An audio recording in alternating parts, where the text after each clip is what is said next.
Uh-oh. It just took a second. Oh, okay. There we are. Welcome everybody to session 10 of our Lyfari Oathwardens campaign. Very excited that we've made it this far. I hope everybody had a good week. And if you are able to celebrate a 3-day weekend and everything that comes along with it, then yay, that's also really great. We had a card drawing by Ari. Do you want to tell us about it, Kenna? It was the High Priestess upright, and the keywords are self-knowledge, mystery, intuition, and secrets. Excellent, excellent. Well, let's get to those secrets and stuff so we can jump right in with the start of session questions. Does anybody want to go first with what stood out to you from last session? I'll go. Your fucking panic dream. That was super cool. I'm glad you liked it. Yeah. Who do you want to pick on? Hannah. Well, we stumbled upon a cult. My notes simply end with to kill or not to kill, and then I drew a dagger. So always awkward when you stumble upon a cult of your god. Yeah. Yeah, that's really awkward, and it would be really weird if I did that more than once. Anyway. Who do you want to Weirder if you joined. Anyway. Oh, okay. Well, let's go Seraphina.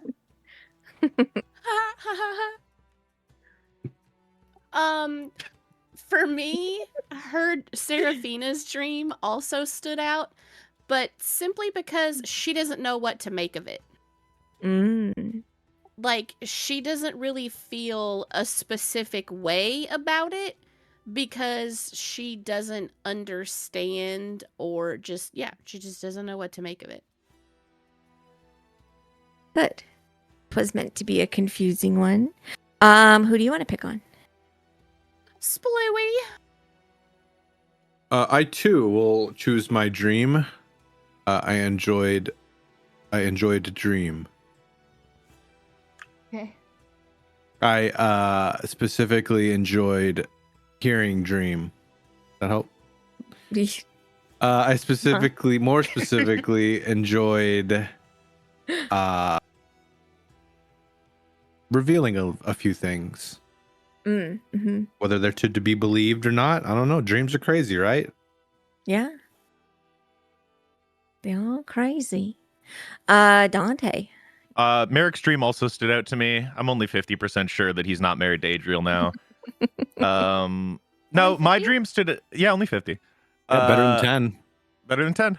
My dream stood out to me because not in that the contents of the dream, because I feel like that's not a dream he has not experienced something like before. More than Kincaid was there. You know, it's like when you're at the grocery store and you look over and you're like, why the fuck's that guy here? I know you from somewhere. And then also we killed an undead for the first time. You did. An interesting undead. Yeah. Revenant. Let me ask before we go into the in this moment, because I didn't jot it down in my DM notes and I didn't listen back. Merrick, where are you when we come into game? I believe I made it back to the tavern place. You were like 10 steps outside of the temple. Okay. I just wanted to make sure you weren't still just staring down this guy debating whether or not to shank him someplace. I thought I made it back. I'm pretty sure you did. Yeah. Oh, okay. I thought yeah. after we were talking about like he could choose to turn around still and go kill him. So I wasn't sure if he'd made it all the way I down the was street. outside the door, so. So you guys have, you guys are settled into the Slippery Pike Inn in this very depressed and grim little town that is bejeweled by this temple of Salak. And the evening is growing late. In this moment, what is it that your character is thinking about? These are your questions. And anybody can jump in first.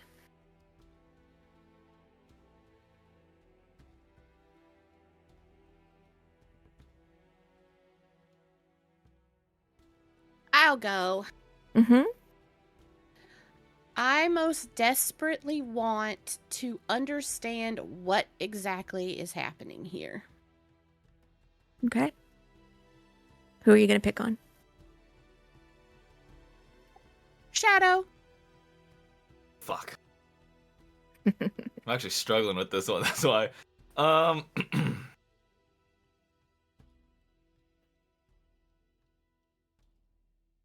My experience of others has been exactly what I tried to get away from. Ooh.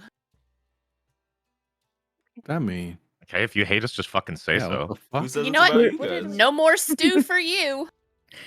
Who are you picking on? That's meta. I pick Dante.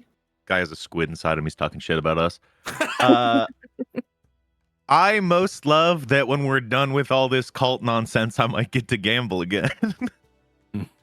Hey, who do you want to pick on? I pick on Adriel.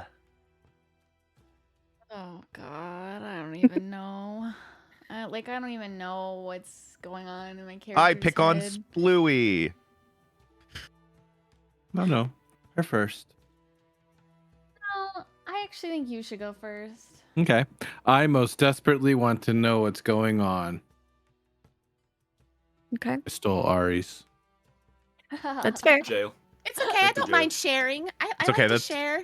Splooey's classic bit is repeating this thing he said last week or stealing someone else's. Sharing is caring. Adriel? I most need to not talk about where we came from, but it looks like it's unavoidable. Nah. Yep. All you gotta do. Felons. Does anybody have any predictions for this session? Death. I Oh. predict there's going to be the fuck? combat. You think of combat? Okay. Yeah, I think we're going to fight this Mergen guy. That's the vibes I'm getting. I Mergen think with the that Merkin. Mergen is going to try and turn Adriel and Merrick to his side with honeyed words about their god. Maybe. I can't. I think that we're gonna find out that he has a brother also named Mergen, and they're for the people. I don't get it. Mergen and Mergen for the Morgan people. It's stupid. I It's like think a law firm. I think that there's something much more Top ever. sinister. I'm gonna talk now, guys. Go ahead. We're gonna get back on topic. Hmm. I think that there's probably something much more sinister than what we think on a surface level right now going on. Okay. 1000%. Nah. There's gonna be some fucking underground temple, and there's gonna be some aberration locked in a glass jar or some weird shit. Like it's gonna be weird. Maybe there's an Like- aboleth somewhere. A guy named Frank in a jar downstairs. Oh, That's simply what Renner is the other aboleth. hey. Step off Um, my Abby, fucking boy. Abby's We all have a brother. little bit of an aboleth, right? Step off my boy. The Abby's other brother. aboleth is name of my high school band. Mhm. Okay. Let's go ahead then, and I think I'm gonna set the music up first.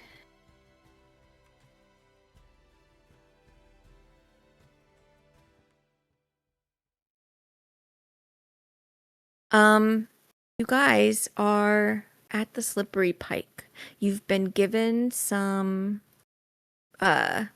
edible food. It's not in any way fancy.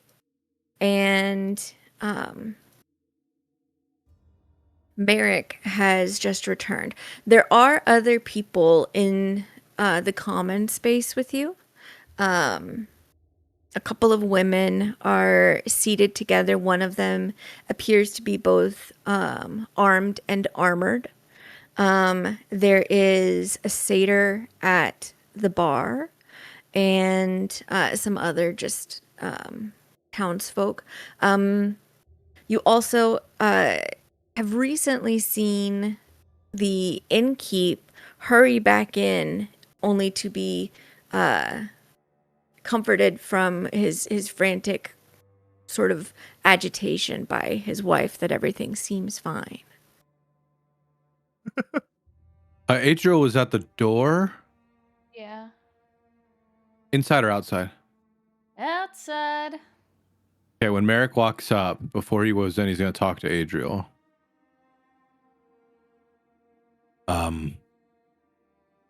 When I got there, there's one guard on duty, one is patrolling. I think there's a whole mess of them inside.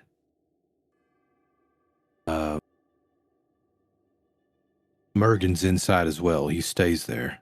And they're supposed to have a ceremony service tomorrow, and we've been invited to meet with him afterwards.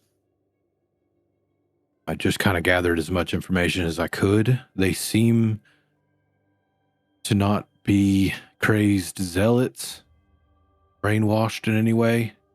Catch my meaning?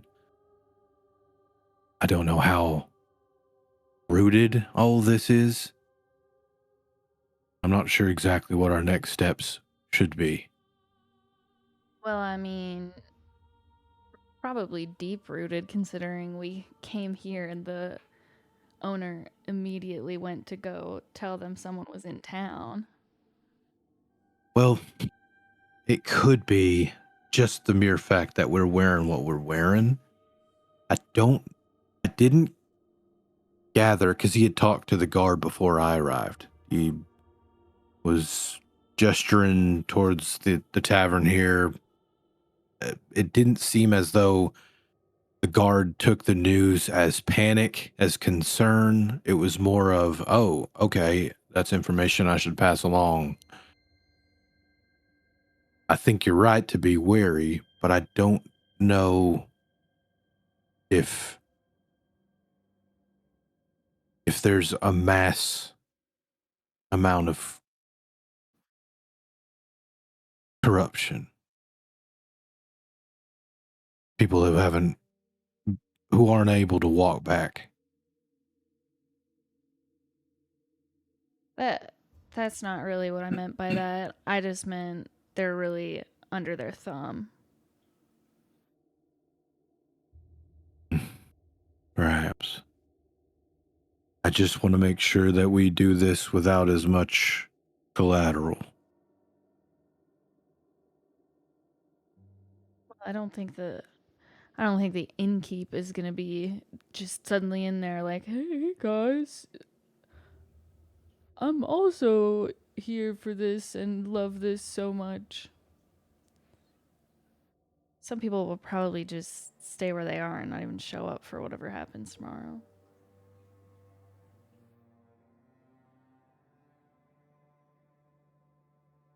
But I don't know, I forgot the guy's name. Ilfrar? Which one? Yeah, that one. Yeah, Bilfrar. I didn't highlight his name. I highlighted every other name. Bilfrar was quite secretive when giving us his point of view on it, so gotta keep that in mind too. Yeah.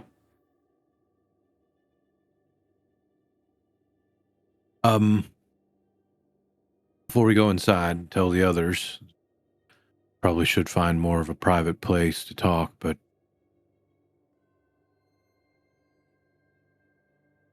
do you think they're going to have more questions for us? Well, you're not exactly good at hiding your anger, so. And I think it went beyond just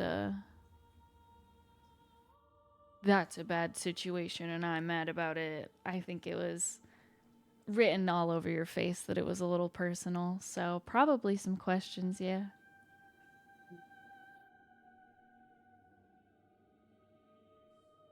Were you answering them? I don't know what kind of questions they're going to ask. Oh, then I don't know what kind of answers to give.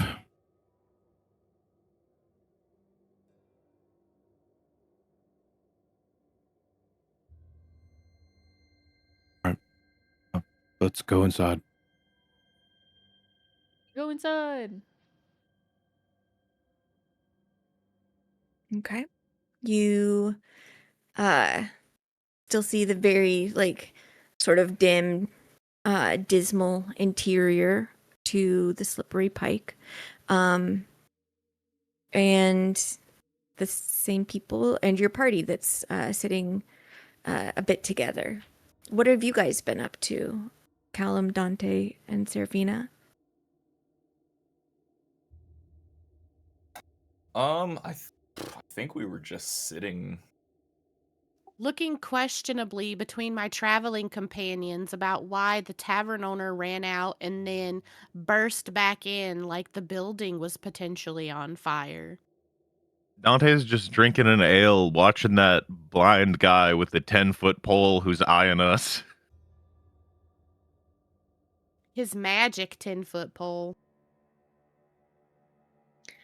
He is sort of still he's still consulting his 10-foot pole every now and then, and sort of like you know that he can't, or at least you believe that he can't see you, but occasionally, like his milky eyes, he sort of squints them a little bit, not in your direction, but just a general squint.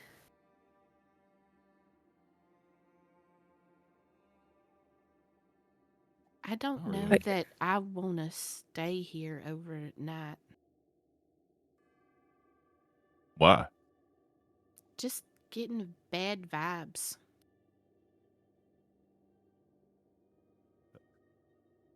Well, hell, I wonder where the bad vibes might be coming from. And he, like, looks over his shoulder, not that we can see we're inside, towards the direction of the temple.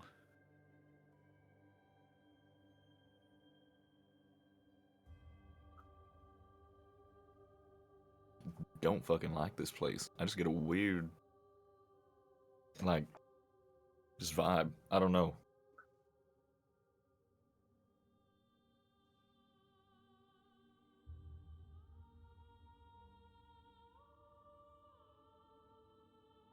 Adriel and Merrick, you're approaching. I walk in and walk up to them and sit down. Yep. Everything all right outside? Yeah. We should probably talk somewhere else. I feel like there's a lot of people here. All right. I don't know if you want to get a room or if we're staying somewhere else, camping.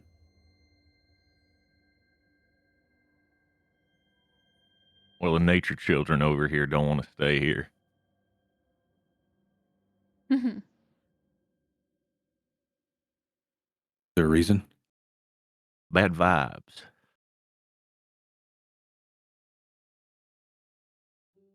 Merrick kind of half shrugs. Yeah. And where are we going to stay? I mean, it's getting late. We ain't got much choice. We can camp. We just have to go out a bit. Could. That would. Weirdly enough, I'd feel way more comfortable doing that. I mean, weirdly enough, Mr. Smells Like the Woods. No, it's just like back in Baraka, we didn't feel like it, but it's just like here, I don't know. I just like the idea of being able to like look outside of a tent and keep track of everybody if we all have different rooms and shit like that. I can't really. I don't know. Yeah. Right then. Let's pay up and head out.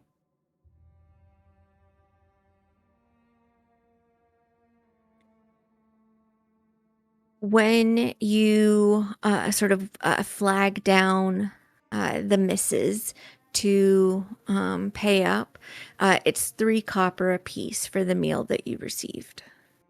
Are you interested in renting a space in the loft?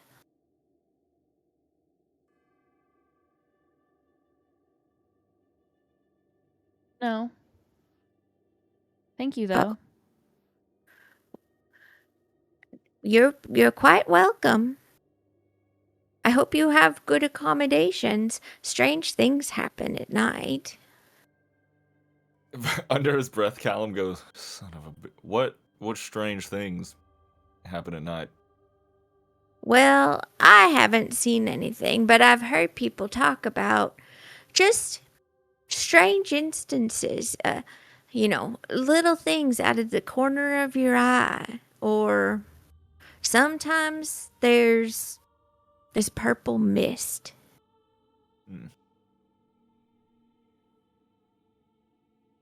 Well, what happens in the purple mist? I don't know. I've just seen folks tell me that they've seen it, but they avoid it. Who would want to go into a purple mist? Yeah, I mean, if it was blue, different story, right? I don't think I'd want to go into any sort of colorful mist. I suppose I'm fine with just plain old mist. And then, of course, there's just the noises from the graveyard. What? What noises?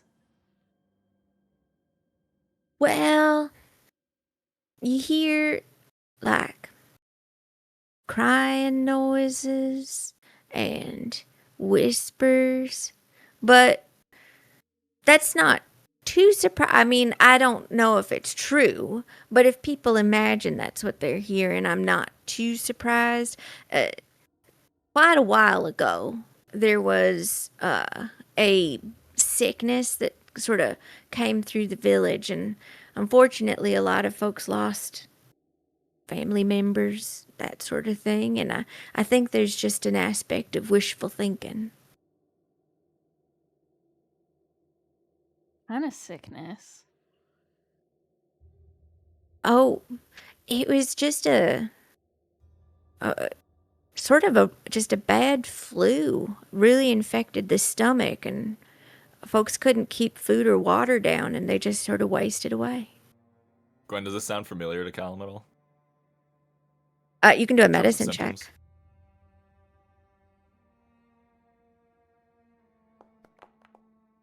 Oh, Cool.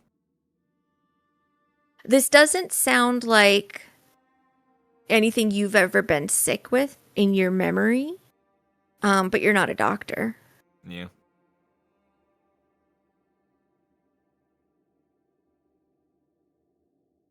Well, thank you so much for coming to the Slippery Pack. We really appreciate your custom.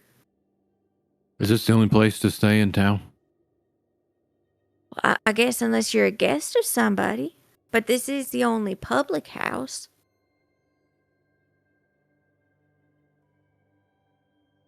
Merrick's going to look at Serafina and Callum again and sort of like, are you sure you want to go out there, or do you want to change your mind? Is the general consensus off of the others' faces that they want to stay here? Or that they're leaning more towards staying here? Merrick doesn't care. He'd rather the group be like comfortably in a place, no matter what. Serafina just kind of does that non-committal, whatever shrug. She is also of the same. She would rather like collect. She doesn't want to be the odd one out. If everybody else wants to stay here, she'll stay here. She's not, too secure in that decision, but she's not going to go out into the woods by herself. I'd say Callum's kind of very similar, but a little more committal in the sense of like, there's definitely like a drooping of his shoulders and a rolling of his head like, oh, fuck. And then he'll kind of nod to him like, yeah, let's go here then.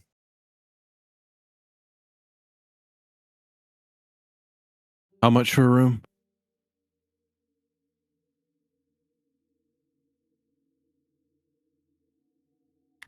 The space in the loft is 1 silver for the night. That includes a bath if you're interested.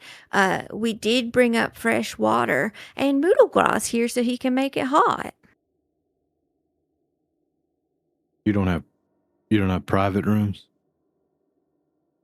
Oh no, we don't have that many guests come to stay to make it worth it to build out the rooms.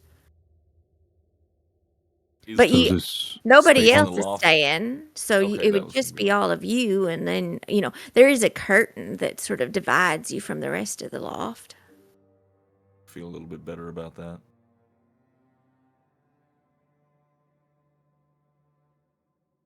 okay. If we rent this out and then in the middle of the night someone comes in and also wants to rent it out, does that mean they're just going to come in and join us, or is it ours? Well, yeah, there'd still be space, but I will say the odds of somebody else coming in is not particularly high. I don't think they'd, slide into your sleeping bag and cuddle up with you, though. They'd probably keep their own space and company. I flick him a gold coin and I say, no one else stays with us tonight. She sort of Sorry. bobbles and then catches the coin in her old fingers, and her eyes kind of go wide, and then she glances around and tucks it away. Dante, she's like palming this thing. Like, you've seen people do this before. And is like very interested in nobody else in the room other than you guys, having seen what was just given to her. Oh, well, we can accommodate that, Dan, and I'll definitely make sure Moodlegraw goes up and heats up the bath.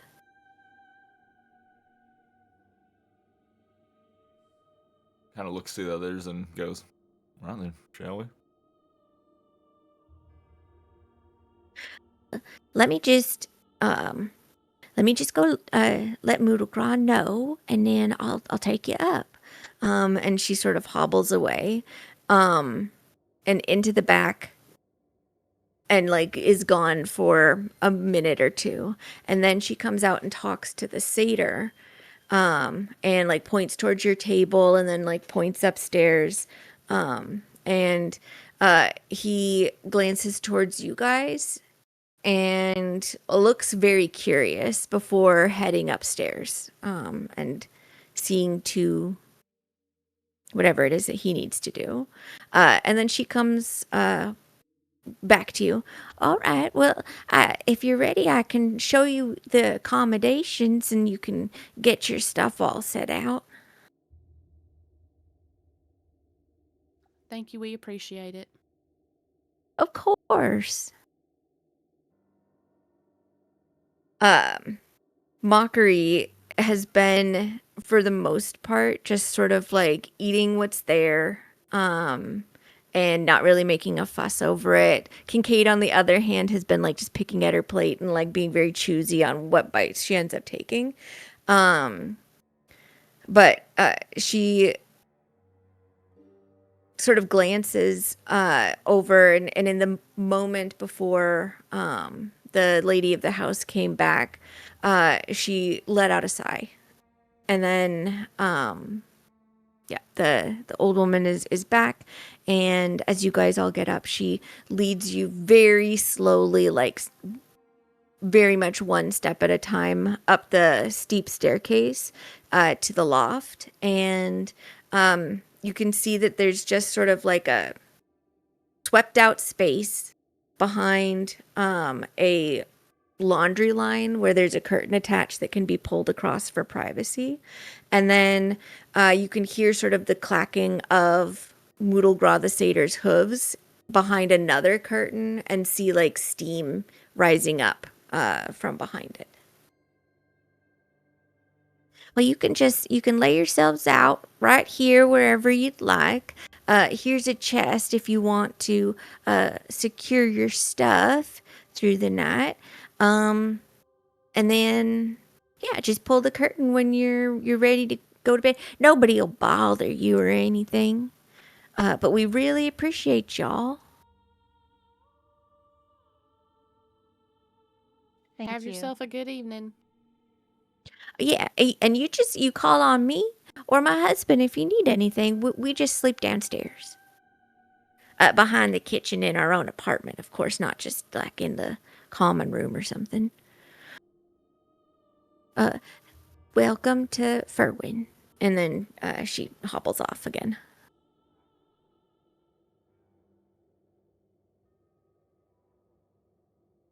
Are there any windows in this loft? There are. There is. I'm gonna just doodle just to make sure you guys have an understanding. So up in the loft, this is sort of where the stairs are coming down, and then here's where there's a curtained area, and then like another sort of curtained area, and this is where you presume the bathtub is. There is a window that's right here, a window that's right here, and a window that's right here that you have easy access to. The window that, if you go over there to discover the bath, this is shuttered closed. There is a window there. You just can't really open it because it's the privacy area. Which side of the loft drawing is the temple on? Side. All right, Seraphina's gonna go get a spot in that back corner. Okay. I'm taking a bath. Okay. What else are the rest of you doing? I think Callum's gonna kind of start setting up his stuff, and just as they're all getting ready, and specifically before Adriel steps away to go bathe, he's gonna kind of like, to everybody, just be like, I feel like we should do double watches tonight. Miracle nod. I give a thumbs up and then I go behind that curtain. I'm happy to help Okay. with first watch. As you step behind the curtain, Adriel, you encounter a satyr that you've seen at a distance before. He sort of straightens up and spins around to face you. Just a second, I'll show you what he looks like.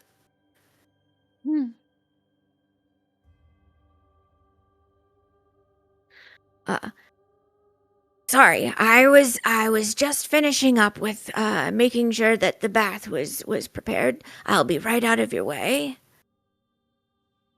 No worries.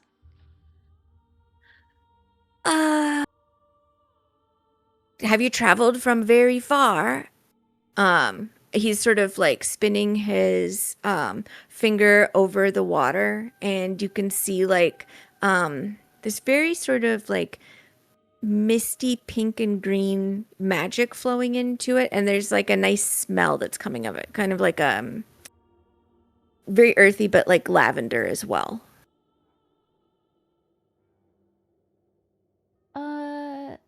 No, not too far from here. Oh, well, welcome to Furwin. I'm sure you've received a number of good tidings from the citizens here. I don't suppose you are planning on staying too very long here? Why? Just curious, mainly. Because, well, I'd be very interested if any of you were, how do I, I'm just really interested in folks who might be magically inclined, and we don't have very many of those in town. Outside of the temple, that is. Is there something you need? Just to confer on notes, perhaps? Like wizardry? Yeah, exactly. I don't know if you saw it, but I've got a tower here. It's a nice tower. Town could use a little bit of help, but itself is quite nice. I would be very willing to, host you all if you're interested in lunch tomorrow.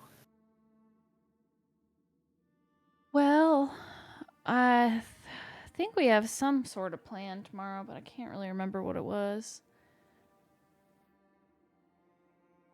Well, I'll either be there or here. That's it's really my haunting grounds. My name's Moodlegraw, by the way, and he holds out his hand. She like really awkwardly shakes his hand. It just occurred to me again that you are seeking a bath. I'm gonna go ahead and skedaddle.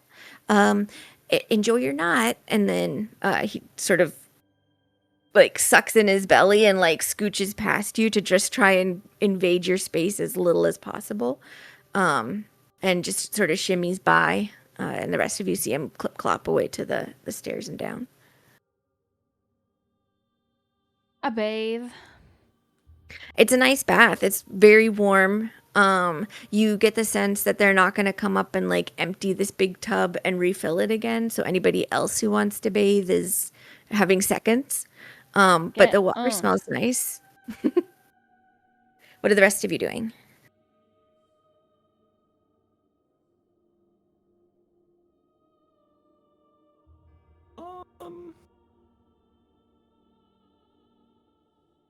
Honestly, I feel like Callum would kind of be casing the interior of this loft, like looking around, trying to see like are there peepholes into other like sections that aren't obvious? Like are there like I don't know, just he's a little paranoid.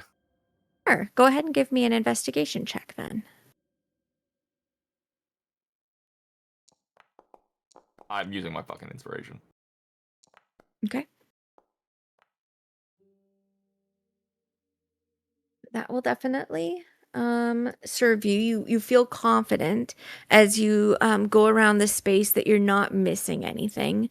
There's definitely like places that are not very solid in the walls. Like it's, you're not going to catch a cold up sleeping up here. But you imagine if it was windy, like there'd be little whistlings through the cracks. But on the other side of the wall, and you can see this by like opening up the windows and looking out, there isn't any like ledges for people to crouch upon or anything like that. So, somebody would have to do a heck of a lot to try and use those little cracks and things for eavesdropping.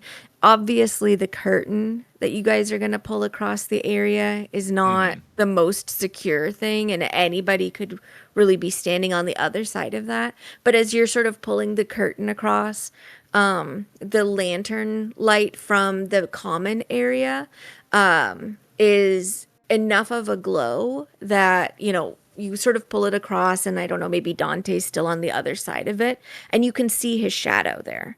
So, like, this isn't the most secure place, but it is not an unsecure place from, like you guys are, in imminent danger by staying here.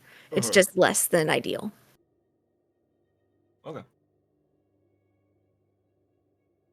Seraphina is just preparing her sleep space, and she keeps glancing out the window in the direction of the temple because it just looks so glaringly out of place compared to everything else. Yeah, as the evening grows later, Seraphina, you notice that like a lot of places other than the inn are very dimly lit, if at all. Like maybe the houses are burning a single candle or have the wick way down in their cyclone lamps, so that way they're not using up too much of the wick or the oil in it.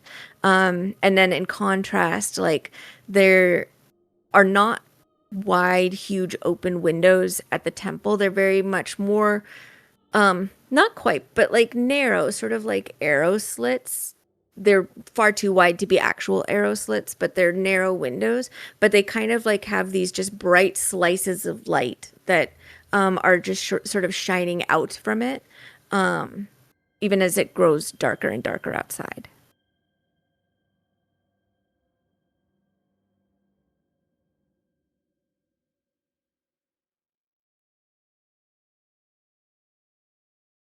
Dante, Merrick, what are you guys up to?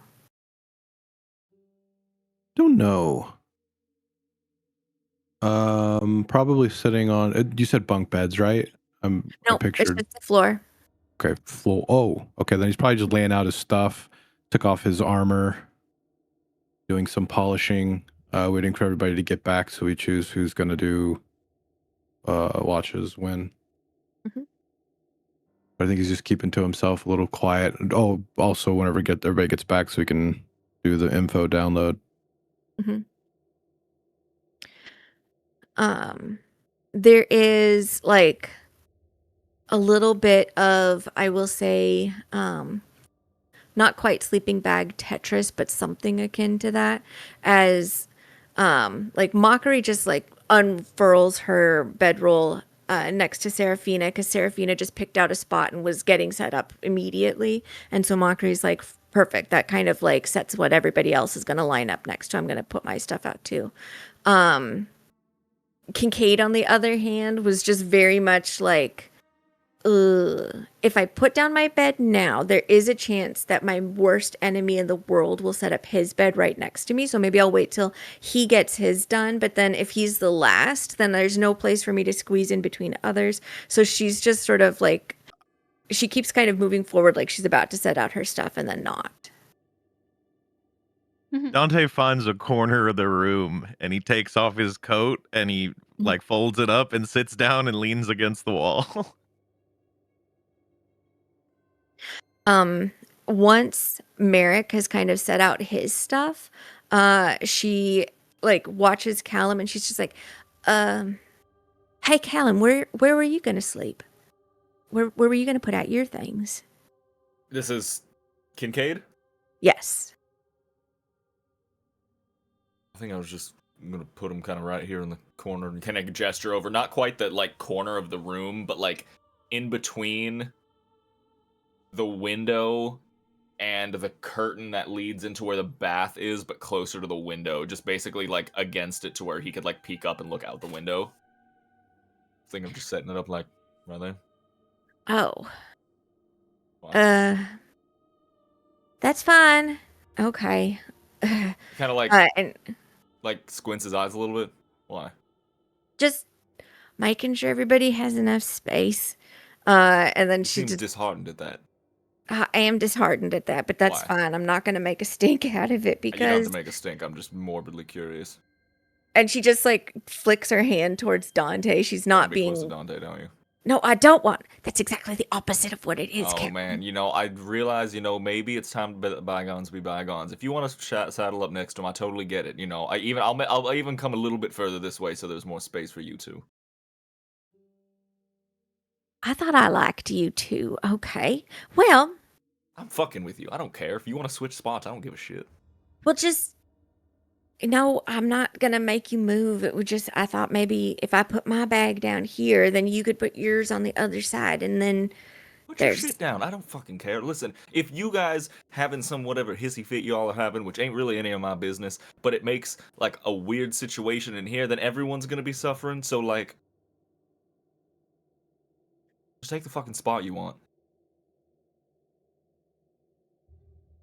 all right, well, maybe I can rely on Adriel. Okay. All right. Like I said, I didn't want to make a stink of it. I was just asking. Take it. I don't care.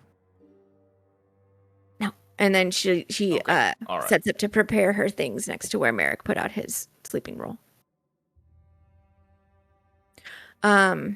Adriel, it is a decent bath for a dive that you are staying in. Is there any thoughts that you have in the meantime, or is it just sort of like utilitarian, get clean and get out? I do think she takes a second to like look around for her little friend, because it's been a minute.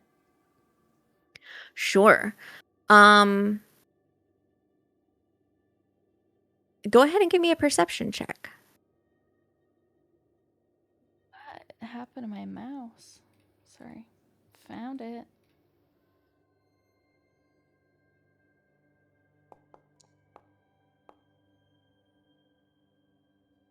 We 5.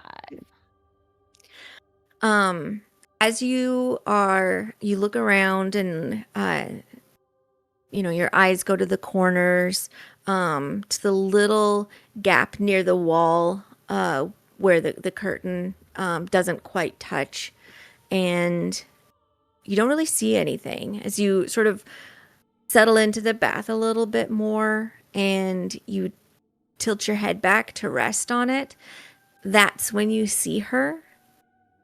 And she's sort of like crouched on the ceiling. And then she sort of unfurls, standing up towards you. And her face, she tips it so that way you guys are staring at each other. And she's maybe like a foot away. And she has never seemed more tangible than she does in this moment. Like, she feels like you could reach up and actually touch her. I think Adriel like accidentally like hits her head on like the back of the path, and like everybody out there just hears ow, and then she like reaches her hand up. You all right?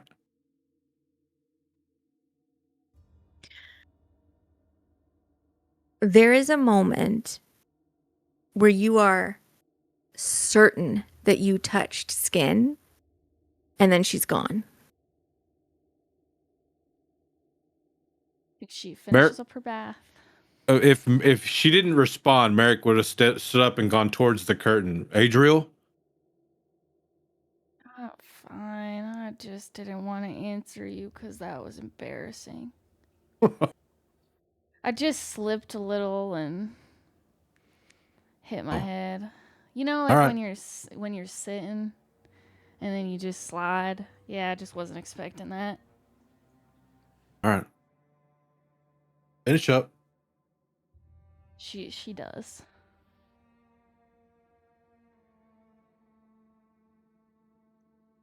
When you return to the group, Adriel, like, there's a very friendly Kincaid, like, patting the empty spot next to her. Like, this is a perfect place for you to put out your things. But as you guys kind of all get situated and everything, you start talking about your watches and how you want to take those on.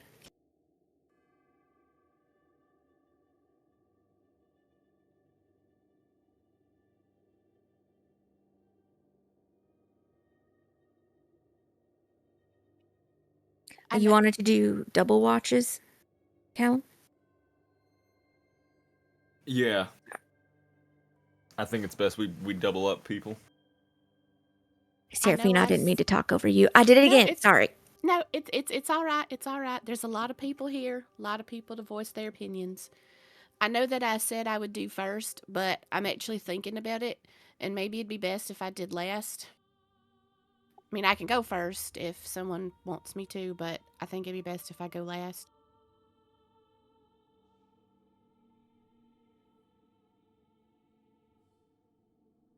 Well, I'll be up half of the night, either in the middle and then awake in the trancing at the ends, or trancing in the middle, or trancing at the beginning, or trancing at the end. So I'm flexible. However, if wherever anybody needs me.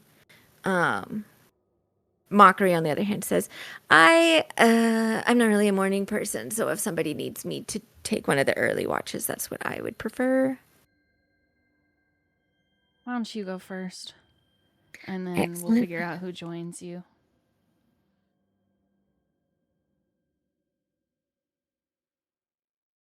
Doesn't really matter when I do my watch. I only need 4 hours of actually not paying attention.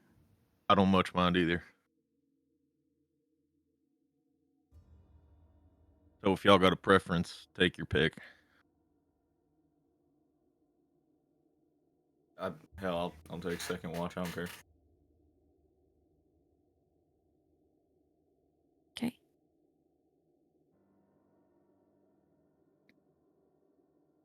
How about we do this? For each of you that actually needs a longer rest, after your watch, you just wake up whichever us you want to. Because at that point, we will be set. So we put it in your hands.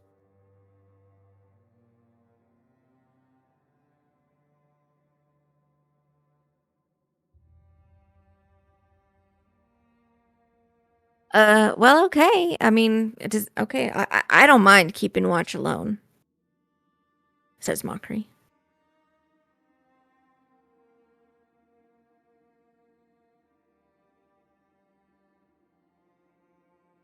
Dante, why don't you watch with Mockery?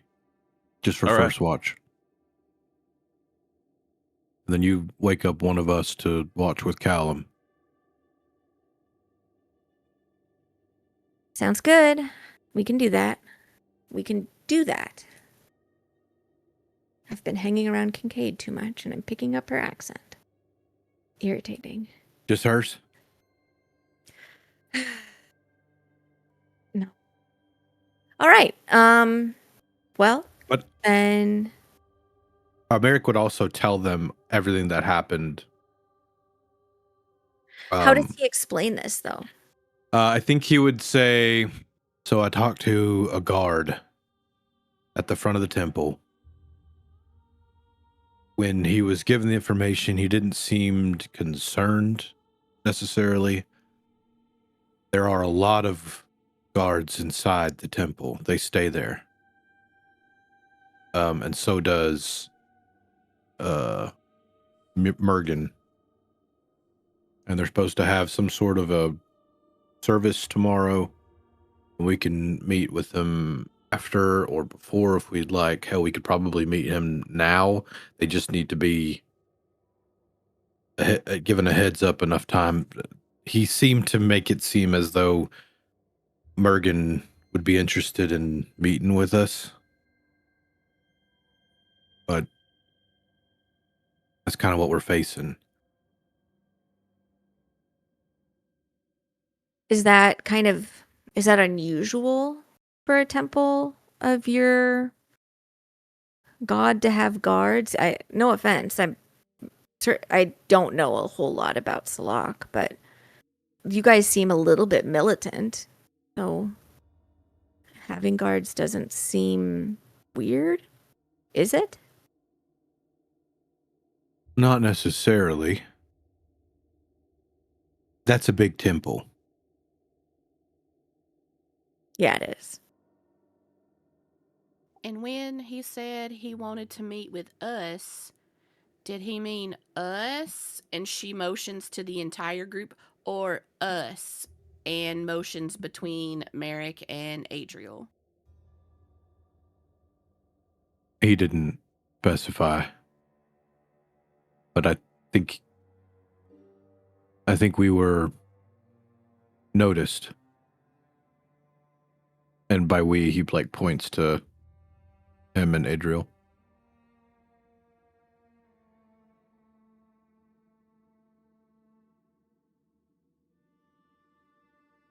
Don't know what kind of conversation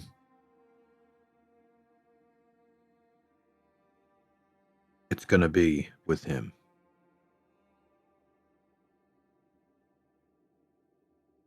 And I only speak for myself, but I think it's a problem if someone is demanding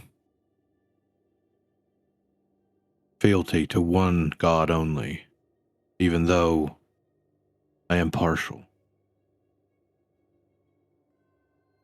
While he's talking, Seraphina kind of motions for whomever is closest to the curtain to kind of like peek and make sure that like nobody has snuck up here and is like eavesdropping on our conversation.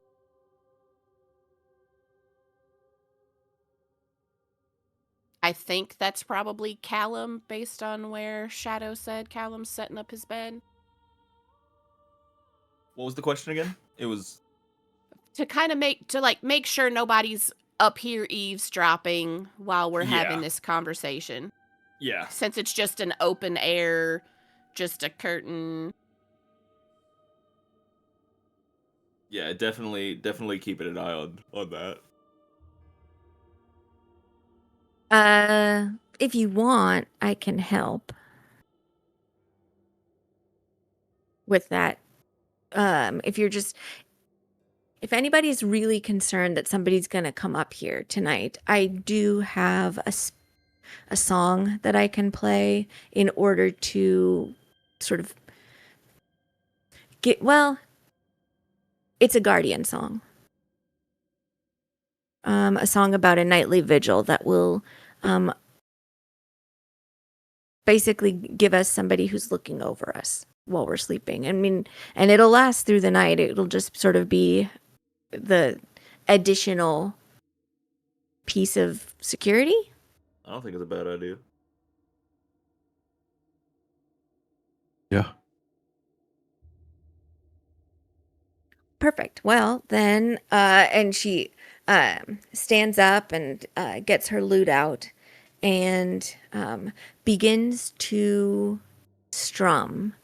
And as she does, a small light begins to sort of flicker into existence near the curtain, but on the far side of it from you, Callum. And it grows brighter. And then you see, from anybody can see it, but you just see it a little bit clearer, Callum, this silhouette that seems to be holding a source of light, but on the other side of the curtain. Okay. And then as she begins to sort of close the song out, the figure begins to just pace back and forth. Kind of has like a kind of look on his face, like interesting. And this was Mockery that did this, or Kincaid? Yes. Okay. Mockery.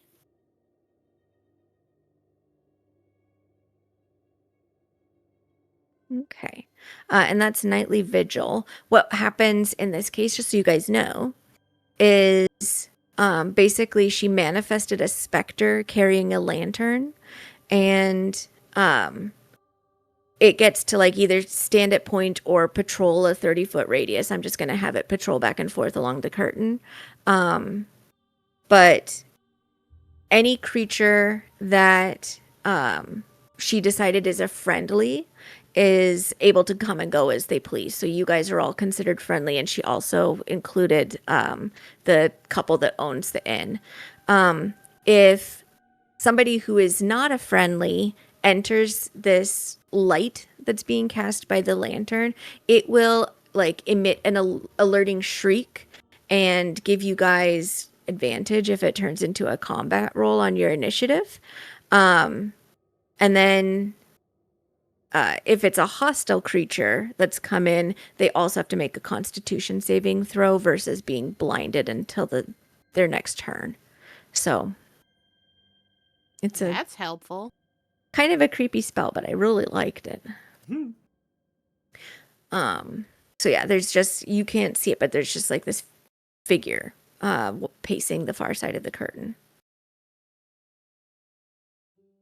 And then she puts away her lute and dusts off her hands and fishes around in her pack again and pulls out like a set of cards to start playing solitaire.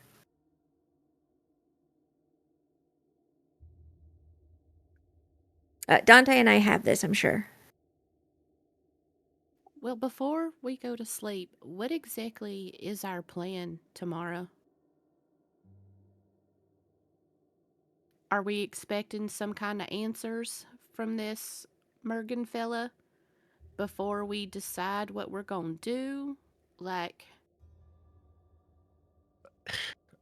I doubt his answers will be anything much, but I am justified in the name of Salak.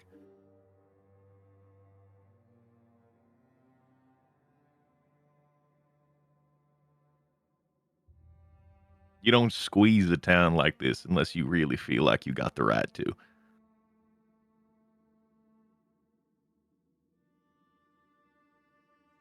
I mean, I'm just going off of what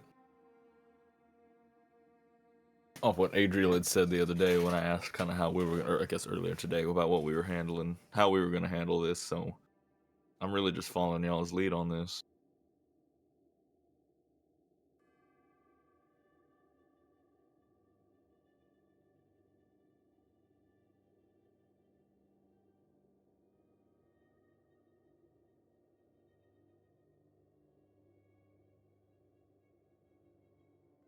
Anyone have any holdups?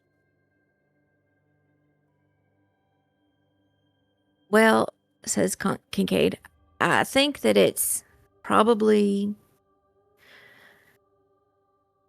I think whatever we do, we should figure out what it is that we're actually. What's the effect we're going to have if we do anything? I mean, these temple folks seem like dicks, no offense. But getting our hands all up into it might have other impacts we may not know about.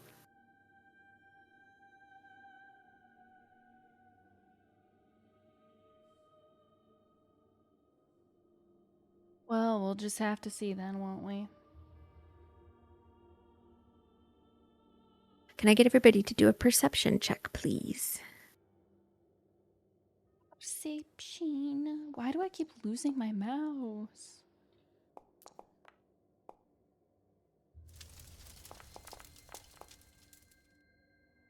Ooh. On, it didn't use my thing. 16. Okay. Merrick, you as this discussion is being had, this sound sort of suddenly stands out to you, this weird sort of thunk and drag noise that is getting closer, and it's being matched by creaking of wood beneath.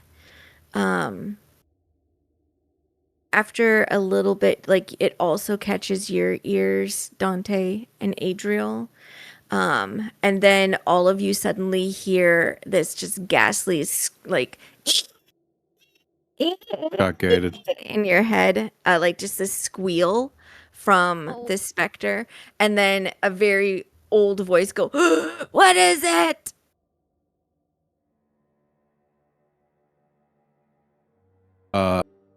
Merrick would probably have started to stand up looking past the curtain, Yup. and then the alarm goes off. And then he'll rush out. I don't think he's armored up, but he definitely kept his long sword near him. So he'll just like pull it and jump on the other side of the curtain, see what's what. I'd say Callum's like right on his heels.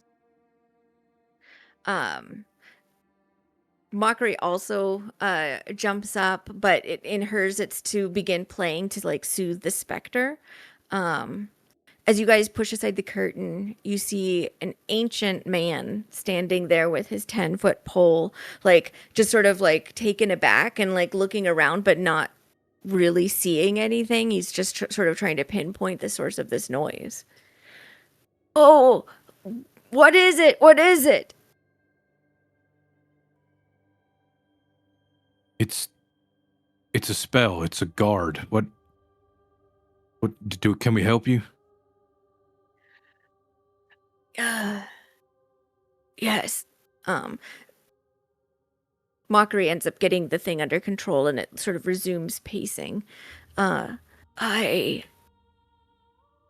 come. There's a message for you. For anyone in particular, or us, the group? He looks at the stick in his hand. It's for your group.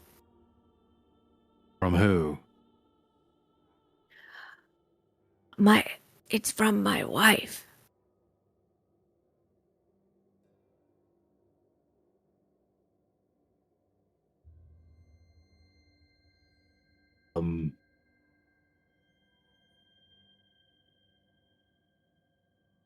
Who are you? Who's your wife? Hey, this is gonna seem insensitive, but is your wife alive or whatever's making noises in the cemetery? Well, my name is Aloran. They call me Aloran the Stick. And no, she's not alive, but she is with me still, and she has a message for you. Is your wife the Stick? She isn't the stick, but she's in the stick. Okay, just had to check. What's the message? Well, you have to ask her, and I'll translate. Okay. She looks at the stick. What's the message? And she looks at Merrick and does like a shrug. He's got his eyes wide, like, I don't know. Oh, she is a real stickler for manners. I bet she is a stickler. He doesn't seem like it. Seraphina chuckles. Well, anyway. Hello, Aloran the Stick's wife. What's her name? Melody. Hello, Melody. Would you please let us know what message you have to pass along?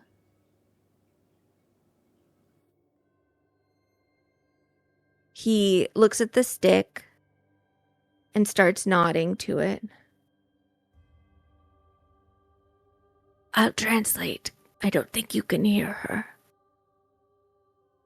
She says that she is scarred from the fire, that she cannot leave, and the tablet holds her there.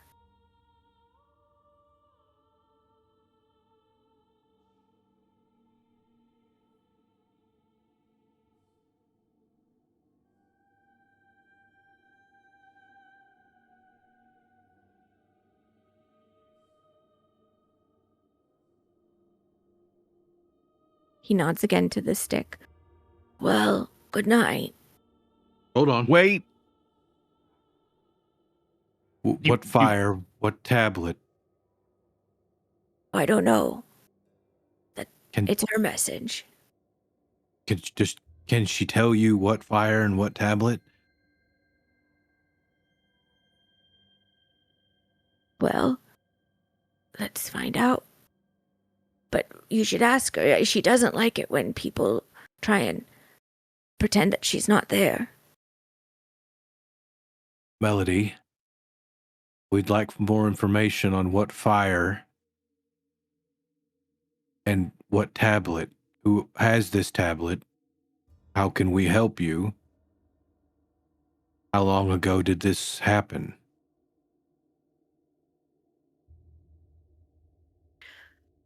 Oh, I see. She says it's the fire from 10 years ago, and Moodlegraw made the tablet.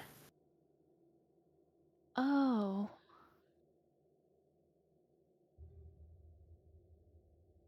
Did you say Moodlegraw? Yeah, that's the Yeah, satyr. I did. But It only is- Adriel knows. I get a spelling on Moodlegraw. Yeah, I put it in the chat. MOOTLGRAW. Oh, okay, that's actually exactly how I typed it. I typed it and I was like, I'm stupid. It's probably not this easy.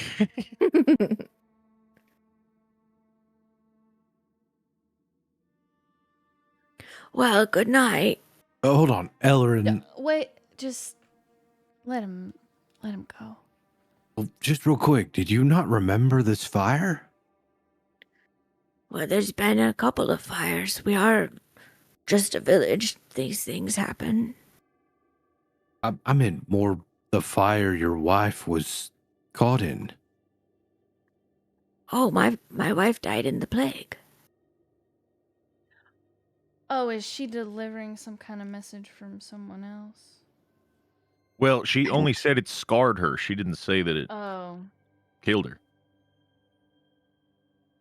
Oh. just let What? him go. Just let him go. Have a good night. Night. And then he turns and thunks. Hey, are you actually blind? Who said that? And he makes his Dante. way down the stairs. Fuck. All right. Hell. Kept looking at me. That guy that warmed the bath and skittered out of here earlier, that's Smoodlegraw. He seemed real friendly compared to the rest of this town. He has a tower. He said he'd love if we came for lunch tomorrow, but I didn't want to promise him anything, so. He has a tower? Yeah, because he was asking me. Like a mage's tower? All I know is that it's a tower, Dante.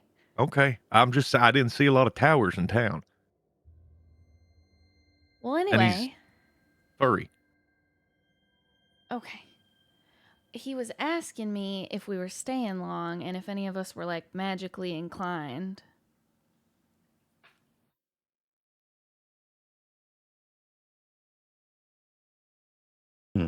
And, you know, based on the vibes you caught from him while he was heating a bath, do you feel like it was in a so I can steal and eat your power, or a so you can help me break an evil curse kind of thing? I have no idea. I wanted to take a bath. Yeah, that's fair. And he was in the way of me doing that.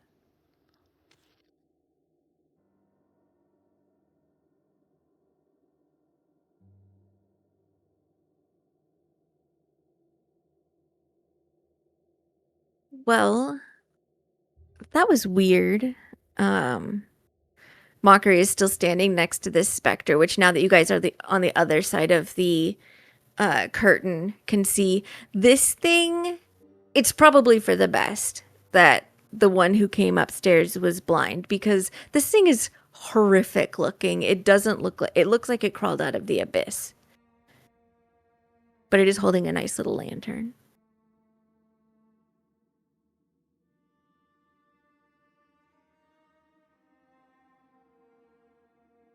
Shall we get some sleep and get an early start? Yeah. Sounds like tomorrow's gonna be a busy day. Exciting. Okay. You guys get settled in, and Mockery and Dante have the first watch. I will have you, Dante, make your perception roll with Mockery's help, so you have advantage. Aye, aye. That's a natural 20. Nicely done. Nicely done. Who's peeking? The first couple of hours while everyone is sleeping go by pretty calmly. You can hear, like, the patter of rain still coming on the roof, and you notice there's like little bits where there's just like damp starting to come in, but nothing's getting rained on where you are. While you are sort of doing one of your checks out the window, you notice two people that meet to talk to each other in the street. And they don't have like torches with them or lanterns, so it's pretty dark initially. But you end up recognizing one as Bill Farrar, the man that you saved earlier that day. And the other is a woman whose name you don't know, but you did see her earlier in the Slippery Pike. She is sort of like, she looks like a human woman in her late 30s, who just looks like she's had like a heck of a life already. She has sort of flat seeming coppery hair. I'll post the picture because I think I shared it with you last week, just to as a reference.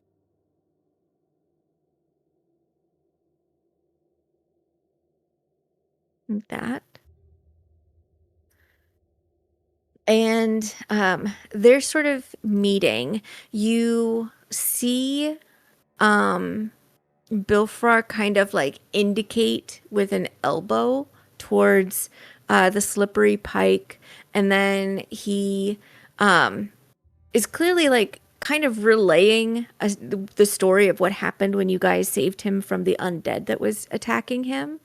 And then he like traces his finger in sort of like loops across his chest, or swoops rather from shoulder to shoulder and against his arms. And you see the woman kind of react to that. Like she pulls back, and he like puts what looks like a comforting hand on her shoulder and is sort of like explaining something to her. They have this conversation for maybe 10 minutes or so before they sort of scurry off in different directions.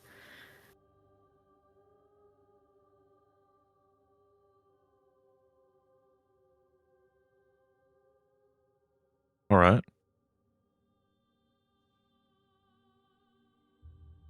What do you think that was about? I recognize that woman. I saw her downstairs, but I think Bilfrar was just telling her about us killing that thing out in the woods, getting him back here. I am curious who she is, though.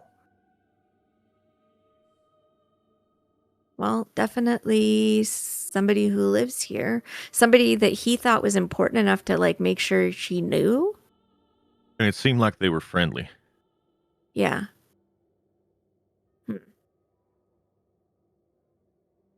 I don't think he mentioned having any kids. Mm. No, I didn't hear him say anything about that. Guess we'll find out tomorrow. Yeah. I ain't chasing people in the dark. And they didn't run this way, so they're probably not coming to, stab us in the night. I think Bilfrar can barely stab his dinner. I don't know that he could get through one of us, let alone all of us. It's true. And he could end up blind.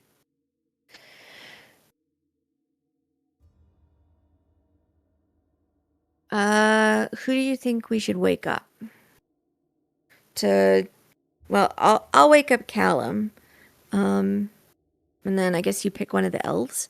Yeah, I'll get Merrick. Okay. And she picks her way over to Callum and crouches down and just sort of starts shaking his shoulder. I punch her in the mouth. No, I'm kidding. Callum, it's your turn. Fine. Wakes up. You get to stay with Merrick. Isn't that exciting? What'd you say like that? Huh? What'd you say like that? Well, I think it's just, you two are the least likely to make conversation with anybody, and now you have to make conversation with each other. I think it's just... Anyway, we saw something weird, but not, like, dangerous weird. I'll let Dante explain. Looks to Dante. I'm like standing beside Merrick, and I'm just like nudging with my foot, just like nudging him by the knee. Hey, come on. He opens his eyes, looks up, doesn't say a word, just stands up and walks over to the other side of the curtain. I'll go over to them. We saw Bilfrar talking to some copper-haired lady. Seemed to be telling him about the events of the day. She seemed a little shaken. It was one of the ladies that was downstairs earlier. Yeah. We were having dinner. Seemed a little shaken, but they seemed to know each other pretty well. Don't know if that matters much, but seemed potentially vaguely important. You got something to keep an eye out for. Maybe check in on who she is tomorrow. Yeah. All right. Have a good watch. Dante will go back to his corner, sit down against the wall. Mockery will settle into her bedroll next to Seraphina. And Pip- Callum and Merrick. Oh, Pip had been curled up on Mockery's bed, and when Uh-huh. Mockery comes to lay down, Pip hops up and then curls up on top of Seraphina. He was just keeping it warm for her. She looks appreciative. He doesn't emit much heat, but Like no she heat at all. she understands the intention that this Yeah, creature yeah. had. Merrick and Callum, it is your turn to take a watch. You guys are just posting up with the specter beyond the curtain, or where are you guys setting up? I think I would start there. And at some point, I think he'd probably get a little stir crazy. And knowing that that specter has already proven itself capable, Mhm. I think he'd look over at Callum and say, "You want to take a walk? Yeah, sure. We'll just go around the block."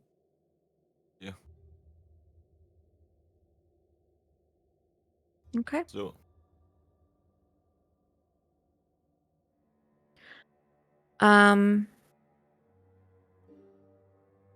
Where are you walking to, or is How it far? just any direction? Is it a standalone building all the way around?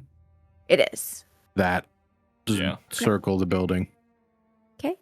And just sort of mostly looking to see what kind of nightlife there might be. Is there anyone, when we go downstairs, is there anyone there? Is there anyone working at all? Is there anyone handling things outside? Any lights on? You do see that there is a lantern at one of the little towers at the gate. That's there's a big wooden wall that sort of surrounds this village. And the guard tower there has like a lantern that's on. And then as you are sort of doing a lap, up sort of the main drag in the direction of the temple, but not at the temple, you see two people holding lanterns. One of them is clearly just a guard that you haven't seen, kind of somebody who's on patrol guarding the village. The other person is a woman that you may have noticed in the floor around dinner time at the Slippery Pike. She is dressed in a breastplate, and she has a sword at her hip, and they're having what looks like just a real like a business like conversation. And it's just for a moment. The guard kind of like points in a couple of different directions down different streets, and then he nods to her and she nods back, and then they split and continue their patrols that they seem to be doing.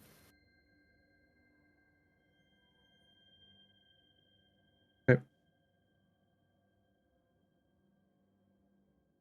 kind of as we're walking, Callum's gonna say over to Merrick, How you feeling about all this? Kind of gestures around to like everything and kind of the situation. Want to be more specific? I mean, just what we might be doing tomorrow. Yeah, it's like Adriel said. I don't know exactly what we'll be doing until we're facing what we might be doing. It's hard to say, but I don't think it's a surprise to say that this don't smell right. Didn't smell right since the first time Bill Farrar told us. So suffice to say that if it goes real bad and we're put in the worst scenario we could be, it's all good. I think it's easy to say if it goes belly up, we're probably putting swords in that belly. Yeah. But I don't want to. I want to limit casualties. I feel like there are people that are being taken advantage of here, even though they may swear allegiance. Yeah, I agree. I think it's easy to be confused, easy to be trustworthy of somebody when it comes to religion. Hmm.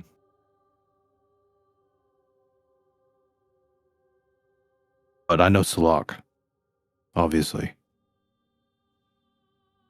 Oh, I think I do. And it's that type of thing that flies in the very face of what she teaches. So I have my doubts on exactly what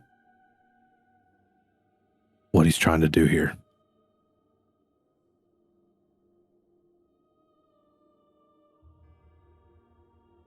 I ain't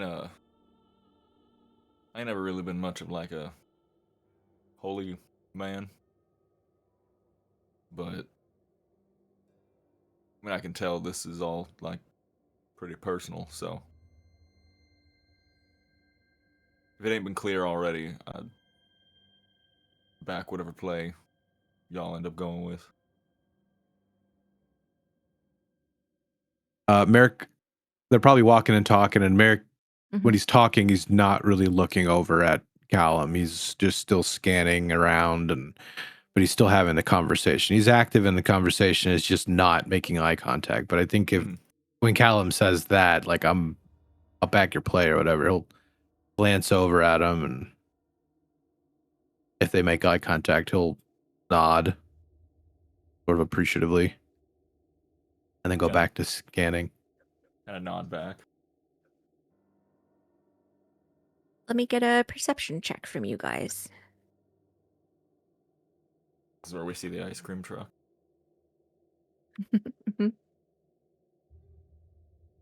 Never mind, I don't see the ice cream truck.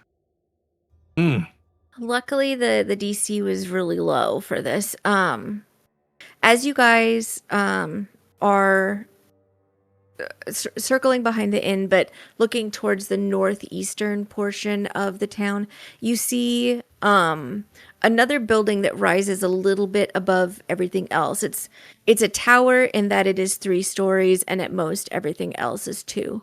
But it's been painted blue at some point, it looks like. It's hard to tell in the dark, but it looks bluish. And has, you're not quite sure in the dark what kind of roof it has. In the moonlight, it looks kind of maybe purple. But it definitely is unique. The roof itself is kind of it's like a conical shingled roof. You said northeast of the tavern? Yeah.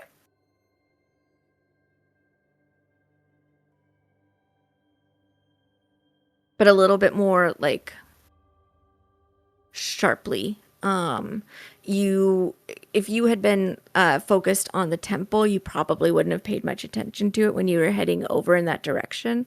But it's like a bit beyond the temple. Merrick will point.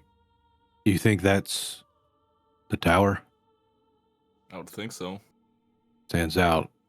Yeah.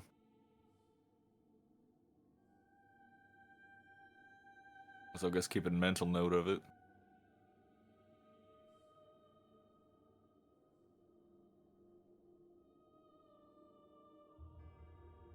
Okay. You guys finish your lap, or laps. The shift goes by. This is not a town with a nightlife. Like when you came downstairs, the place was pretty well closed up. There was a lantern kept on, you think probably for your benefit. But nobody was there late in the night, drinking away or anything. And when you come back, Merrick, you can tap somebody else in and return to trancing. Callum, you can tap somebody if you would like to. Or Merrick, you can remain up for another 2 hours and then finish the night with your trance if you want to stay with whoever Callum picks. There are 4 watches. Yep. Are you gonna wake up? Who still hasn't gone yet? Seraphina is going to go fourth. So you have Adriel and Kincaid. Kincaid. Yeah, I'll go wake up Adriel, I guess. And before he steps away, he turns back to Merrick and goes, by the way, I was setting my shit up earlier, and Kincaid came up and kept, like, asking me to, like, swap spots because she wanted to be, like, as far away from Dante as possible. They got some deep-seated something. Merrick will, because I'm sure he probably got dressed just in case. He'll hold on to his breastplate, sort of like that whole holding on to the cop vest thing. Mhm. And just kind of His fingers hooked in the neck. in the neck part, yeah. Yeah. And he'll kind of roll his neck and then roll his eyes. I don't know what that is. Maybe it was a mistake to bring her along, but she's a capable person, and I hope that she gets the stick removed from her ass as soon as she Yeah. can. But that's something to watch for. Make sure it doesn't become an issue.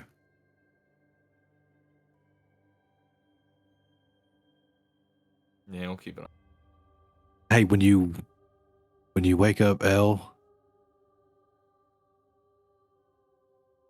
just do it gently. She might stab you.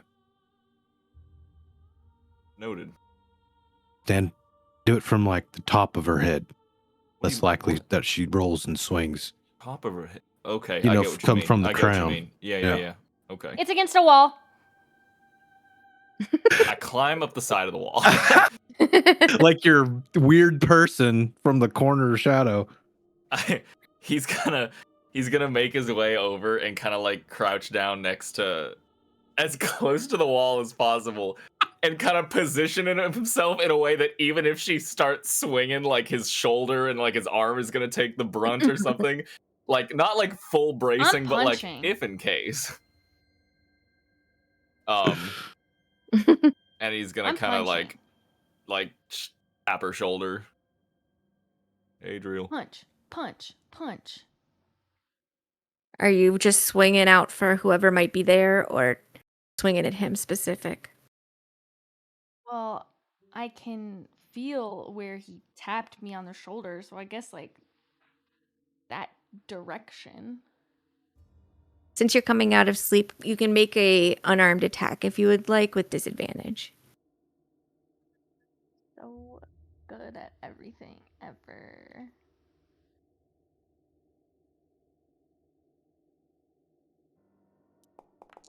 I'm thinking a 1 might hit.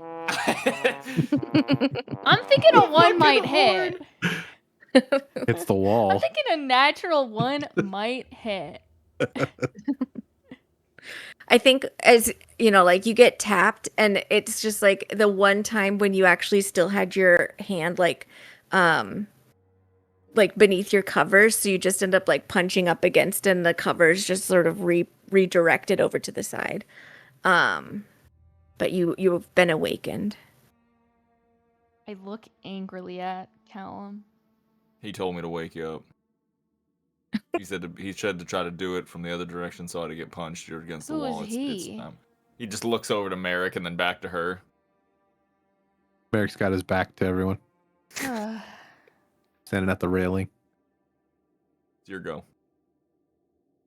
Hey. Stand up and head back over to his little section.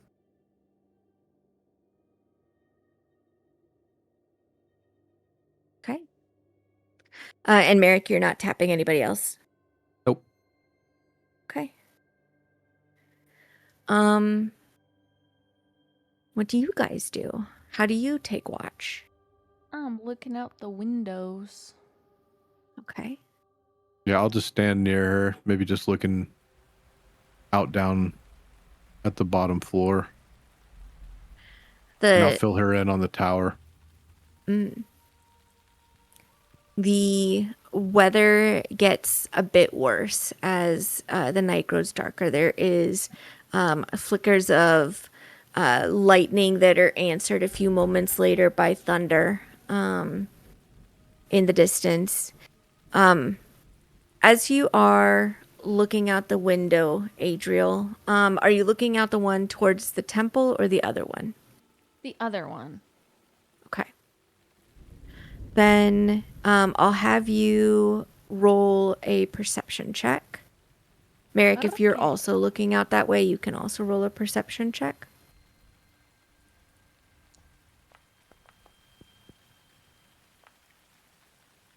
Wait. Oh. 24. Okay.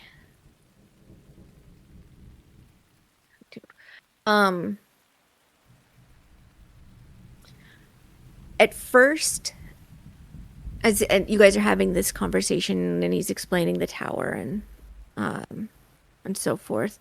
At first, as you are looking out, and there is this crack of lightning across the sky, that's what you attribute this weird vision to. But when the lightning fades away, you realize there's still like a glow emanating. In fact, there is a fire that has taken hold of this old ruined house that is like two houses away from this inn.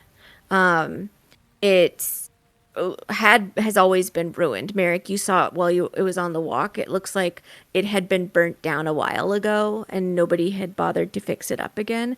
But it looks like this building caught fire again. Maybe it was hit by lightning, except the fire is really strange because these are not flames of red and yellow and orange. They're darker. And what you are sort of seeing of these licks of flames that's defined is there is sort of like this maybe like purplish heart to the fire, like where there would normally be blue if it's very, very hot. And then the edges of the flames are sort of silvery. And Adriel, as you're looking at this fire, above it, there is like this manifestation that occurs. Like you see in the fire sort of the shape of this very tall old tower. It's nothing like what Merrick was just describing to you of the conical tower that he saw earlier. It looks more like a castle keep tower or something. And the building is just burning.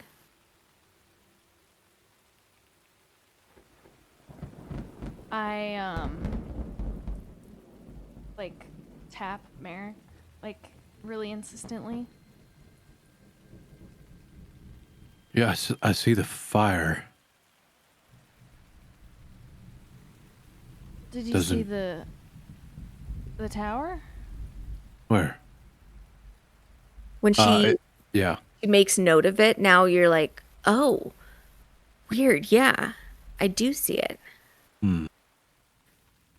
It doesn't look similar at all from the tower I noticed. From Callum and I noticed. Like, the tower that you saw was really more, tool. Kind of this sort of situation. This is more of like a Oh yeah. this sort of situation. And much taller appearing.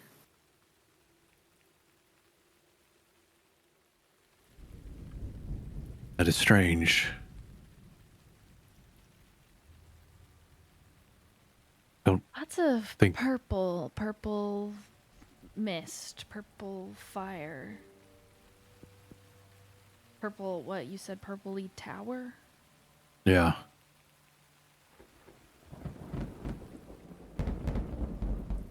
And the magic earlier, Gwen, that Mhm. he was doing to the bath had purple. Purple and like a pinky purple and green. It's not, definitely not this purple. This is more of like a pure royal purple. His was more of like a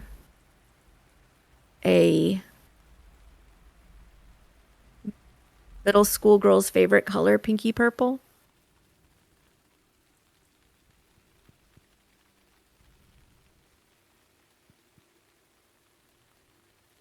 But definitely they were both still purple.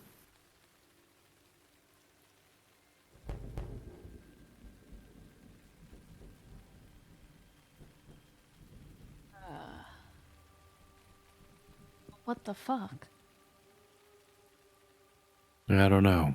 I don't think we should check it out alone, but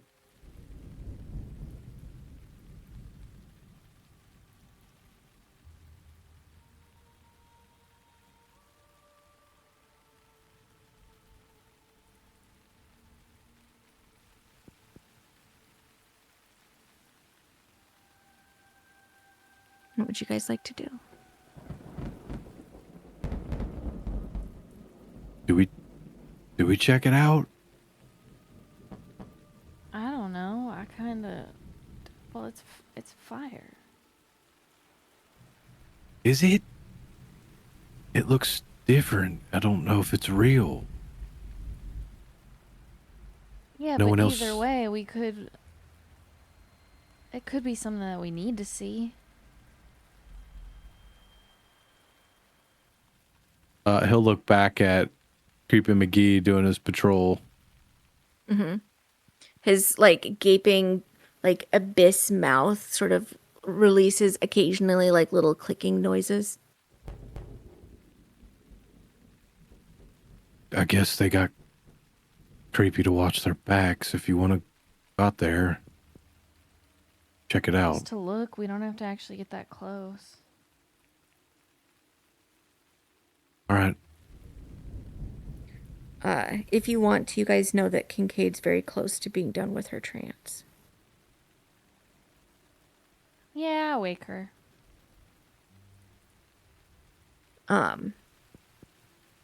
She wakes up very like calmly. Like her eyes just sort of slowly open and then she focuses on you. Yeah? Can you come with us? Is it my turn? Sort of. But we might need Just come with us. backup. Yeah. It will show you. Okay. Put on your raincoat. Okay. Is this I'm providing you backup because you're gonna go pick a fight with the priest guy? No, we're not No. fighting the priest guy. But I would, Okay. if you're considering bringing your weapon or not, I guess maybe. Just in case. Okay. Not the all right. intention, though. Understood. She gets dressed for rain and makes sure that her violin is secured underneath it. And she's got her sword. All right. Where are we going? I point out the window to that house. What the fuck is that? Exactly. I guess we're going to go find out. All right. That makes sense. Merrick starts walking down the stairs. She follows. It's just pouring buckets outside. It was a very good idea to get cloaks and hoods against the rain. It is a short walk to get to this place. And go ahead and you can either roll a perception check or a nature check if you would like to.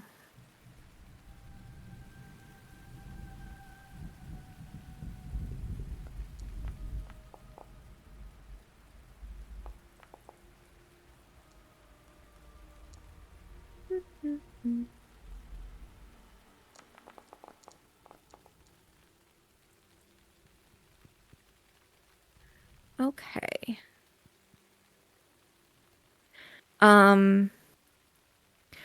As you get close, you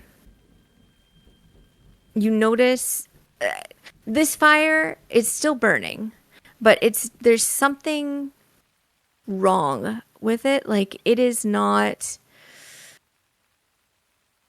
burning like, this fire is sort of, it's a conflagration that's consuming this house, and it's not just because of the rain that this fire isn't spreading to the houses around it, because to be very honest, with few exceptions in the village and mostly the temple, this place would go up like kindling if like a fire tried to sweep through it. It's not burning the sort of overgrown grass that's like next to the building, immediately next to the building. And it doesn't, as you're getting closer, it's not putting off heat that a fire this size feels like it should. The sort of illusion that you're seeing coming out of the fire of this tower is also like, it looks like it's still there, and it's, much, much taller as you're approaching it and just looking up and seeing it in the flames.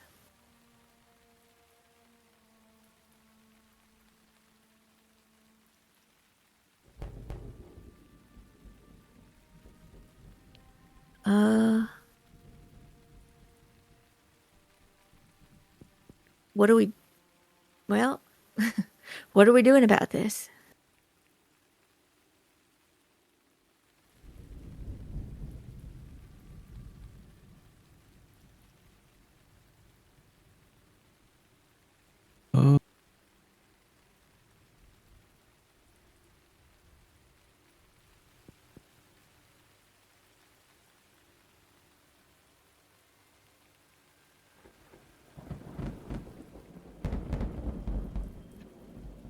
Were you gonna say something? nothing.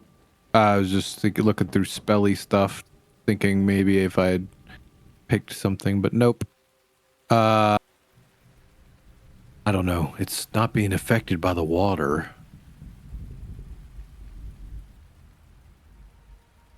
It's definitely just this building.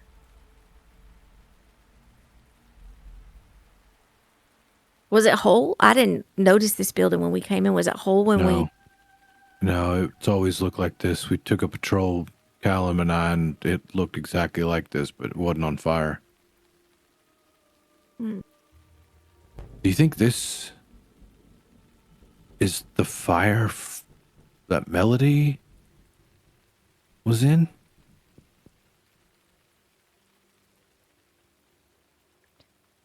Well, didn't he say that his wife died in the plague? Nobody also said she was scarred by the fire. I guess that's true. I want to step towards the flames, and I'm going to slowly put my hand out towards the fire. Gwen, Yes. since I tranced, can I consider that my long Yeah, even you though can you go did a ahead and do your long does? rest. Mm-hmm. I can't actually. Oh, yeah, do I'll prompt you. You. Because I wanted to Not you, re-prepare not my you. spells. You.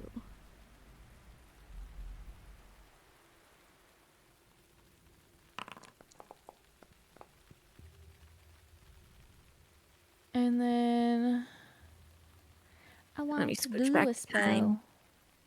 Okay. I want to do this spell.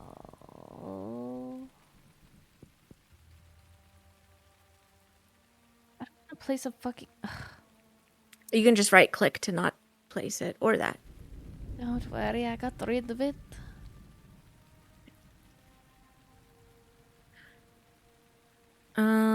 Detecting evil and good. Let me just remind myself.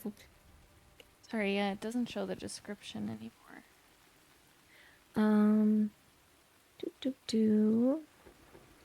You know, if there's an aberration, celestial, elemental, fey, fiend, or undead within 30 feet of you, as well as where the creature is located.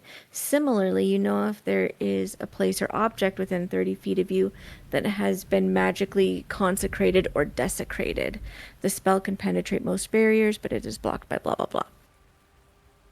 This building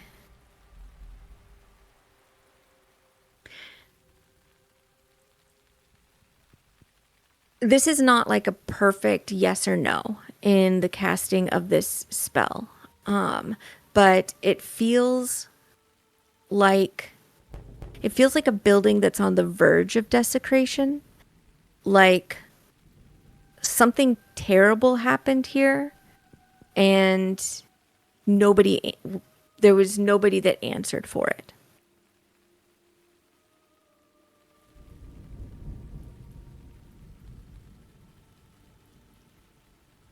I'm going to say you also have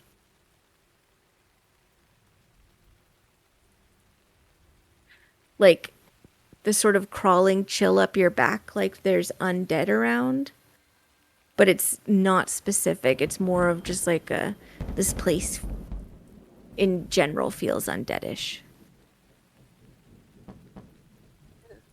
I get a shiver.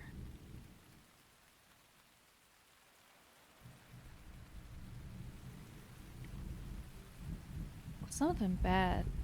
I mean, I know we could tell because the building's destroyed, but something definitely very bad here happened. Yeah. Merrick, you said you were reaching out towards it? Yeah. Can I get you to give me a dexterity saving throw?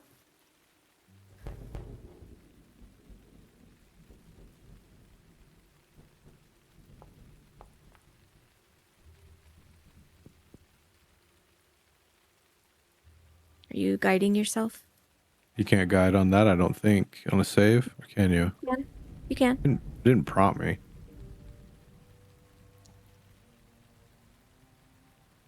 Okay. Yeah, as you reach forward, you basically sense no heat, and then this silvery flame like licks out towards you and you grab your hand back very quickly because suddenly there was heat. Like your palm is sort of pinkened from it, but you don't take any damage. It felt like it would have like charred you. Merrick, what the hell? I wanted to see if it was an illusion, but it doesn't seem so.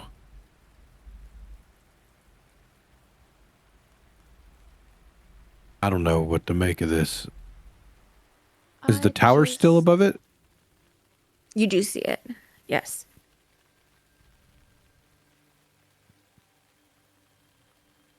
This town feels like so...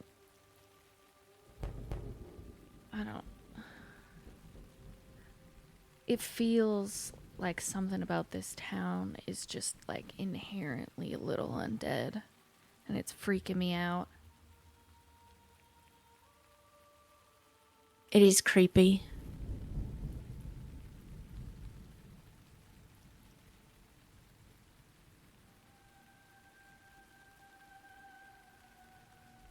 You suddenly hear from further up the street, "Hey, what are you doing?"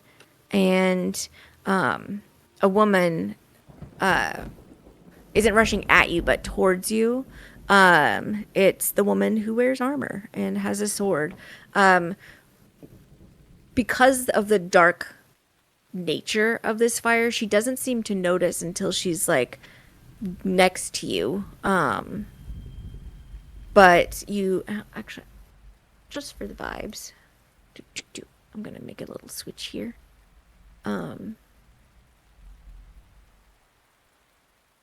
No, not that one. Oh yeah, no, that one. This is kind of what you're seeing in the vision. Let me make her go away for a second. As far as what the tower sort of looks like. as she rushes up, she's like, "What are you doing here?" And then notices the fire, and she's like, "What is this?" So this is new, huh? Yeah, did you cause this? No. We were staying up there, and she points to the inn. When I looked out the window and I saw this.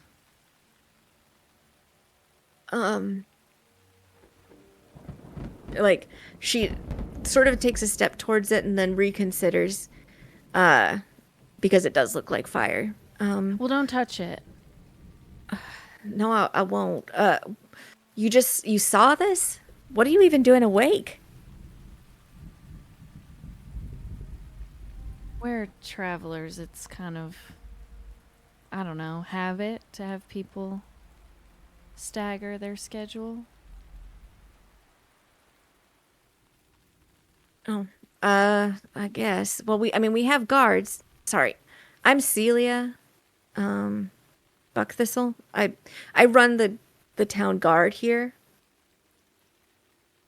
I know you guys are new, or visiting. I saw you at the inn.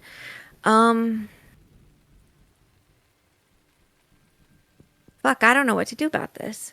It doesn't look like it's spreading, thank God. I don't know if it can. What happened here? Well, this place used to belong to this a woman. It burned down a little bit after she left, but she's just one of the people who got out. She and her fella. Did they actually? What do you mean by that? What was her name? Alana?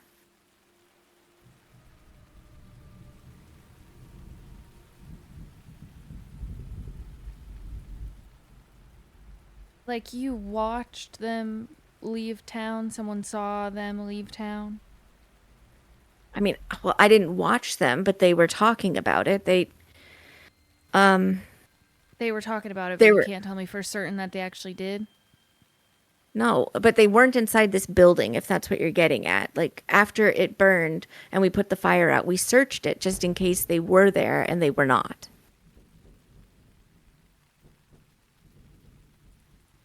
Uh-huh. Okay.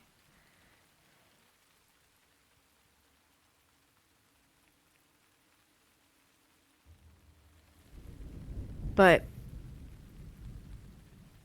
yeah, Alana just didn't have anything here. It wasn't exactly comfortable for her here, and she left. She's not the only one who's ever left, but I don't know why her house burned down shortly afterwards, but we hadn't seen her for a while, and then the fire happened. But again, we checked. It's just, I have this overwhelming feeling right now that something worse than just a fire happened in this building. And honestly, and she points up, I don't think something like that happens to just any place. Well, yeah, that is odd. That kind of she sort of like pivots a bit and like squints to the north, but the visibility is really bad, so she looks back up at the illusion. That's really odd. It Well- kind of looks like a long time ago. Like, gosh. I guess it would have been around the plague years. Her family used to be nobility around here, and her parents were one of the people or some of the people that passed away to the sickness. And she had a tower that they used to live in. I guess she inherited it, but she didn't like staying there, so that's why she moved to town. But it's about a mile north that way. Kind of looks like that. That's really weird. I look at Merrick.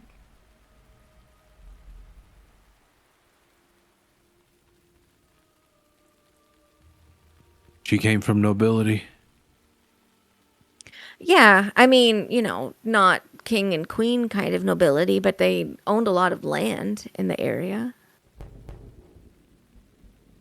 What were her parents' names? Oh God. His name was Frederick, and I don't remember her mother's name. I was little then, and I didn't know them particularly.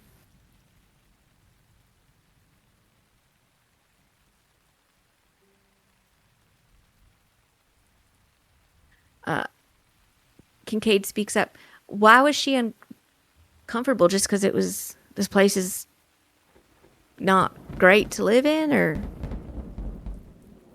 was there something that made her feel weird? Like, I don't know, she didn't like the way things were changing. And then she glances at the two of you, and then Celia goes, well, I mean, I know why she left. It's not really like, I don't think it has anything to do with this, I would say.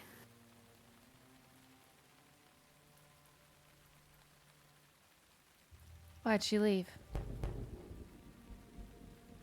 I mean, it's her business. I hopefully she's happy wherever she went to. Why'd she leave?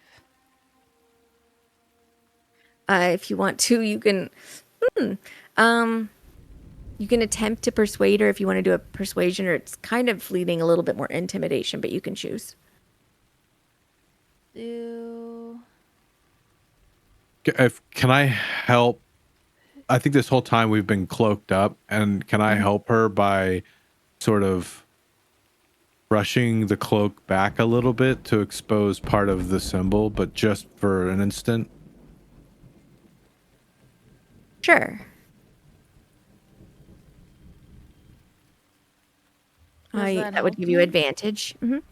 Help actions do. Oh, yeah. Roll 20.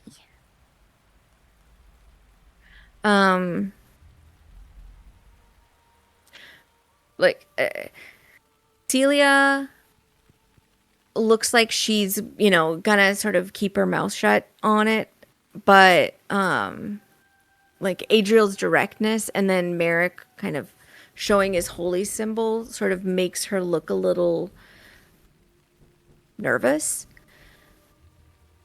Okay. Like I said, I don't think it has anything to do with this.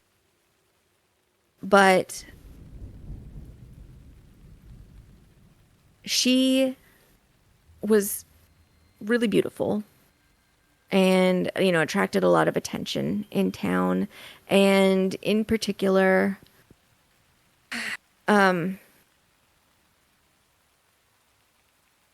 Bergen, the priest of Salak, was very interested in her, but she was really dedicated to Tarek, and his pursuit, I guess, was what was making her uncomfortable. And of course,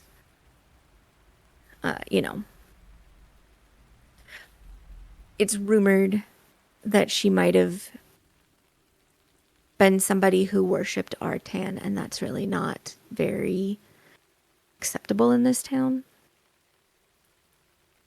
Yeah.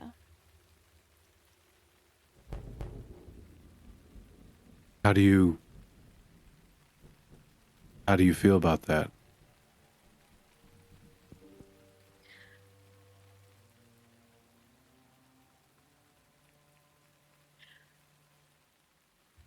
I Speak do plainly.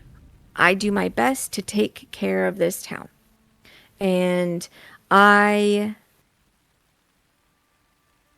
am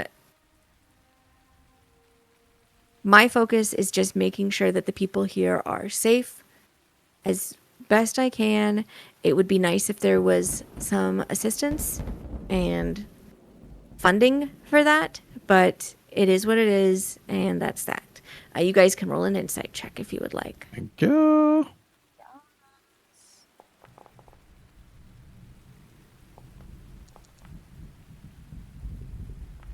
Hold on. She is clearly furious about the state of the town, but she is not somebody who would go like running her tongue to strangers and complaining. She's like too professional for that. How many think the way you do? That the town should be better, I would say probably everybody, but everybody is also here because they are the citizens and are, willing to stick it out and make the best of what we have. Sorry, how long has Mergen been in charge? After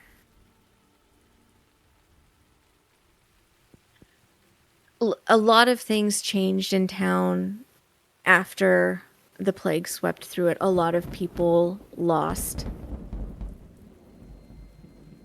a lot. And Mergen was in particular just like he was an angry little kid and an angry teenager and then a very angry man. And when the plague swept through and so many people were affected by it, it just, I think, became too much. And he had always been this zealot for Salak. But he just sort of had a switch flipped and made a push for power in the town that at the time was not really refused. So about a decade, I would say, altogether, maybe a little bit more.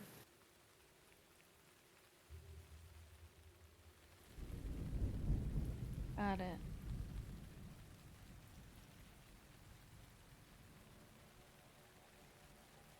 And, it's what I will say is I do not agree with a lot of the decisions that I would make different decisions were I in the position that he was in and is in, but I also understand why everyone accepted when he just decided to take the reins of the town. Because when so many people have been lost to something that nobody really had the ability to stop, somebody saying, I'm in charge now, I'll take care of it, is a very comforting thing. Yeah, fair enough. As you guys have been talking, the fire has started to kind of like recede a bit. The illusion itself has faded away. And now you're just seeing occasional like licks of fire over the parts of the structure that still remain the strongest. And even those are beginning to fade. Merrick has just been staring at Celia, just trying to get her read the whole time, like, insight constant. Mm-hmm. And I think he'll softly say, grant us the clarity to decide our own fate. See if she reacts to that. But then he'll continue. Go ahead and make another insight check, Merrick.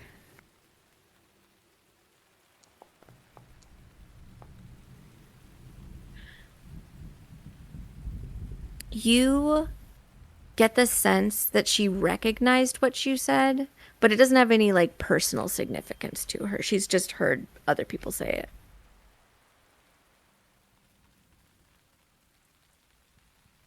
Are you yourself a believer in Salak?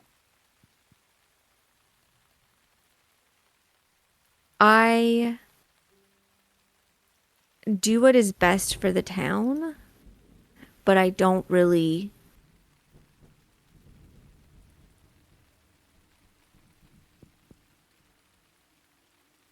I attend service, and that's what I will say. It's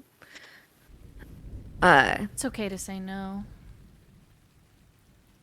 She like And takes a Merrick step nods. from you guys. I'm sorry, go ahead. She takes a step away from you guys. I don't disparage Salak.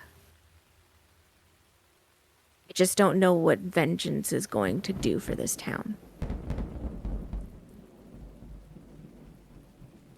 Maybe we can show you. She takes another step back. Celia, I don't want to frighten you. I have no quarrel with you. Frankly, I have no quarrel with this town. From what we've heard, not only from you, but from others, seems as though an angry man has taken advantage of a desperate set of people.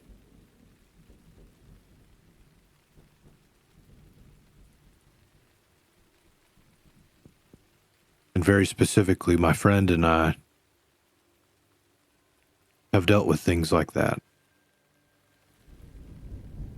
And I've got other friends, and he'll kind of look at Kincaid, but mostly motions back towards the end that might be willing to help this town.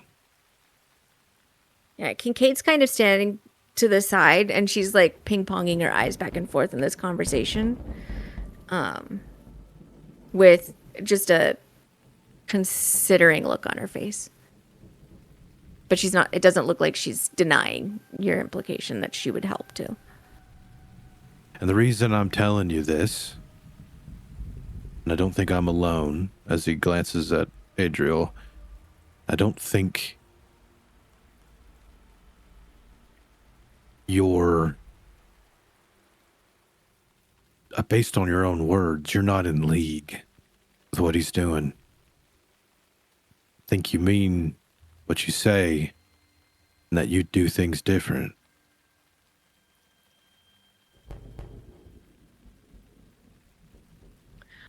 Can you roll a persuasion check? Or deception, if that's more applicable for what he's doing. I don't think so, but, Yeah, it's persuasion. Welp. Oh, I'm gonna roll inspiration. I'm doing an inspiration. okay. Do I keep the guidance dice? Yeah. You're just re-rolling the 20. Oops, not that.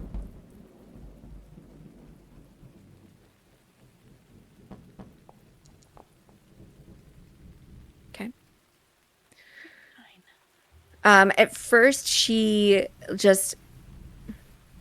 knows that you are also a follower of Salak. You showed her that. And she's seeming pretty skeptical.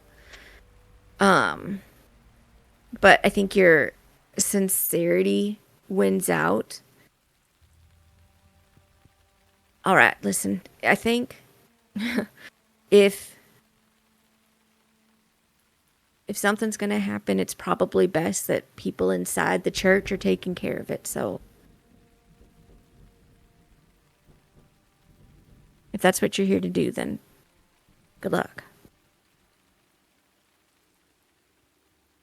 Well, if we're to do that, I don't want there to be innocent people standing in the way.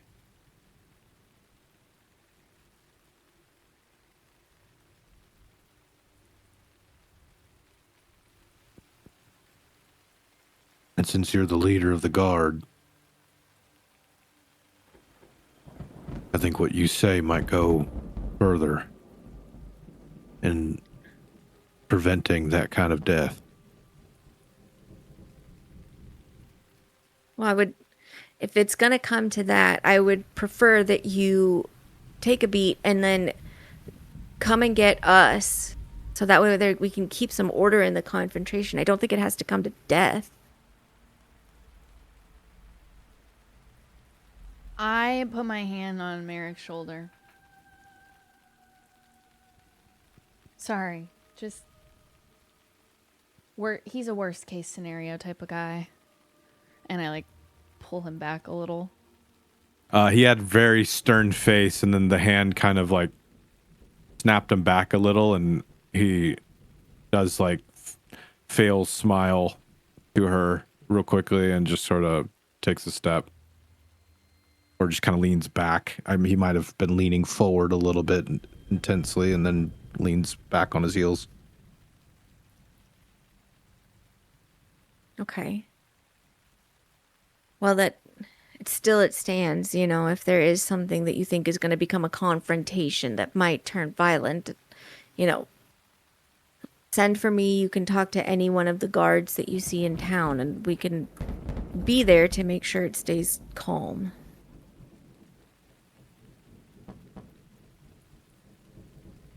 Yeah.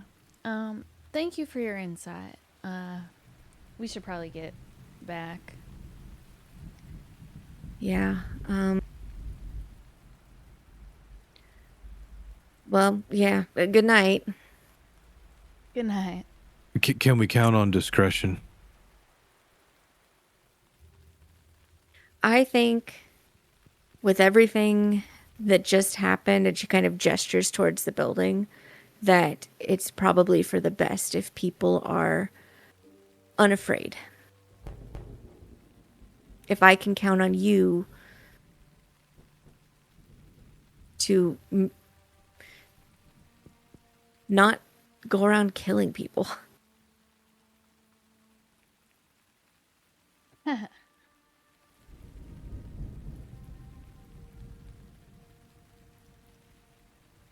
Miracle just turn and start walking towards the end. I'm sorry. I'm sorry about him. And she just turns around and starts walking. Kincaid sort of shrugs at her and she's like, you know how holy people are. They're just so serious about everything. Have a good night. And Celia's like, oh, okay, have a good night. And then they part ways. Celia sort of rushes off to tell folks that she saw something weird who worked for the guard. So that way she can see if they saw anything weird. Well, they were on patrols too. You guys make your way to the slippery pike. Merrick, you are starting to feel tired. Yeah. I think he'll linger at the top of the stairs once everybody catches up, and he'll just kind of say over his shoulder, I need to rest. Finish my trance. Kincaid gives a thumbs up. I guess I'll wake up Seraphina. Yeah. And he'll go lay down. She picks her way over everybody who's sleeping and then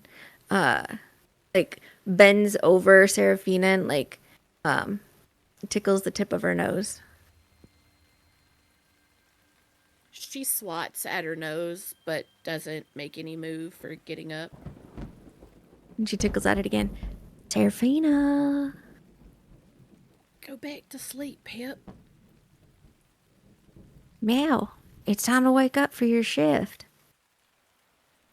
Oh, sorry. It's all right.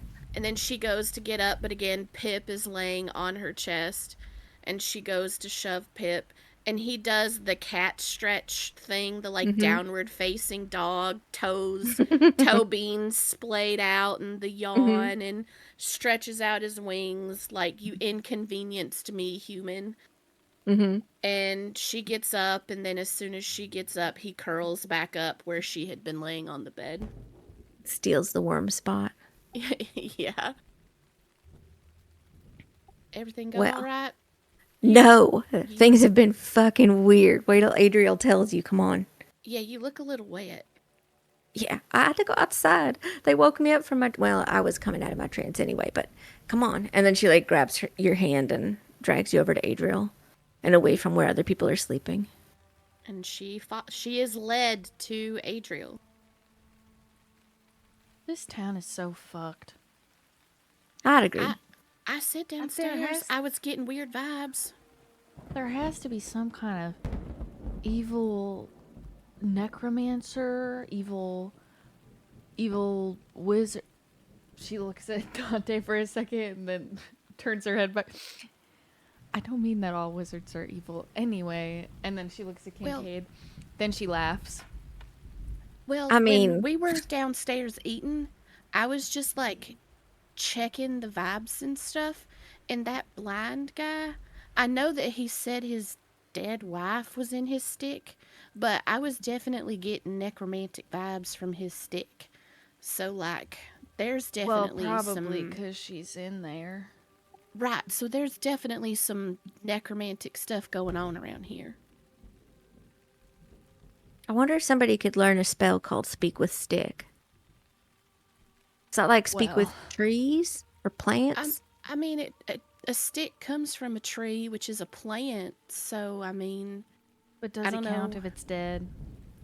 Because then, then you'd speak with floorboards and everything if I get... Yeah, I don't think that would work. Maybe just Well, I think it has to be alive. Yeah, what about speak with dead? I mean, in this case, I don't know that one. Anyway, I don't tell her about the weird thing. Yeah, so Merrick and I were just looking out the window when all of a sudden we saw one of the buildings that definitely already burned down. It looked like it was on fire again, except the fire was purple and silver. And then there was like a big illusion of a giant tower above it, like a really creepy looking tower. Anyway, so we woke Kincaid up and went to go check it out because we were like, what the fuck? And also because you guys have a screamer watching you. So we just, because, it's right there. And she points out the window and, like, you see that the building's not that far away. Mm-hmm. So we went to it and we were just kind of looking at it and wow. Really not good vibes there. Something awful happened there, I'm very certain. And then, that lady earlier that was downstairs and she had the shield and she was all armored up? Yeah. She came up upon us looking at the building and was like, what are you doing? And then she introduced herself and, well, her name's Celia and she's the leader of the guard. And she noticed that tower and the fire or whatever. Well, apparently that's never happened before. So I'm glad that it decided to happen when we showed up, because, jeez. Yeah, what kind of look is that? The bad kind. Yeah. Do you think it has anything to do with any of us? I don't know. I I mean... think sometimes you just get unlucky and what? Well... okay, let's just pretend that you're not going to get offended, and consider that we've got like a town that seems to be run by like an evil Salak worshiper, and then two not evil Salak I'm assuming not evil Salak worshippers roam in, and then things start happening weird. Yeah. I don't know. I mean, unless this is how all Salak temples are like.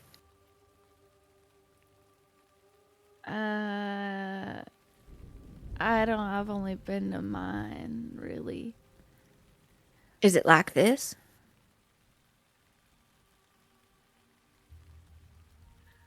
I think it's a matter of perspective. That's an odd way of saying no. Anyway. Anyway. It could be that you guys being here is sort of stirring something up. Yeah,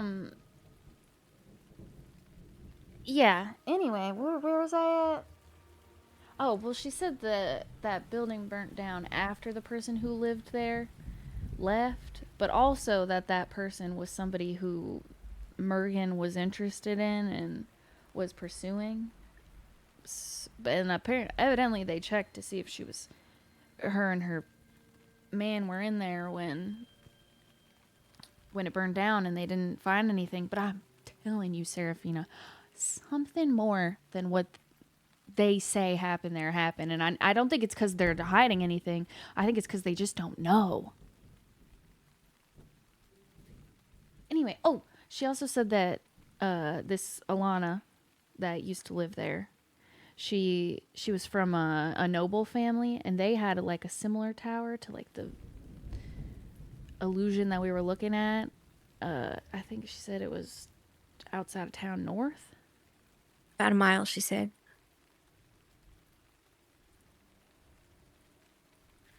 Do we think it's worth going to see? I would imagine.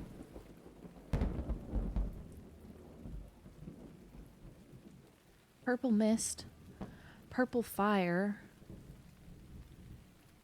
purple other tower. That's that Moodlegraw guy. I think it's his tower. Kind of glows purple. Didn't Lauren's wife say that Moodlegraw made the tablet that was holding her? Something like that, but also the fire. And then we see a fire. Maybe. Like, I don't, does it feel like this fire is saying, hey, you should go here? Yeah, should we investigate this broken down house? I think we need to go to that tower.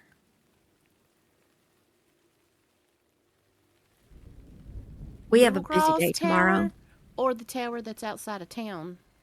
The outside of town tower, but also, like I said, Moodlegraw did invite me.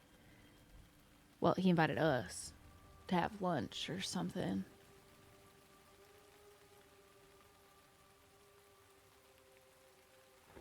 Basically, we have multiple things we need to do tomorrow. Got the service if we're attending that.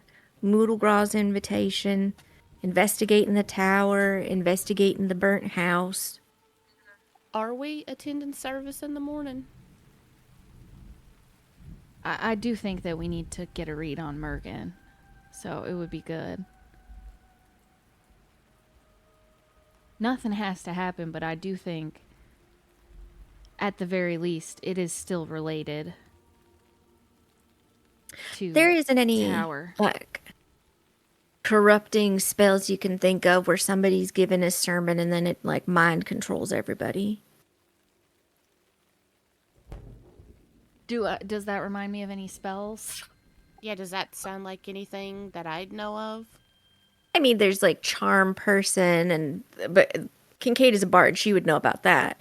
But I think she was like more specifically looking for if Adriel, as a cleric of Salak, knew of any things that happened like that in her church. Oh. So if you want to, you guys can roll religion, but you can roll with advantage, Adriel.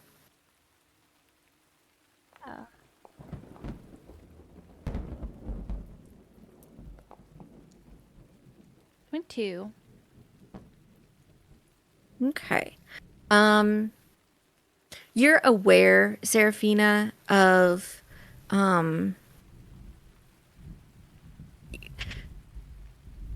like sermons that you've heard from people who like are like street preachers and stuff, and they always seem to be very charismatic. That might be just why they're doing what they're doing, because it works for them.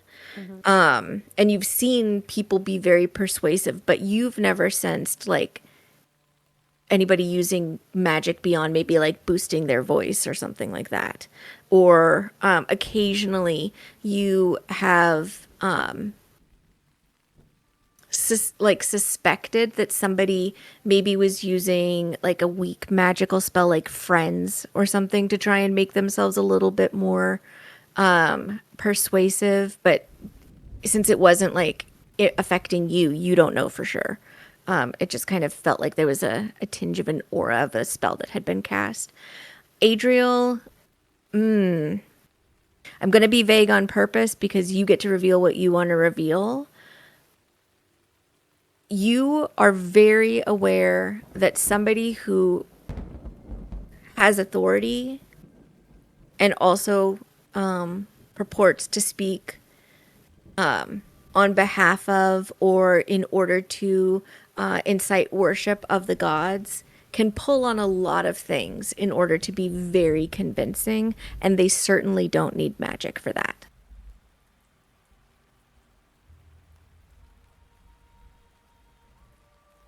I would say probably nothing magical, at least. Well, then I guess it's safe for us to go. I don't want to come out mind controlled and, you know. I'd kill Dante. If I was being affected by somebody who's all about vengeance, Dante would just be dead. And I don't want to kill Dante. I just want him to suffer for the rest of his life, usually at my hands. But I don't want him dead. So you want to be in his life forever? It seems like we might be walking down that road. And if we occasionally part, then more is the better. But when we come back, I just want him to regret seeing me. Okay. We should unpack this sometime. I think maybe you need to talk to somebody about it. We don't have to unpack it right now, though. That's fine. Okay. Well, all right. Well, I guess hopefully the sun's coming up soon. When you were talking to the guard, I mean, did you pick up on like what their thoughts were about the whole situation with Mergen in the town and how it seems like everybody in town's suffering but Mergen and the temple? To avoid like saying anything too loud or like revealing things or whatever, she does like just like a thumbs down. She does the okay face and nod.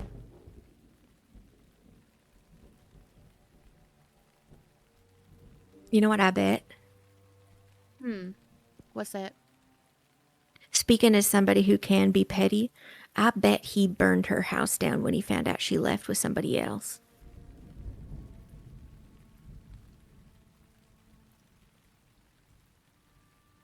Could be.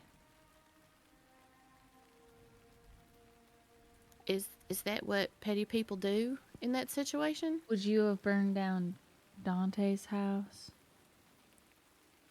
if he just left? Serafina awkwardly looks at the other direction. Go ahead and roll an insight check, Adriel.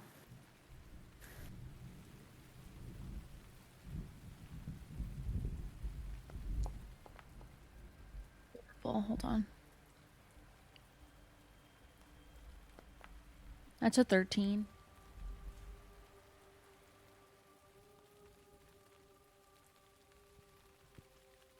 Kincaid gets this look across her face. It's like very near like a 1,000-mile stare. And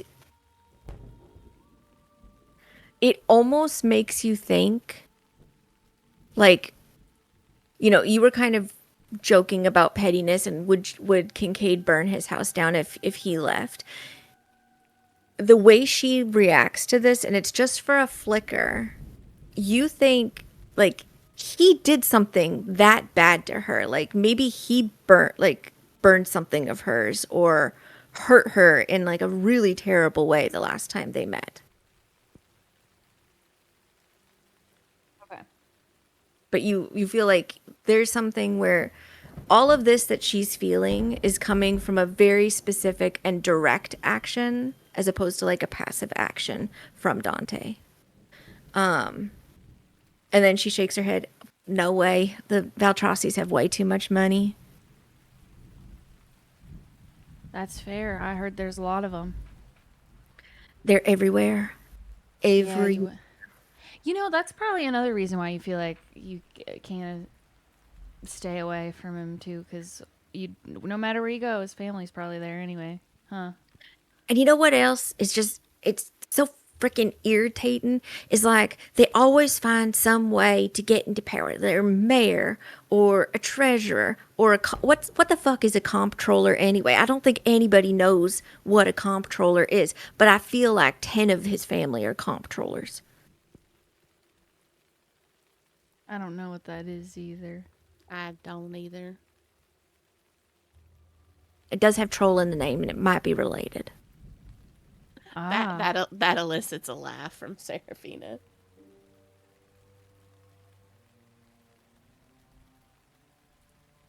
Anyhow, I guess let's make sure there's nothing else weird happening tonight, and then Yeah. get to, I guess, whenever. Okay. Let's settle in, and then she's gonna go ahead and find a place near one of the windows to keep an eye out and watch. I'm gonna watch out the same window I was already. Okay. Seraphina's gonna sit at the top of the steps and just keep an eye. Okay. Go ahead and give me perception checks.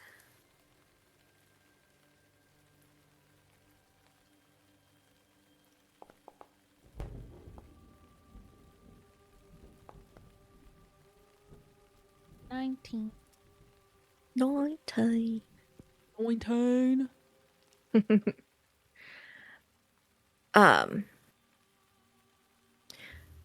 Towards the later, nothing near out the window is really happening. Towards the very early hours, the storm is still overhead, keeping the sunlight from starting to peek through the clouds. Because here where the land is flat, the sun comes up early, usually. But as day is starting to dawn a little bit, the Marstons awaken and start smells like cooking up breakfast, maybe an oatmeal and some bacon. And a little halfling raps at the door, and Mrs. Marston comes to open it up, and they have a little conversation there. And then the halfling sort of steps out of the line of view, Seraphina, to a wagon that you can kind of see it's just a pull wagon, but she brings back a box and hands it to Mrs. Marston, and they make a little exchange of coin, and then she waves, and they kind of have a shared giggle about something, and she heads off.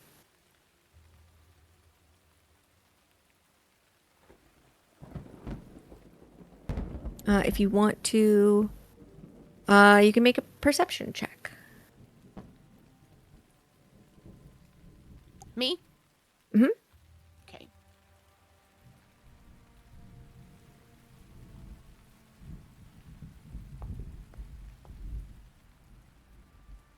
$21. Okay.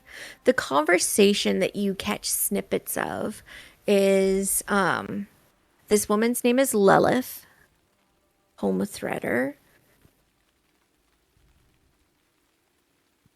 And she basically she's just I brought your order from the general store, so that seems to be where she came from, and it's bottles of ale that she's brought over. The thing that catches your ear is Mrs. Marston, who you learn, her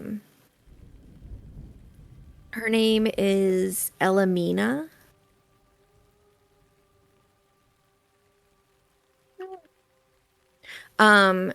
She says, do I have to pay the full price? And Lilith goes, oh, no. Bilfra brought these in his way. And Elamina's like, oh, good. And then they make the exchange of coins. And she goes, do you know when there's going to be another shipment? And she's like, because we've got actual guests. They might go through this. We might sell it all. And then the little halfling says, well, I don't know. He got attacked when he was on his way back. I think they helped him out, but I don't know if he's going to be able to travel that way anytime soon. We'll see. I don't know. And then whatever joke it was that they made between each other, you didn't quite catch it. But then they head out.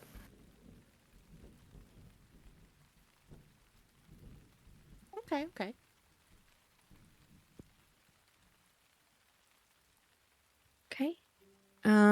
Around 5 a.m., since you guys were able to get to sleep starting a little bit early, you find yourselves starting to wake up if you have been asleep or trancing. Well, I will say about an hour before it's time for watches to wrap up and people to start getting up, that's when Seraphina settles in to do her normal daily routine.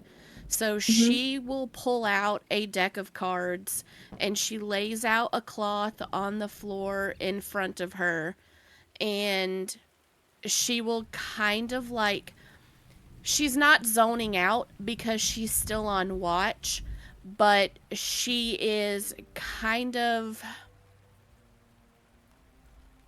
searching inwardly, so it looks like she's zoning out, but she's still like watching towards the bottom of the stairs and listening towards the stairs as she's searching within herself and getting into the moment as she starts messing with the cards that are in front of her. Okay.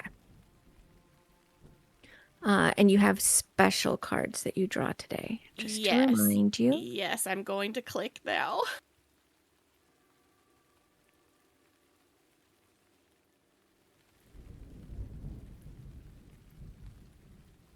And then I'll prompt the rest of you guys for your long rests.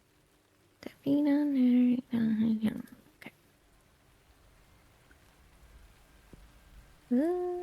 Skip through time.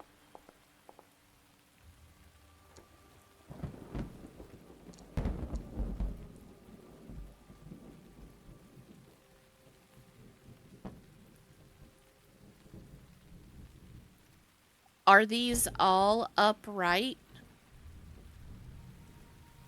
Yes. Okay.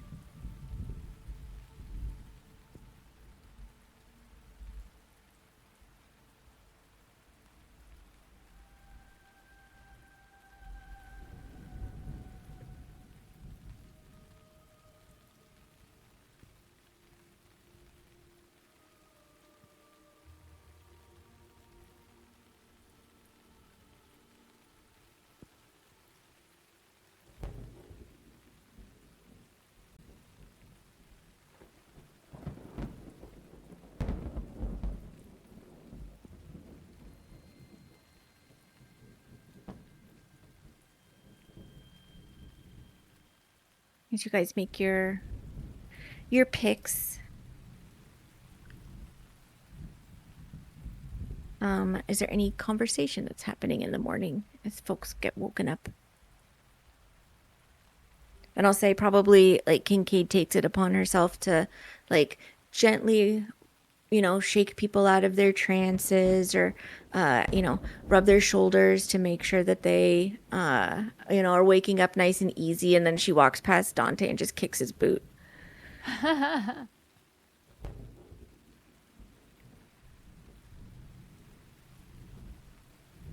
I'm going to DM you. Keep going, but I'm going to DM you about one of the things.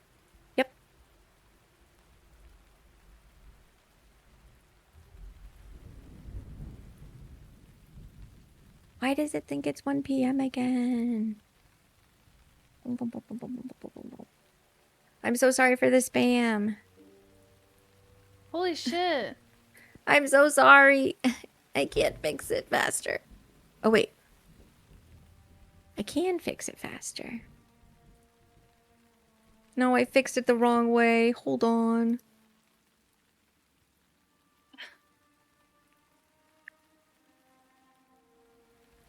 Okay. Now we're good.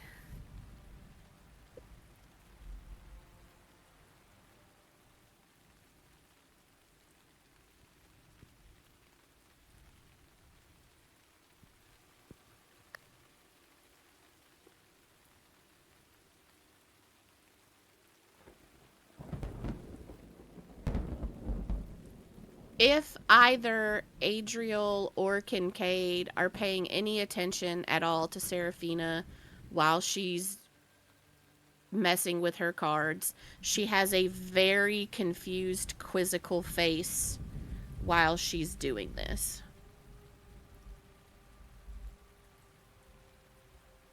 Okay. I do think that Adriel's kind of like, I don't know, I guess like collecting her thoughts on explaining this to everybody who hasn't already gotten an explanation. Mm-hmm.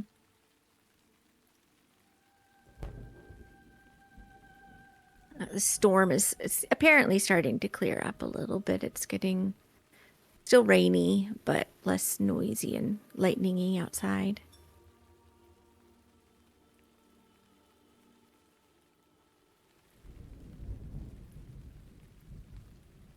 Callum, do you do anything special as you wake?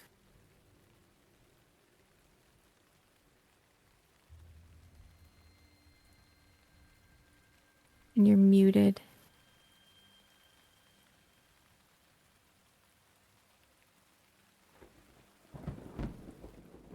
Or Dante? Or Merrick? Oh no, did they fall asleep? Yeah, we all fell asleep. Merrick is Honkshoe. Finishing up some prayers as he's waking up, and he's choosing new spells. Okay. Dante's just kind of sitting where he was sleeping, just leaning on the wall, waiting for everyone to get ready so we can get at the action of the day, figure out what kind of violence we will enact on this town. Mockery gets up and walks over to Merrick. To Dante. Do you think it's important to make sure everybody knows that we saw that one guy talking to that redhead? Like, I know we told I told Callum and Merrick, but yeah. but I figured he would share with the rest of the class. Yeah. Okay. Then we should assume everybody knows. Yeah, I'll say something just in case.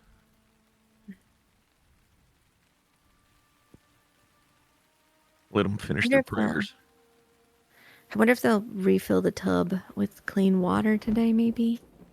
Let's cross our fingers. That'd be nice.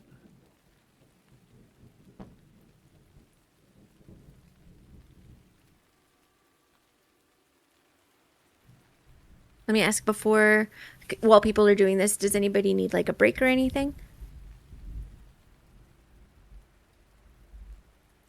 No. I'm okay. I don't know how everyone else is feeling. I'm good. Good. As you guys are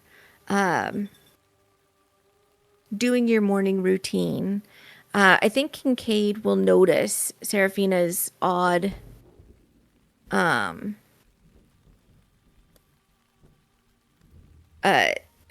confusion that she has, because at this point she's noticed that this is a daily ritual that Seraphina performs. And then she'll head over and like glance at the cards. She kind of has a weird look on her face, but then she looks at Seraphina and she says, hope you didn't see something bad.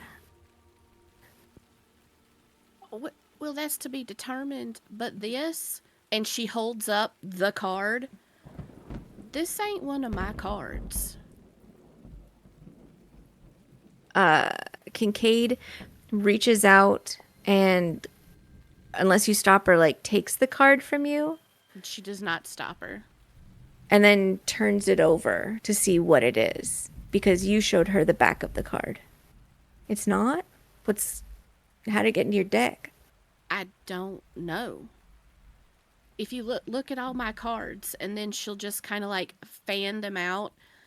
Like, this deck was gifted to me by my grandma, and they're all floral in nature. This is anything but that. Kincaid gives you like a really long, quiet look.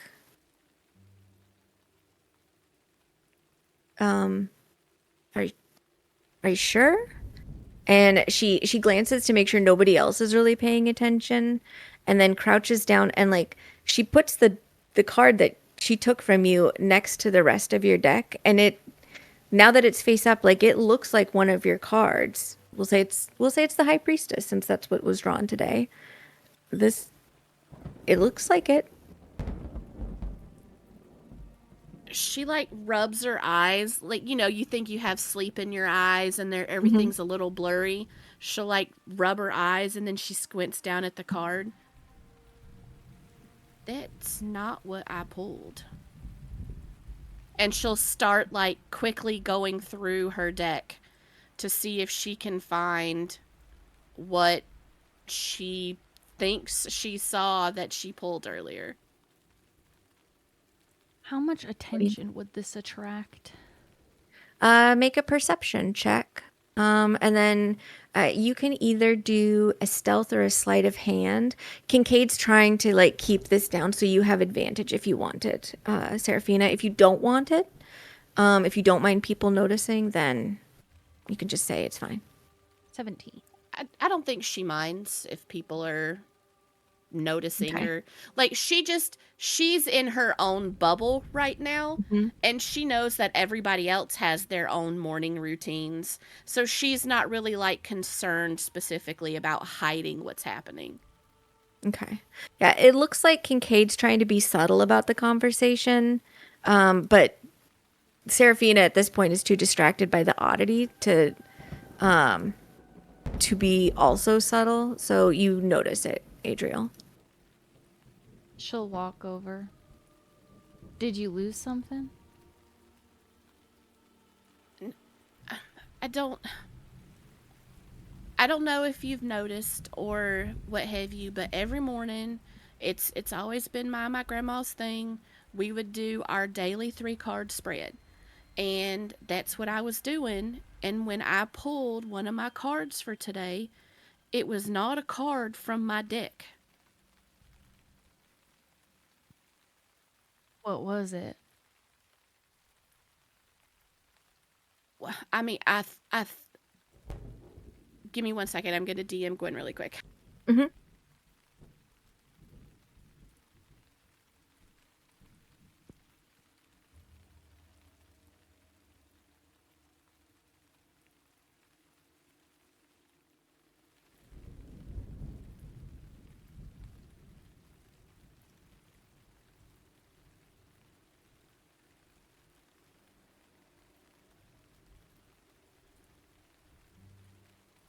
So, as I was explaining to Kincaid, if you look, all of my cards are floral themed. But the one that I pulled, it was silver and purple. It was silver and purple. Yeah, and there was an old woman on it, and she was really pale in the face. I mean, maybe she was old, but it was like a pale-faced woman, and like it was the 5 of cups, and she was surrounded by these cups, and they were all pouring out some sort of red liquid. I mean, and that's the card I thought I handed Kincaid, but she said that, I mean, and I mean, I can see now that that's not what it was, but I don't see it in the deck. Purple mist, purple and silver flames, purple and silver card, purple tower.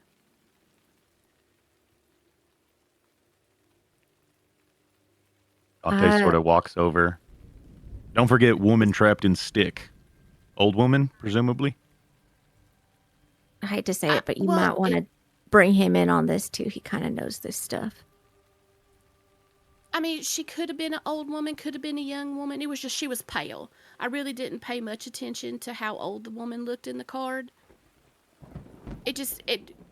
What struck me was that it's not one of my cards. Because this town has the weirdest fucking magic ever. And it's all connected.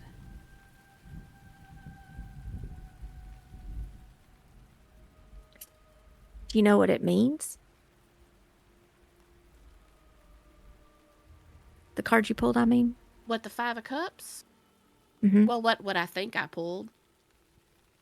I mean, typically it's disappointment, grief, regret, focusing on the loss of a loved one. I mean, maybe it's... What'd you say her name was? Alana? She wasn't old. Okay. Above board, it wasn't an old woman. It was just a pale-faced woman. And so that's why I'm saying I don't know whether it was an old or a young woman. It just said woman, and Gwen clarified it was a young woman.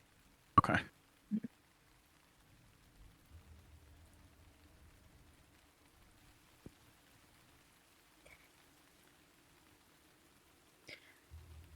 I'm going to be honest. At this point, I think messages are being sent.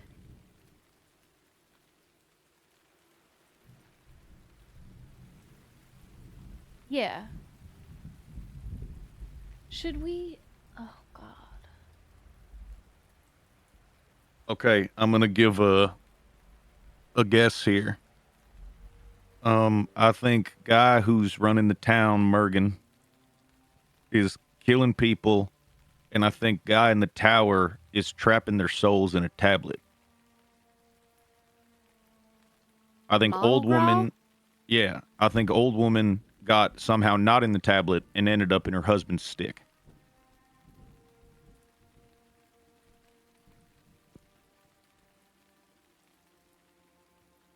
Hmm? So, okay, do we confront one of them to confirm the suspicions? Well, I don't think we should do a confrontation yet. I think we're still I think in a gathering info phase. maybe we should go to a nice lunch. Well, we gotta go to that service. Yeah, but the lunch will probably be after, right? Oh, yeah, sorry. I keep forgetting you were asleep when we decided we were gonna do that. Oh, hey, awake now. Yeah, Merrick, we tell got a y'all schedule about today. Merrick. Tell y'all about Bill Farrar and the copper-haired lady talking in the street last night. Huh? There was Bill Farrar was talking to some younger woman with copper hair. He seemed like he was gesturing at the tavern and talking about us helping him, getting him here.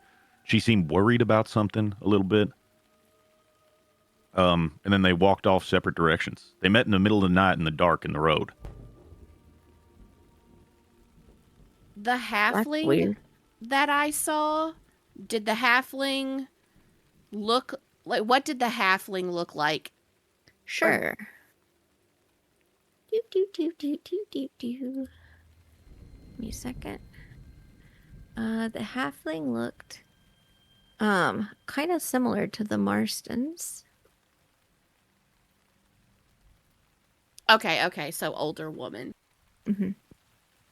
Yeah, woman was about in her 30s, human. I don't know, maybe like a little bedraggled. I had straight coppery hair. Well, this morning. Oh, go ahead. Didn't we see her yesterday downstairs? Yeah, she was in the corner. Okay. I don't know if it's related, but this morning I heard Miss Marston talking to another woman, and she was actually delivering some ale, and they were talking about the price, and the woman that was talking to Miss Marston said that Bill Farrar brought these in his way, and so it wasn't going to be full price. So I don't know if it's related to that at all. That maybe he ain't bringing these in above board. Don't seem like much around here's above board. No. Well, Dante, we we need to make a trip to this tower that's like a mile north of town. 'Cause last night, can I just say that I explained it to him? Yeah. Oh, and Kincaid makes sure that Callum's over there too, and Mockery. Yeah.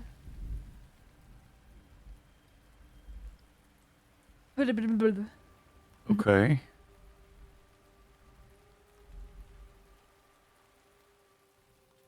And all of this stuff is silver and purple, or at least purple.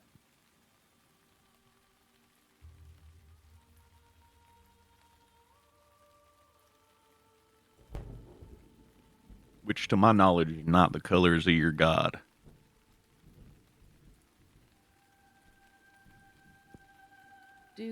Yeah.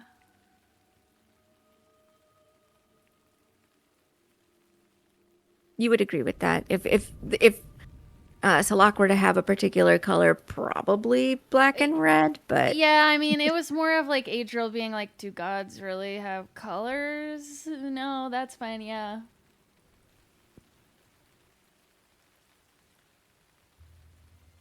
All right. Hell. Well, I don't know much about purple mists in terms of magic. I mean, there's lots of spells that make mists and fogs and poison clouds and things like that, but I mean, I'm assuming if it's not unnaturally natural, then it's the reflection of someone's spellcasting. Yeah. But that Moodlegraw guy, like I can't. Did he say that not a lot of people are like magically inclined there, or besides, yeah. Moodlegraw basically said to me that not a lot of people in the town, besides like the clerical kind or like the people at the temple, are very like magically inclined. And that was part of why he asked me if we were staying. But that also means, at least to me, that he is. Well, yes, yeah. I asked him if he was wizardy.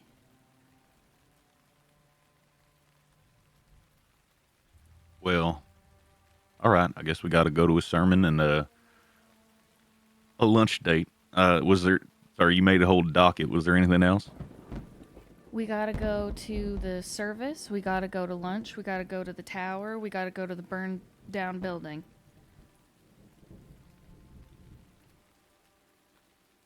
You see like a look of exhaustion on Dante's face. Like for a long time, he hasn't had to be scheduled at all, and he does not like feeling scheduled. She like snaps in his face a little. Yeah. You know, if you're an Oathwarden, that you're gonna have stuff to do. I don't mind doing stuff. I don't like having a dissertation about the events of the day. Well, you're welcome to sit here on your ass if you'd like. That's fine. You'll do better if I come. Sure. that's debatable. All right. What's after that? We got a meeting with the comptroller or something? What is that? You know what I mean? It's like an accountant for a government.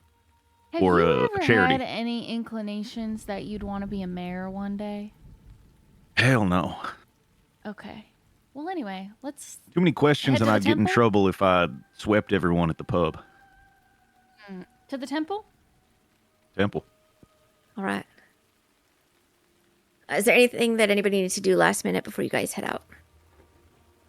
No, at least not for me. Nothing.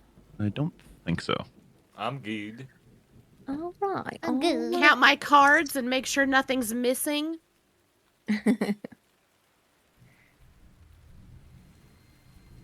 Okay. I guess, actually, before we go, Sure. Serafina, can I see that card you drew? The one that you said changed? Yeah. And she'll pull out we just said the high priestess because that's what we drew for the session. So she grabs the high priestess card out of her deck and hands it over.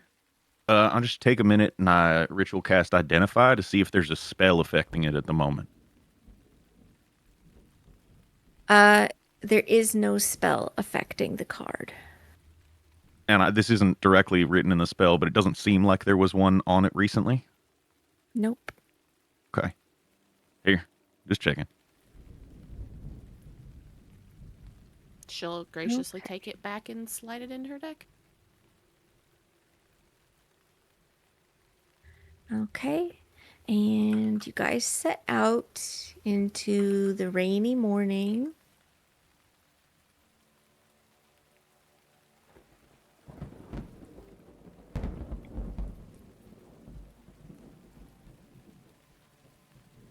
Okay.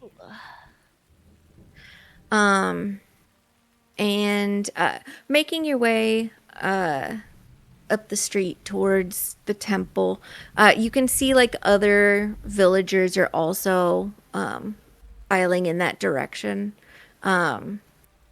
You easily get the sense that this is simply habit, like this is a perhaps a weekly thing that occurs on the first day of the week, and everybody attends.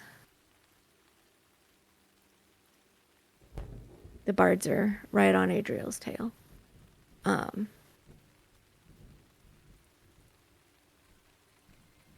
As those of you who haven't been this close are drawing closer, this building is pretty impressive. There is like 3 stories to it, so it's about as tall as the little wizard's tower that you guys have deduced is Moodlegraw's. But it's so much more substantial that it seems much taller, and it's probably the ceilings are a taller ceiling height. But the first 2 levels are defined by this really impressive colonnade that surrounds like the sanctuary portion, and then there's a 3rd floor that has very skinny little windows that is up above. As you guys are approaching, you can see 2 guards are posted outside that they're not standing there like super sternly or anything. Like they're nodding to people and like helping elderly folks like up the stairs and that kind of thing.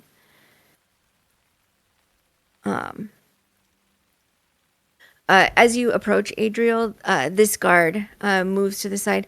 Oh, hello, good morning. You're one of the new folks in town. Yes. Mergen wanted me to keep an eye out for you.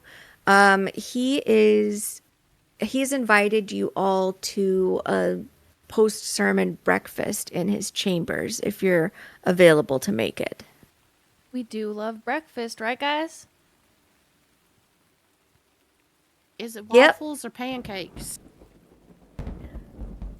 That I'm not sure. He is sort of like taking a look at like how many of you there are, and there's kind of a grimace on his face, but then he gets out of the way. He wasn't really intending to be in the way, just to get your attention. Come on in. All right, thank you. Me work on getting you guys over to where you're coming in. Wow.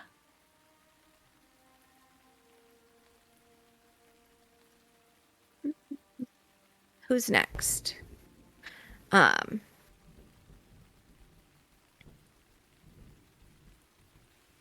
Serafina. I'm gonna leave Pip where he is. In But the he's rain? with you. A cat in the rain? He'll be fine. He is yeah, he'll be fine for sure. Oh. And It put me back on Pip. oh gosh, okay, let me bring him over. And then the girls.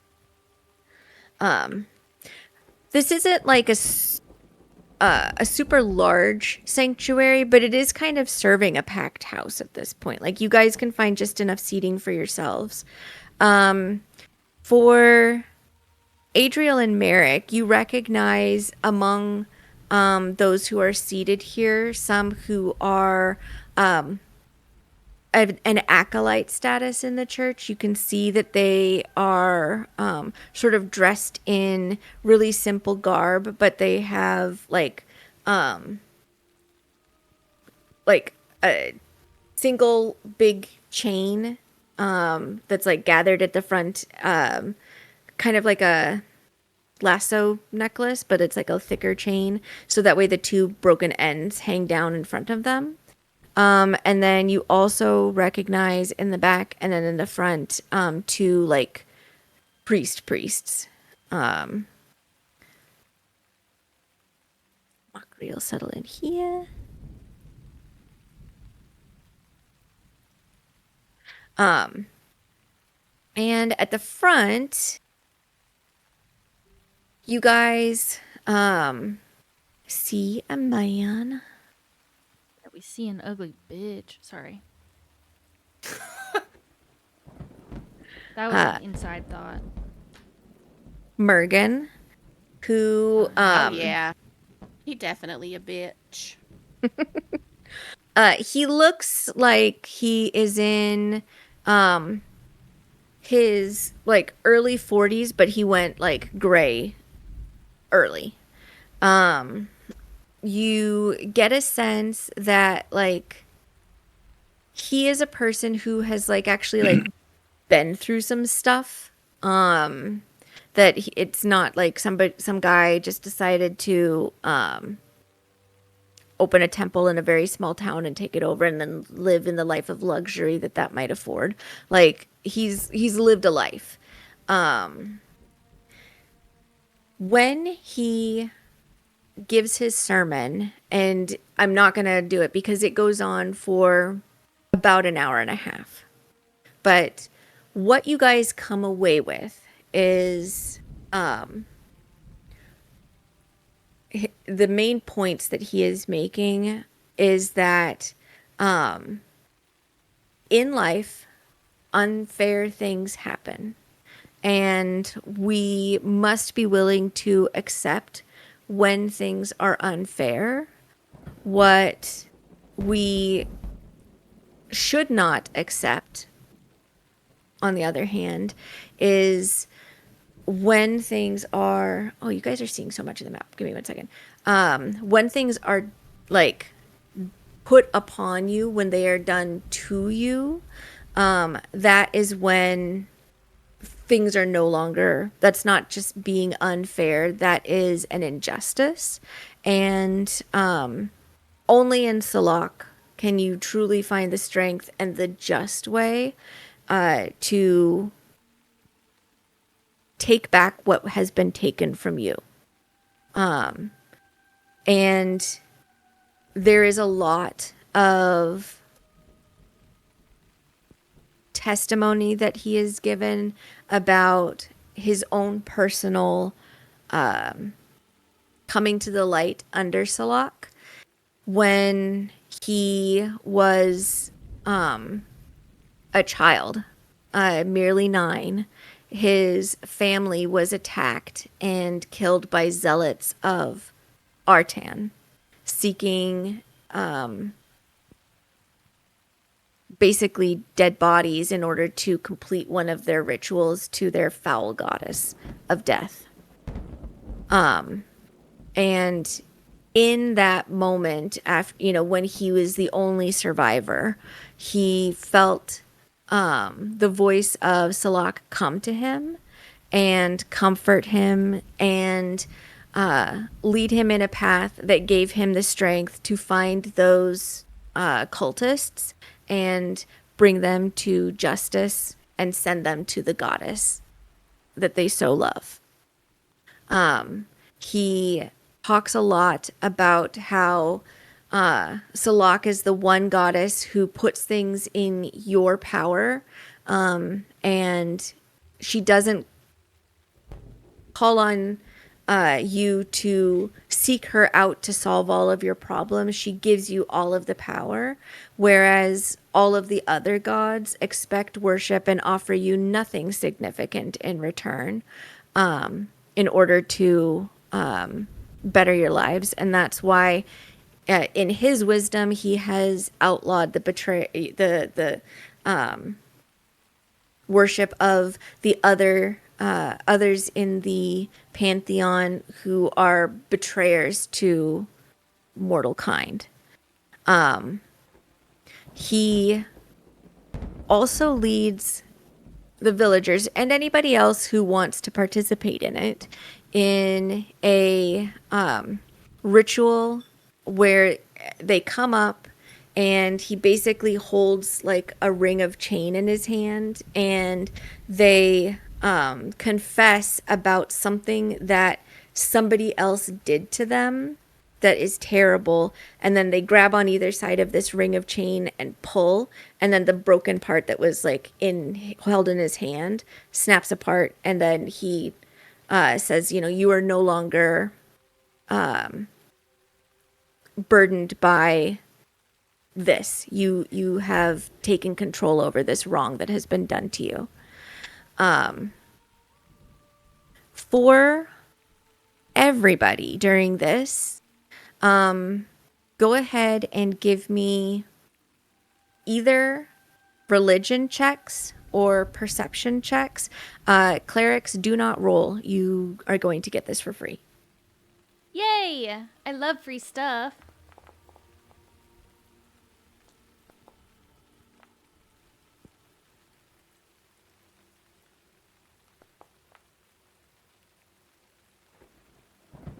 Okay.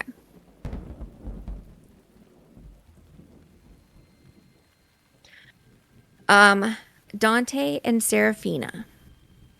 In this sanctuary, you see many depictions. There's several statues around of Salak that are similar to the large statue that is behind Mergen as he speaks.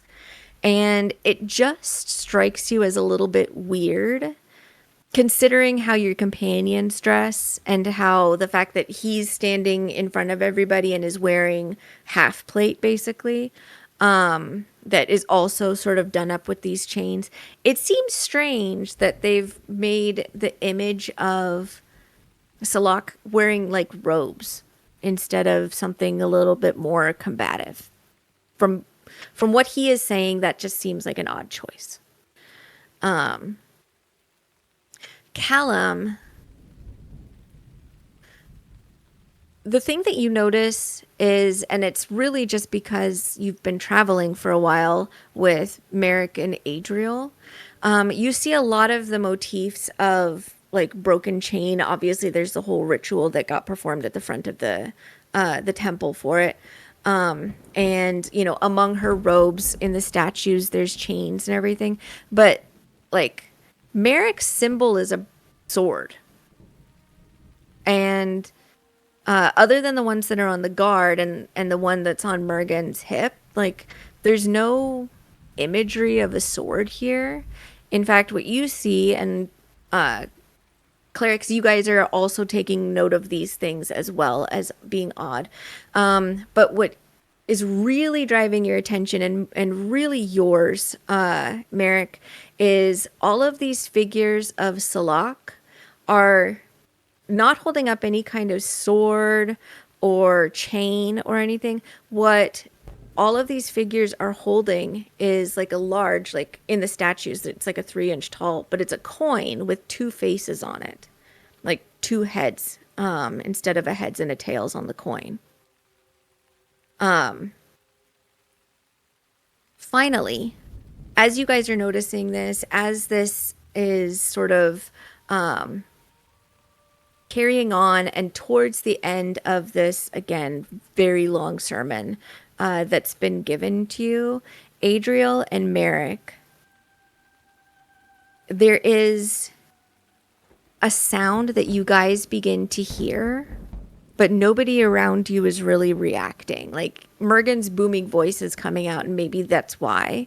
But you start hearing this creaking, crushing sound that begins to emanate from the front of the temple where he is. And this hand that's like lifted above him, that's holding on to this 2-headed coin, begins to warp and twist. And from the center of the coin, this sort of black circle begins to spread outwards as the fingers of the statue like grow long and sort of spidery until they form like this perfect circle around this black circle where the coin used to be. And then the coin fades from your vision, and instead in this black circle you see like a little bit of glowing light, and the circle begins to expand and expand and expand, and then there's suddenly like this puff of purple smoke from the center, and you see very briefly again that shape of the ruined tower. And then that all fades away, and you kind of come back to yourselves as he's closing the sermon, and the hand is perfectly fine above him on the statue, and the coin is there. I definitely reached out and grabbed Merrick's arm during that. Yeah, without looking, I think he would just nod if she looked over at him, but I She think didn't he would look, also she just reached out and grabbed. then he might tense up.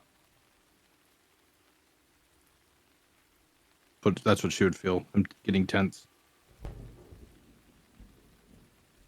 As the sermon closes, there is, people shuffling to their feet and nodding mostly to Mergen, as opposed to going up and shaking his hand like people might have seen at other church services.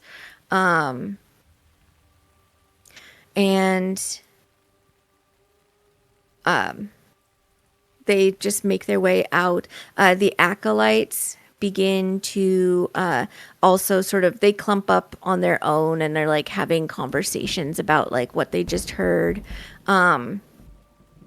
Anybody can give a perception check, or maybe an insight check. Dante, you have advantage on it.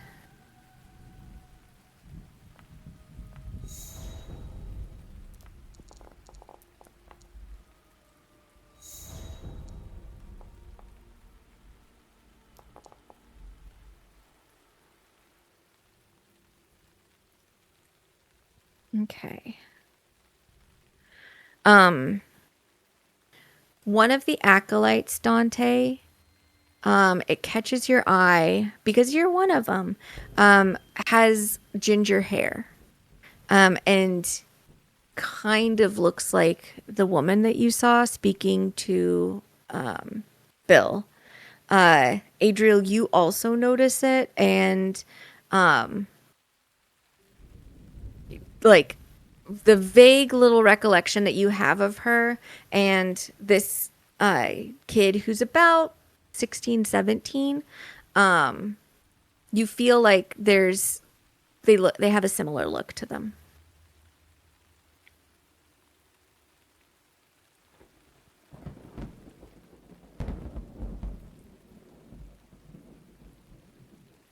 There's like a little bit of time as people are shuffling out in case anybody wants a conversation.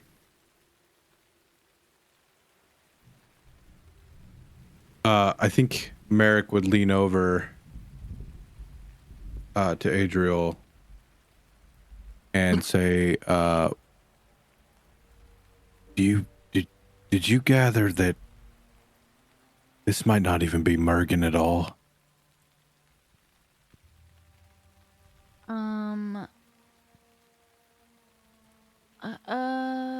That he could be being deceived just as much as he's deceiving others, but unknowingly. Maybe, or intentional. It could be either one. It could be cohorts.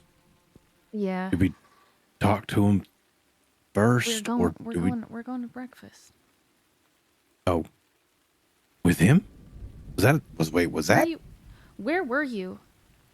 I thought it was lunch with Tower We're Bella. going to breakfast. It was like here? 15 feet behind you, to be And fair, when then- that was decided.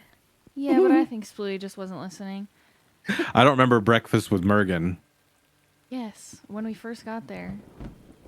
The guard extended the invitation. We're going to breakfast. All right.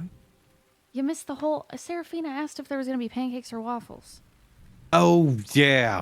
No, I remember now. No, you don't. Where were you? I do. That I See, remember. Were you... See, were you waffles AFK? are I was talking waffles about are pancakes. important. Were you Waffles AFK? are important. I Were was you here. away from the keyboard? I was here. I just don't remember that conversation in the moment until like now, and I'm like, oh yes. I like motion for Serafina to come over because she's like far as fuck away from everyone. I lean to Callum as everyone's getting up, and I go, "What the fuck?" I have no Yeah, fucking Serafina idea. definitely has like an uncomfortable, this is not my vibe look on her face right now. I told you I wasn't really one of the faith. I'm not really either. Yeah. You know, you say, "Hey, praise be ZL" when you get a big bag of coins, so someone doesn't steal it from you. Yeah. I'm looking right at you guys. Don't judge me, priestess. Priestess? Yeah, basically. Okay. She like gets really quiet. This? And she's like motioning around with her hands. Not it. I know the chain stuff, but isn't there usually supposed to be a sword? She makes an X with her arms. Like I thought she- the statue would be dressed like you.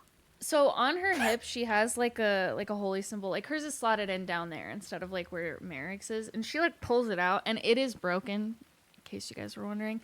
But it is like half of a sword. She's just like holding it in her hands. So I don't understand the concept of taking vengeance, but you're not using a blade. What are they fucking doing?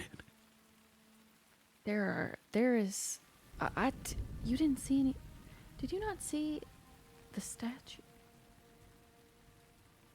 Did you see anything funny during that? And then she slots it back in her breastplate. Besides the whole bank and chain thing? Yeah, I was more focused on him doing like a Okay. like a child's magic trick with a broken chain. She like taps Merrick on the shoulder. You saw it though. I did. And I saw it too, right? No. No, I didn't. Okay. That's what I thought. You really made note of the weird coin symbolism, because that's not your experience at this point. That is not Salak, or at least Why not does what you that know of her. sound familiar with the whole two-face coin? Didn't you mention something about that at some other time recently? Last week we were told that was the symbol that they had on. Oh, okay, Yeah, okay, when you okay. went up to the temple, That's right. that's what you saw. He On the had guard's chest. Right. Yeah.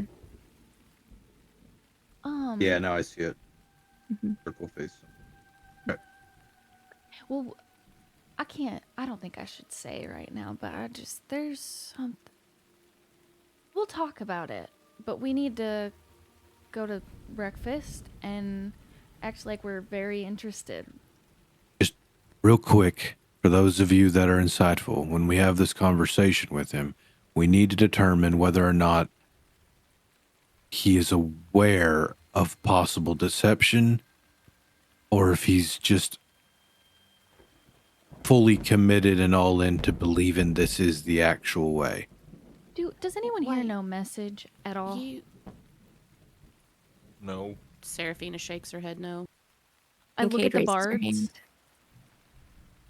Can you message me? And Mockery nods as well. I didn't learn it because Kincaid knew it. Kincaid, in her case, she kind of hums to herself like she's thinking, and that's all everybody hears. But what you hear is, "This is a message. Mine is not as subtle as other people's, unfortunately, but maybe people just mistake that for me being bardish. Also, he's coming." Great. I just want you to know that we saw something fucked up with the statue and that we don't know if if there's some other type of entity or a god or something that he's actually worshiping and if he's aware or not. And if you could spread that to everyone, that would be great. And then she turns around. Welcome, sister. And Mergen spreads his arms. It is very clear he is not going for a hug. It is just a general welcome thing. Kincaid kind of like scoots to the back and is just kind of humming and tapping her fingers against and one by one, we'll start with Dante, then Callum, Seraphina, and then she'll tell Merrick in case Merrick didn't know, and Mockery, what Adriel asked her to convey to people. I heard of your heroics outside, helping one of the citizens of this town ensure their safe return. We are very grateful to you, and I'm so happy to have hosted you, especially you, sister and brother. What temple do you call home?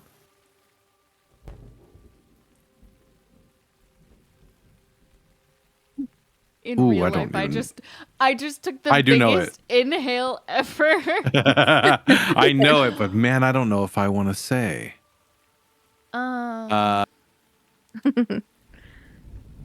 Well,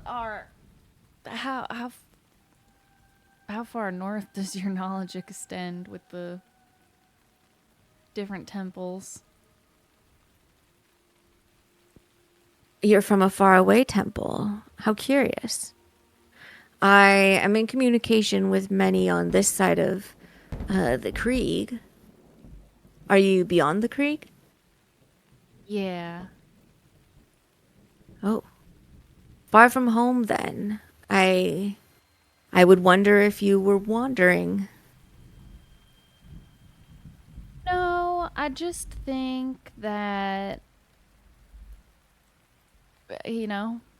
freedom and the right to choose your own path is very important. And also, there's a lot of people who need help breaking their chains, so to speak. Certainly. I couldn't agree more, though at a certain point it is important to dedicate yourself. He sort of gestures beyond you. Come upstairs, and we'll settle into my chambers. I hope it was extended to you. A small breakfast, a simple, humble one, of course. Yes, yeah. We were made aware when we entered today. Come It's then. it's very kind of you to offer. I could do nothing less for a brother and sister of the temple and their companions. All right, lead the way. Just paste y'all up here. See if it works. Ah! Yay!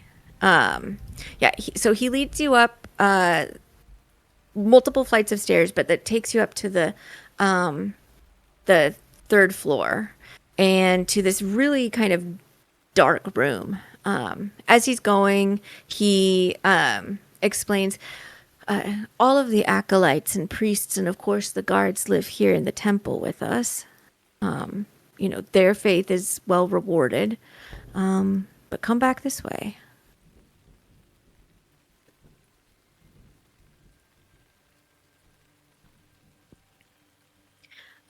Once again, you are in a room that's quite dim. I am going to... Get off! Sorry. It's just that Merrick stomped on me. Oh, no. Get As you are making your way Stop in, it. it is Stop. kind of a cramped space. Immediately in front of you is a sort of curved bookcase that dominates the center of the room. The direction that he leads you initially kind of passes by a screened off and very humble little bed. I am going to switch over because it is just so tiny. I want you guys to get a good sense of the space. As Seraphina is crossing the threshold of the door to this room, I'm going to cast Detect Magic. Sure. And then I want to spend a bonus action to examine Mergen to see if he can cast spells.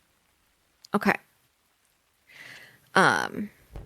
When you pass through the doorway, you don't get a huge sense of magic. You kind of get like a general sort of radiant energy here, but it's a temple, so that makes sense. As you are, let me just check a distance real quick. Oink, oink, oink, oink, oink. Yeah, as you're moving closer and you're kind of focusing on Mergen, roll an Arcana check for me.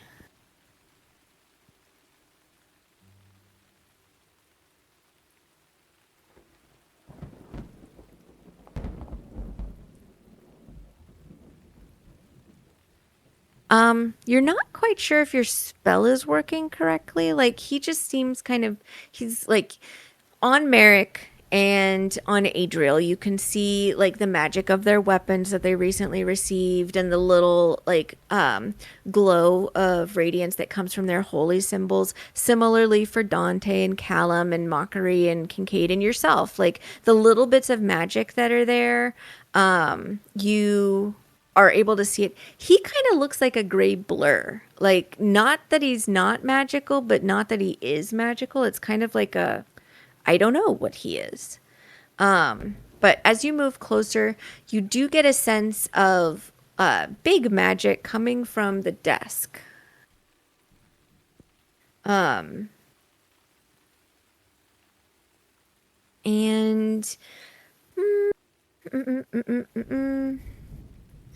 it is, let me confirm what school would be dominant there.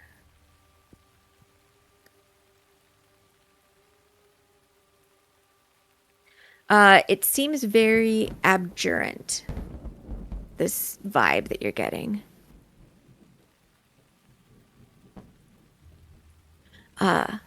This way. Sorry for a bit of a walkabout.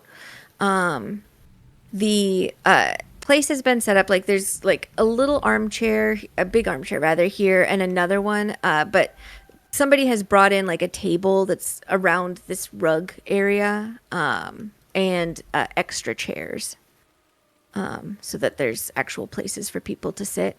And upon the table, you don't see like, oh my gosh, this is 5-star accommodations kind of meal. Mockery is absolutely sitting in the chair if nobody else does. It is though like way fancier than what you saw at the Pike. Like this is nice, thick slabs of ham and bacon and eggs are here, and there's like a fruit salad and like really good smelling hot coffee. The stuff that was brewing back at the Pike smelled kind of like they kept reusing grounds as much as possible to get the most out of them. But he invites you to his table and makes sure everybody has like a nice plate full to eat. What has brought you journeying into our little town?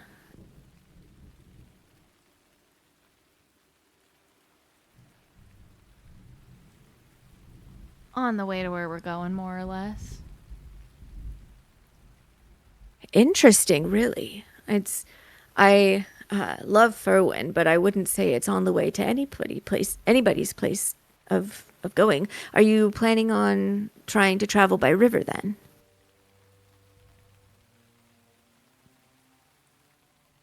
It's an option. Currently weighing the options. Well, you are welcome here as long as you would like. I will say that as a precaution, though, you are definitely guests, and certainly we have no signs, but if any of you are followers of perhaps another one of the gods, and not Salak, we don't allow worship. It's something that, well, she's given so much to this town, it feels something of an affront. I'm just doing my And then best to not make kind of facial looking- expressions. He's kind of looking around to make sure see if he spots any like holy symbols on anybody at all.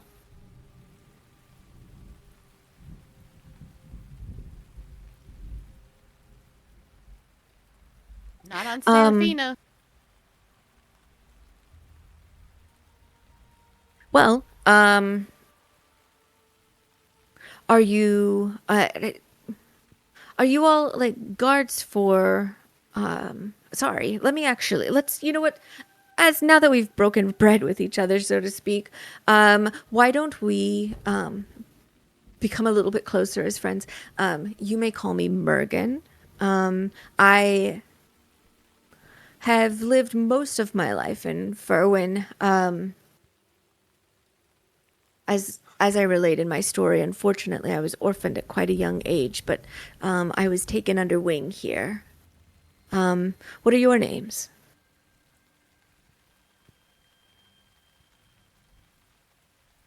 I'm Adriel.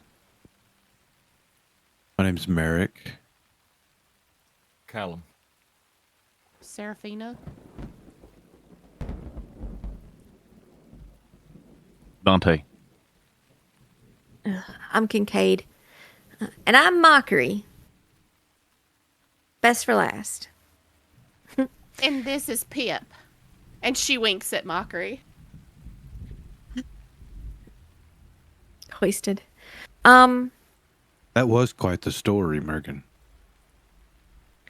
Yes, it's unfortunately tragic, but I think at this point I've more than obtained my vengeance, and I think it's an empowering story for faithful to hear, to know the strength that can be granted by the goddess, of course, in order to make right what has been done wrong to you. And of course it is a certain thing.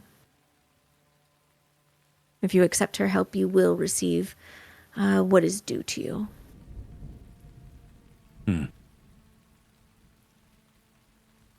It's a wonderful thing she showed herself to you.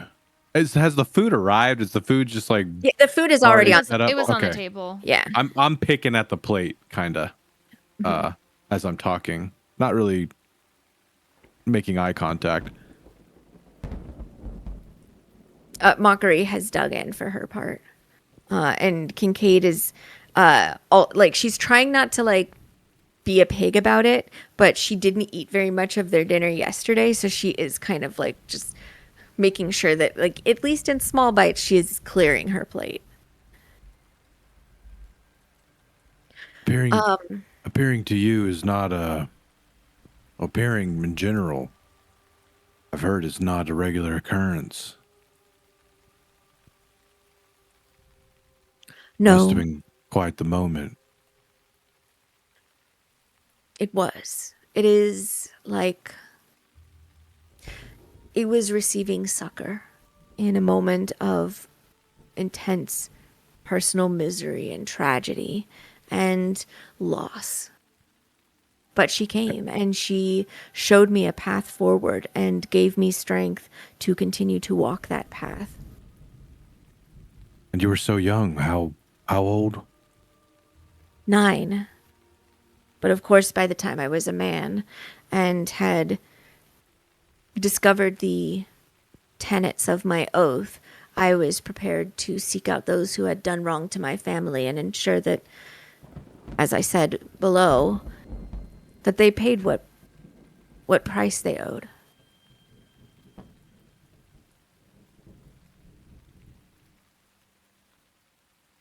That reminds me, of course, I think I'm gathering from the variety of your company that perhaps you're also traveling mercenaries or adventurers? More the latter.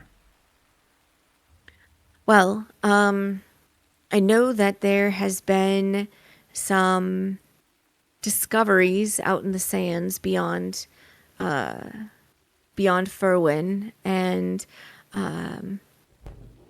some things uncovered across the river. I've heard tell of that.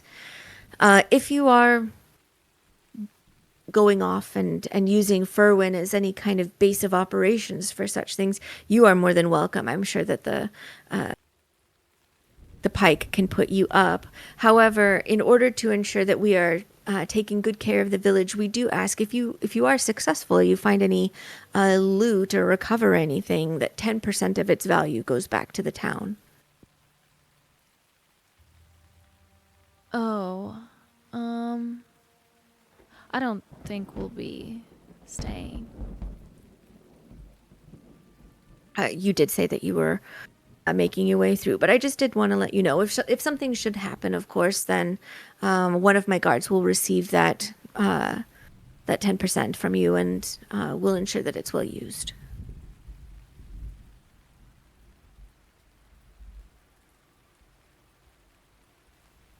Again, just trying very hard to not have any facial expressions.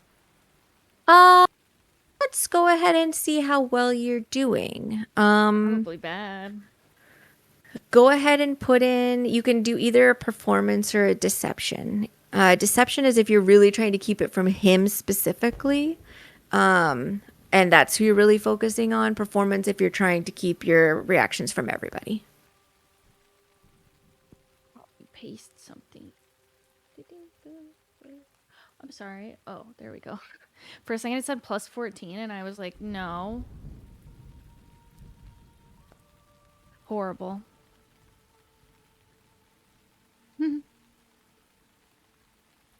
Are you all right?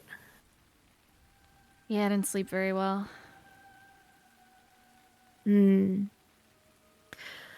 Well, eventually, there'll be some changes there at the Pike, and I think the accommodations will be a bit better. Oh, like construction? Yes. I have some tradesmen that I've commissioned. I'm expecting them to arrive fairly soon, definitely within the summer, to begin work on the town. And you own the pack? Oh, no, Mr. Marston does, although he and his wife are quite old, so I'm not sure if they're going to hold on to it for very much longer. Retirement and all.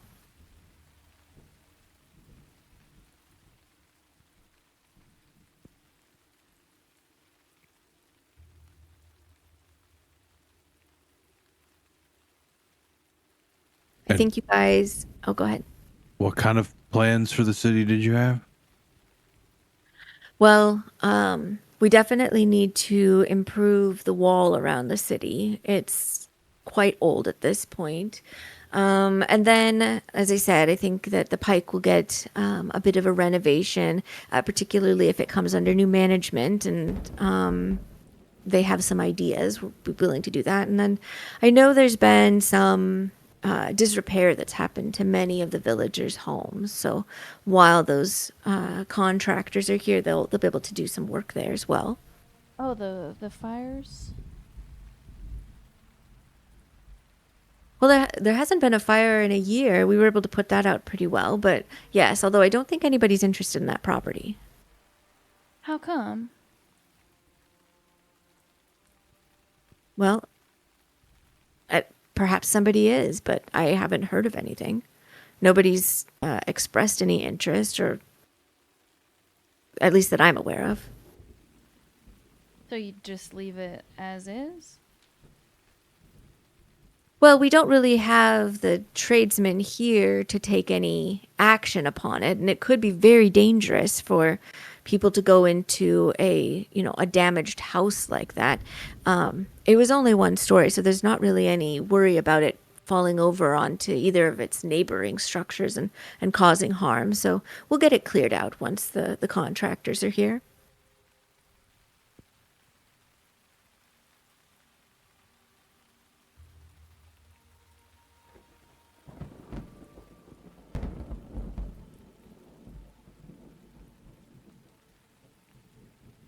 There's, I think, just like a silence that falls over. He's eating like very, in almost like a military fashion. Like the way he like cuts through his ham with his knife and fork is very like regimented and in perfect squares and that kind of thing as he's eating. He seems perfectly happy with the silence. He is either unaware of how uncomfortable the rest of everybody is, or choosing to ignore it. And I think that's, if that's how it goes, then you guys basically can conclude breakfast, if you don't have any other things you wanted to ask of him. I would have one more thing. Sure. You mentioned you found the tenants of Salak, or you grew into discovering them. What was that like? I know my own personal experience. I'd love to know those experiences of others that follow.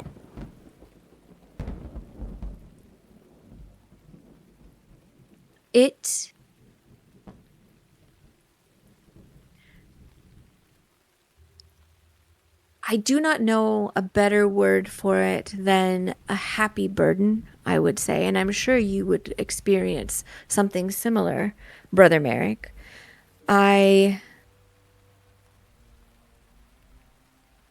feel it is necessary to fight against evil. And of course, there is no mercy for the wicked. And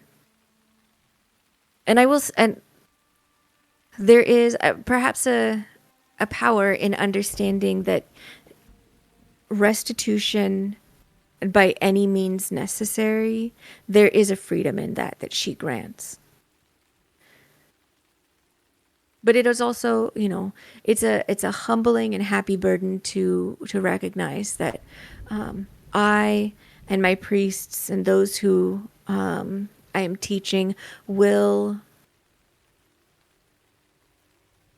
have in their, in the strength of their hands, the happiness of others, the willingness to protect those who have been harmed.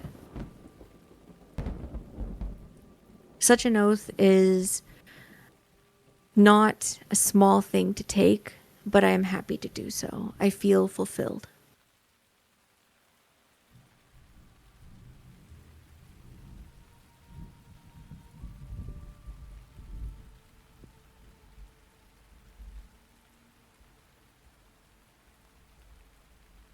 And which tenant led you down the path to exclude 12?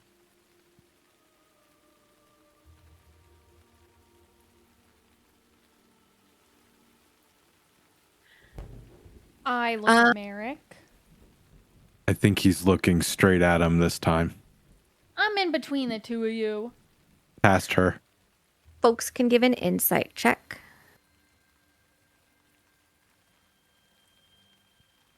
That's right. This conversation has turned.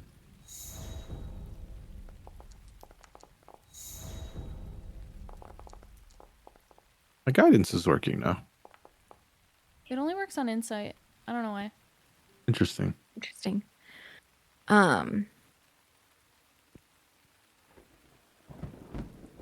Dante and Merrick. The question makes him suspicious, and you can see like a self-righteousness start to build up within him.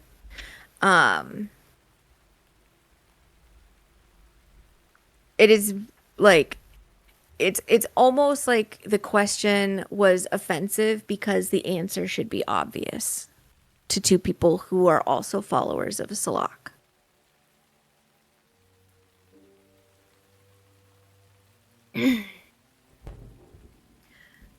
Is it not true that Salak, more than any other, is a servant of the people of this world, of Lyfari? Certainly not the goddess of death, whose purview and corrupt cultists are only interested in darkness, death, and really only interested in people once they've already ended their lives by whatever means. Until then, she could care less. And do the gods of fate truly give anybody comfort? No. It's information and nothing else.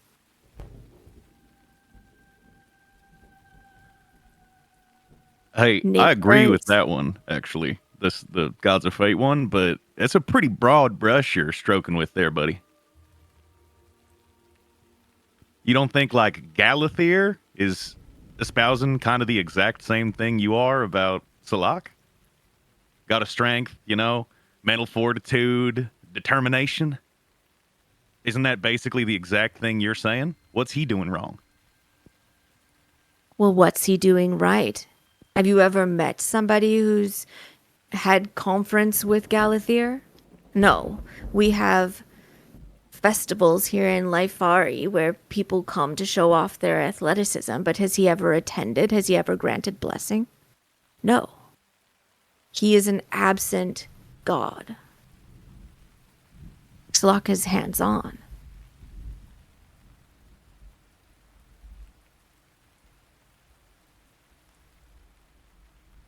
In what way exactly? I've given my own testimony. I'm sure the clerics that you travel with could give theirs. Have you not seen a vision of Salak, brother and sister?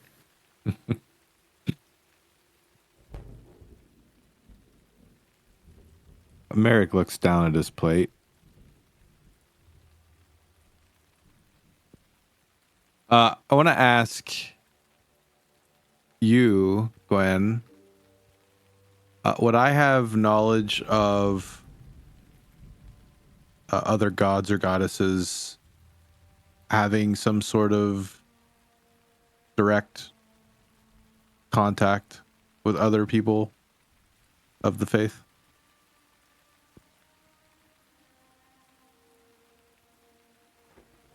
I'm not going to bar you from it, but I am going to basically ask you that. Would Merrick have specific knowledge of other people having received visions or information directly from their gods? Well, I don't think that he like personally looked into, or studied or went to some, religious library or something to see if that happened. But I was wondering if maybe at some point in conversation he heard of, like before the prison, that he had heard of some sort of intervention. Or not even intervention, but just a visitation. Like, namely, I feel like just knowing the 12, I feel like at some point, Imperial would have done some sort of. Would there be like knowledge of Historic. the pier existing in Right. Yeah. Andromeda? No, there's a pier here. In Baraku, Yeah. there's a pier. Yeah, Okay, good. Yeah, that's. I feel like there was a representative like that. Yeah. I will say you sort of got direct testimony from Robin in that she said Akiel was sending messages to her through Speaking to her. Yeah. Through The red Amaz. birds. Twitters. Yeah. Okay. I think he would mumble Robin, but then glance over at Adriel, because I feel like Adriel has had the most interaction with Robin, Crazy Pants. I think it's really clear from Adriel's face that she doesn't want to like entertain this conversation with this man. Yeah. Like, she's like, can you guys fucking hold your tongues? Like, we have other shit to do. Like,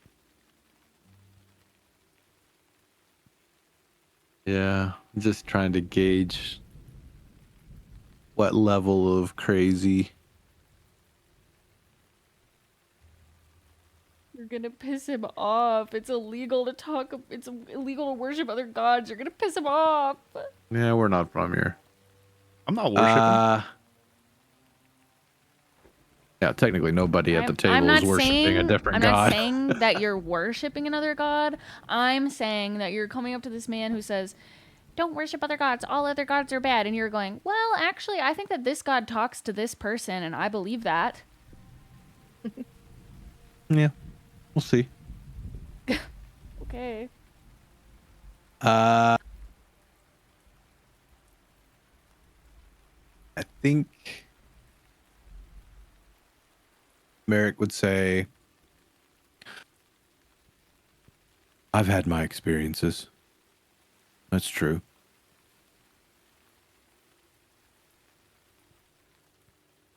I think many different people have had experiences of their own. Come, I'll show you what I mean. And he gets up and heads around. I should say I completely forgot to mention it. Adriel, Merrick, since the two of you stepped foot over the threshold of the temple downstairs, you have felt the same thing that Merrick felt yesterday when he came by, where you just feel We're full. focused and capable and more powerful than you know, like invigorated on kind of a spiritual level. He leads you over to his desk and then gestures to this glass case, and within it you see a what looks like a tablet made of metal, and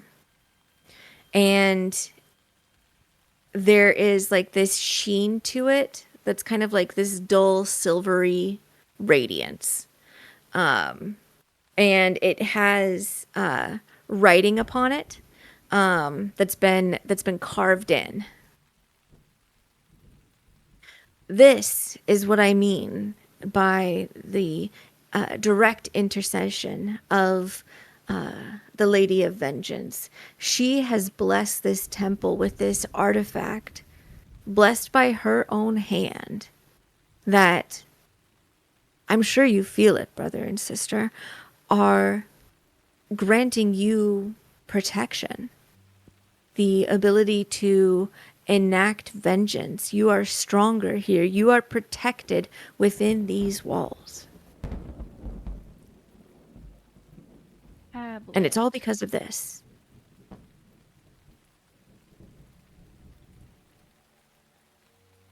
Huh. You said there are inscriptions on it, Yes. and we don't recognize them, or Can you read Celestial? I don't know. Can I? Yes, I can. Yes, I can. Okay. What you see is a prayer that has been inscribed upon this. I didn't write out the prayer. I'm just going to tell you the gist of it. The prayer offers strength to followers of Salak who will lead the people safely through life. And it specifically dooms and damns worshippers of Artan and promises no peace after death for those who would serve the cult mother in harming the living. Mm-mm. Okay. Specifically Artan. Mm-hmm. And no other god, just Artan. No, but Keeps you calling heard her a from his cultist. sermon that like cultists of Artan killed his whole family. So Right. it seems Where did you find such an artifact? the goddess came to me in a vision, in a dream, and told me the prayer to write upon a tablet of lead in order to receive her blessing. I conscripted that foolish wizard Moodlegraw to construct it for me. And when he brought it to the temple and I received it, I brought it up here and was struck blind. A pen was found in my hand and I began to write. Well, she wrote through me, obviously. And when I could see again, I saw a simple quill had carved through lead and emblazed this prayer upon it. And ever since then, this temple has been protected, and all who serve Salak protected as well.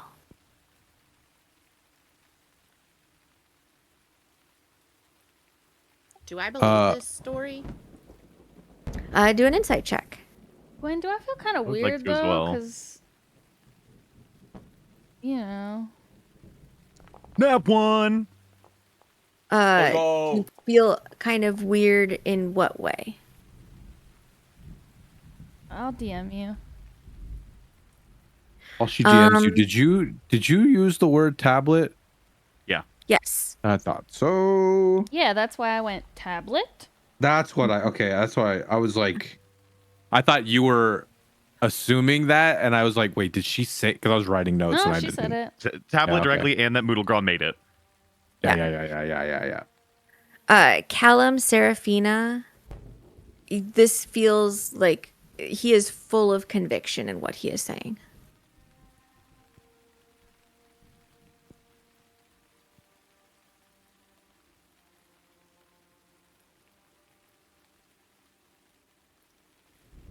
I'll let kind of finish the DM and get her answer. Oh, yeah, it's not something I'm gonna say out loud or do anything about that would impact anything. Oh, you okay. do. Well, she'll just DM you back. Okay. I just didn't want to distract. And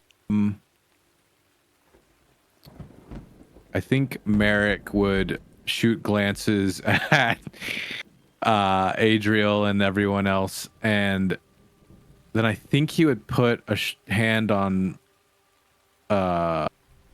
Chungus's shoulder. Chungus. Mergen? I love you, Slurry. Regular Chungus. And I would put on his merkin and say, brother, I think we're gonna be of some help here.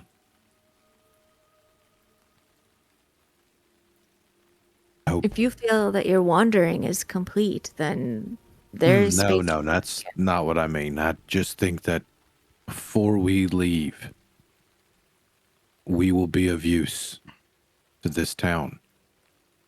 And I just hope that you keep your eyes open for the truth and the blessings of Salak.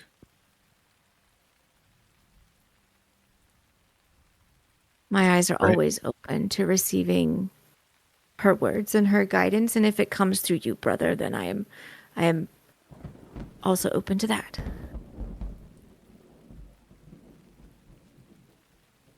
Whatever in follows, right, brother?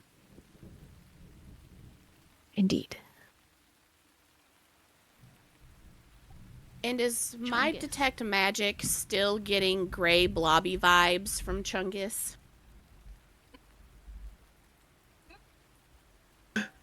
Like has Chungus now. has my magical perception of him changed throughout this entire interaction? He just seems null to you. And like with Adriel as close as she is, she's starting to seem kind of null too.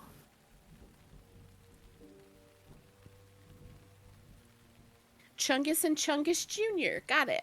Hey! I Little am and medium not Chungus. Chungus Jr. I'm not a Chungus at all. He's emitting Chungus energy. The Chungus readings off the chart. Residual Chungus. I'm getting Chungused by him. The It's getting Chung Chungus all aura. over me. This guy's spreading the Chungus, dude. Really He's aura Chungus in the vibe maxing? right now, dude. Chungus maxing is insane. It is. I think Merrick would move towards the door, but oh yeah, go ahead. Yeah, it is 9:15, isn't it? Yeah, it's 9:15. Many of us don't have work tomorrow because of the holiday. If you guys are willing to go like to 10, so for another 45, I'm super happy to do that. If we need to close here, this is actually a really good place with you guys sort of wrapping up this conversation with Mergen. She almost called him Chungus. I heard it. I did. I heard it. don't ever Bergen. work on Monday. I'm good. I mean, I'm fine. Yeah. I'm good. Okay. Yay! That's the first time that's ever worked in this campaign. Yeah. Okay. Then I think is there any like last words that you guys have for anybody involved here at the temple? No.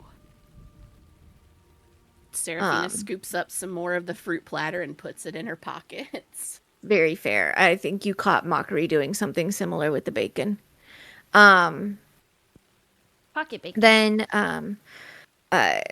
you are graciously escorted out by your host and sent along your way. Let me move time forward a bit to where we are. And I think I'm going to make the weather clear up. Hey, careful, Merrick. If you wander too hard, you might accidentally pray to Lemoneth. That was troubling. That guy's a fucking loon. Yeah. I think he's under some kind of like mind control or something. I think Well, Buddy made a tablet that made him think his God was talking to him. Not that gods can't talk to people. I don't doubt that. We literally, I wasn't going to say it in there and get you fucking in trouble, but we literally got a blessing from a priest of Idwa in an Idwa temple. I think he went through trauma as a child, felt lost, clung to something he thought was real. Coping the best way he knew how. And I think something else took advantage. Yeah. Yeah, now he's an angry old man in his big ass temple who doesn't understand that vengeance is a circle. Yeehaw. Well, Did he really try to charge us 10%? Yes. That's why I told him we're leaving. Funny that apparently all work that comes through, they get 10%, and the only building that's in any state of repair is the fucking temple. Oh my god. Maybe that's why your mayor and your priest shouldn't be the same guy. But what do I know about local government? I saw that tower again. so did I.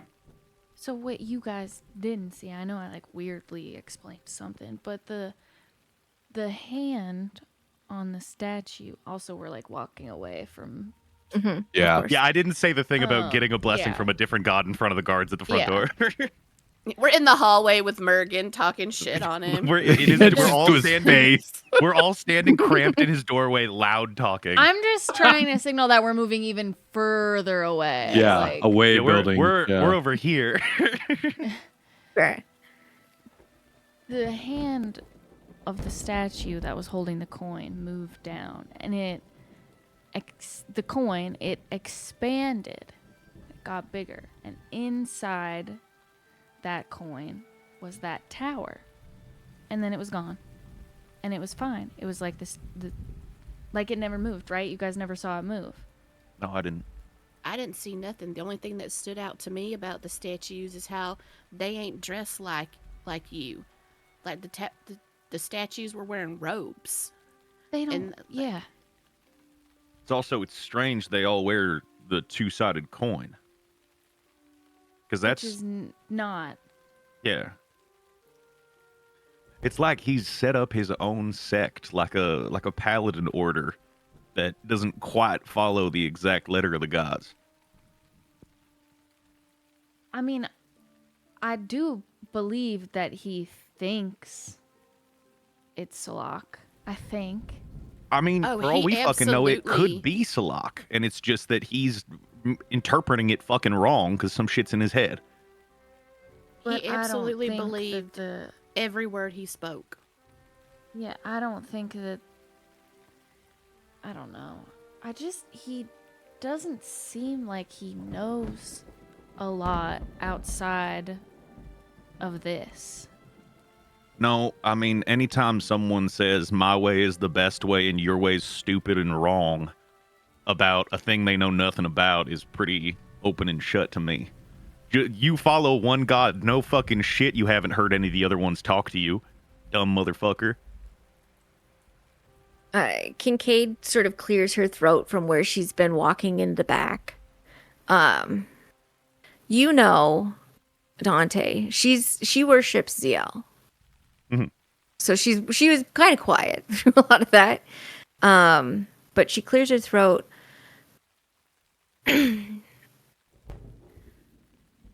You know,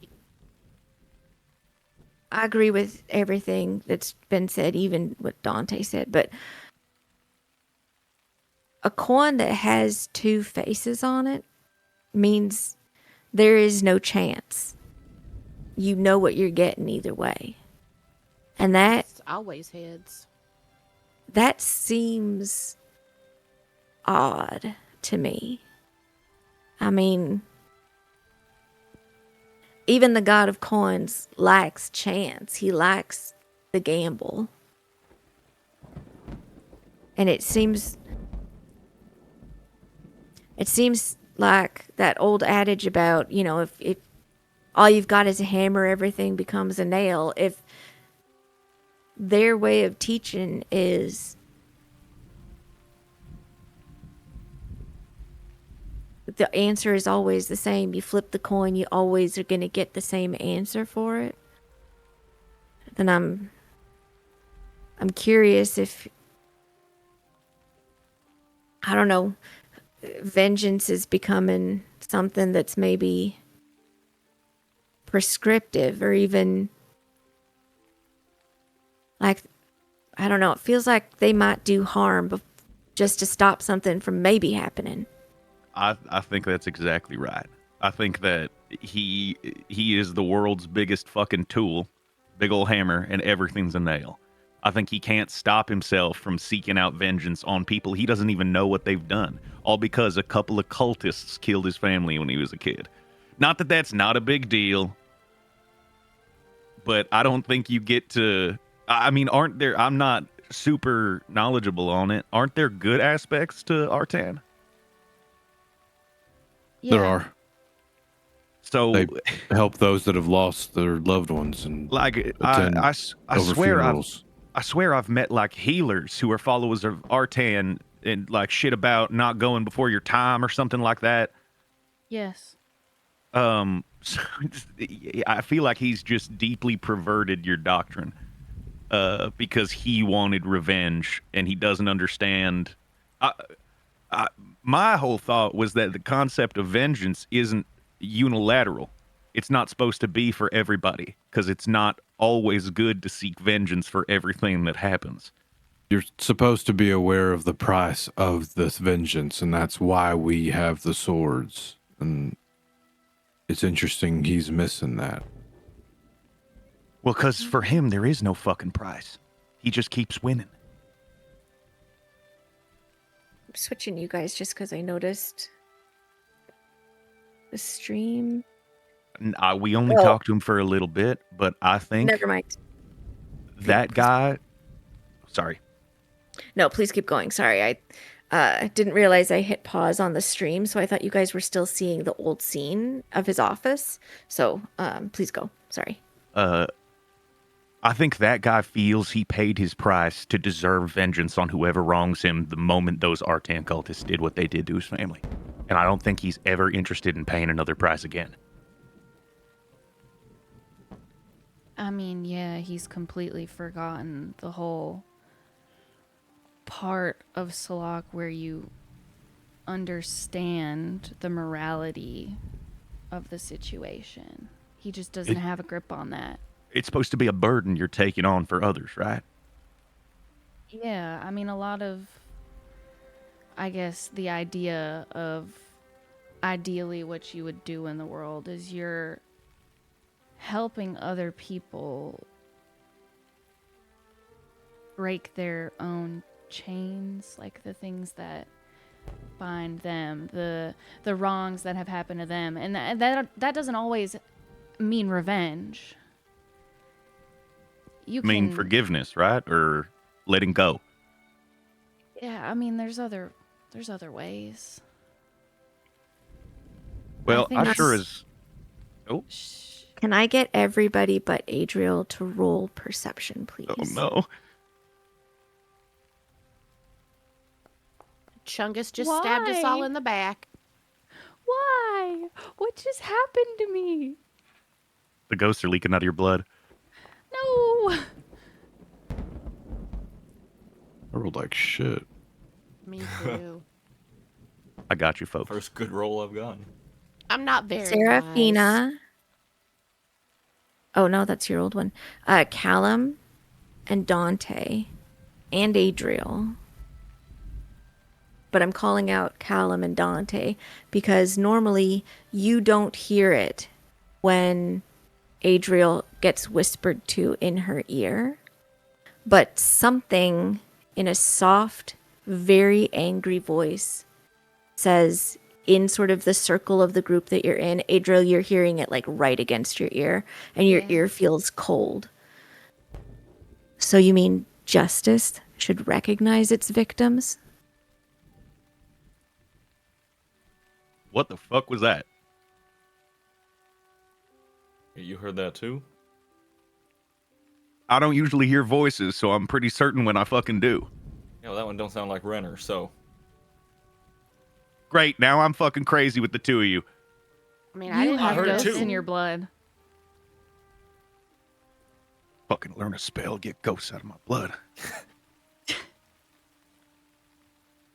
What did it say? Says Mockery.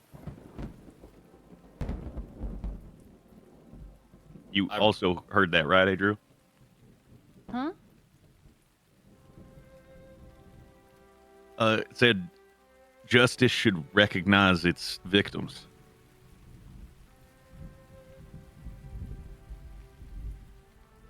So, are you receiving messages from Salak now?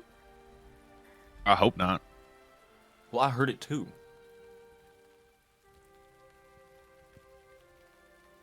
Mockery looks at Merrick. I think he's looking at Adriel, but he glances over if he notices and just shakes his head and looks back at Adriel. She's pretending like she didn't hear it. Okay. Okay, I just heard a voice speak. Callum also heard a voice speak. Not a voice I've heard before. So it's the same thing that you said or that you said. Did it sound like a woman? What did it? Did it sound like a woman? it- Like, is that It did. okay? It sounded like a Kincaid. woman. Oh, go ahead. Kincaid looks at Seraphina, like that card you drew. that I was the only one that saw it. And it was a woman, didn't you say? Pale-faced was. woman. Mm-hmm. It almost asked it like a question. I think it said, so justice should be aware of its victims. Like it was questioning what we were, like responding to us. Does anybody have, like, what... I guess it's open to interpretation, but, like, a depiction of Salak? I mean, there was the statues in there, but we don't know how accurate their depiction is. Did you have one in your temple where you guys are from? A statue or a mural or something? We had statues. They didn't look like that. She pale-faced woman.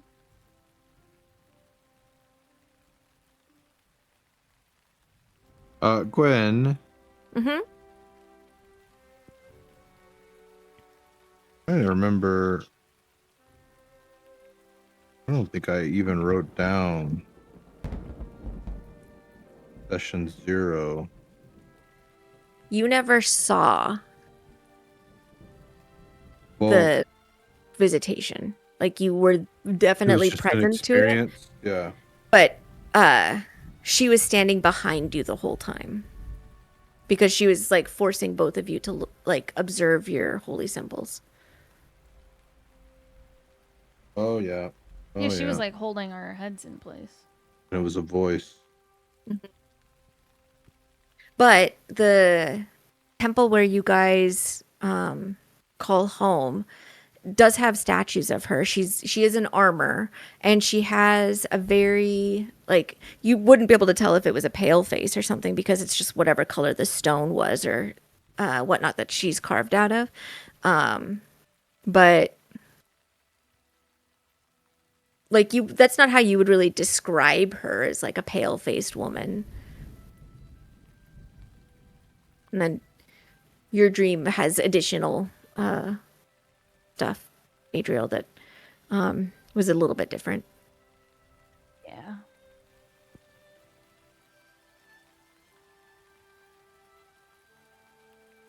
Well,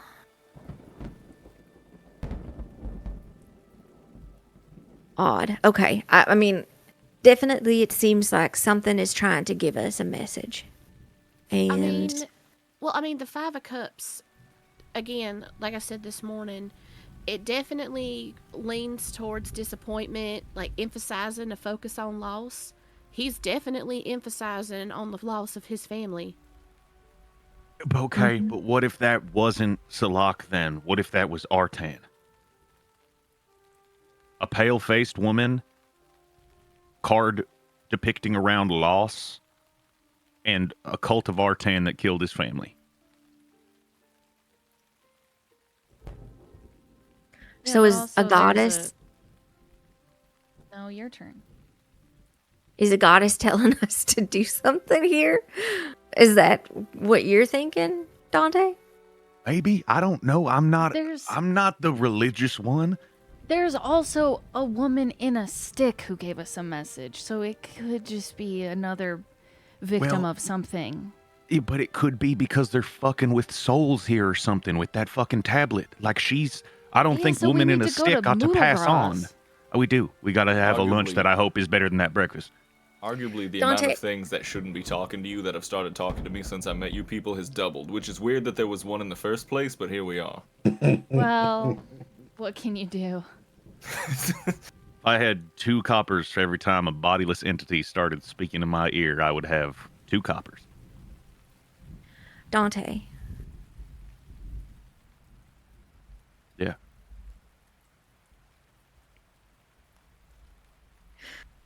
All the music stopped and you didn't say anything, Yeah, and I just got nervous. Dante. That's it, just I Dante. got nervous.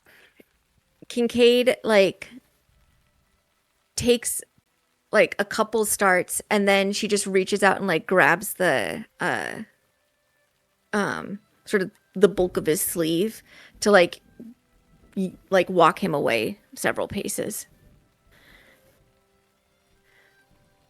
You could do something about this. You could give us a look at what we're supposed to do.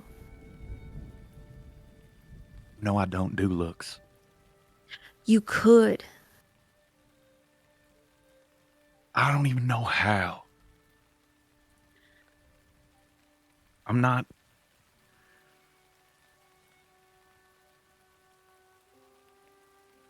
That's such a fucking lie. I mean, it's so funny how much that is such a lie. You do know how. You just stopped.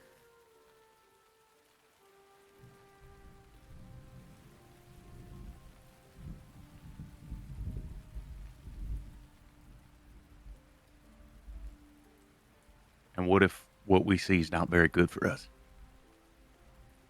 What if I'm not taking a peek, but I'm setting the course? Okay. Well, what if the course you said is the best fucking course ever, and we end up, I don't know, happy and fat on a mountain somewhere that's filled with gold? That would be very nice. I don't think the fucking world works like that. But you don't know because you're not looking.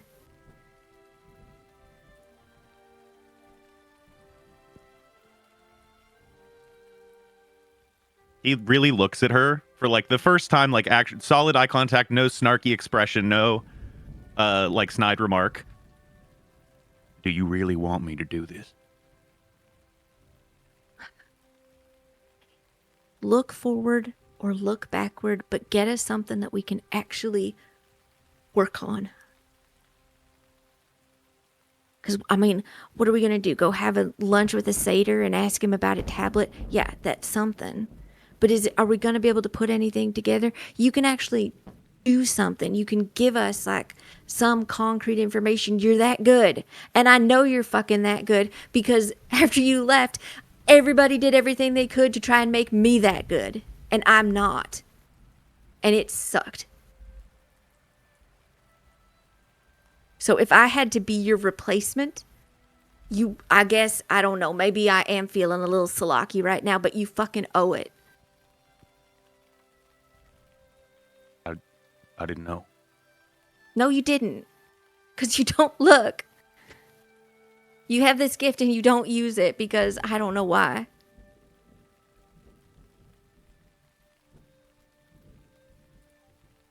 All right. This time I'll look. Okay. Now you go over there because I have to stand over here because I'm very emotional right now.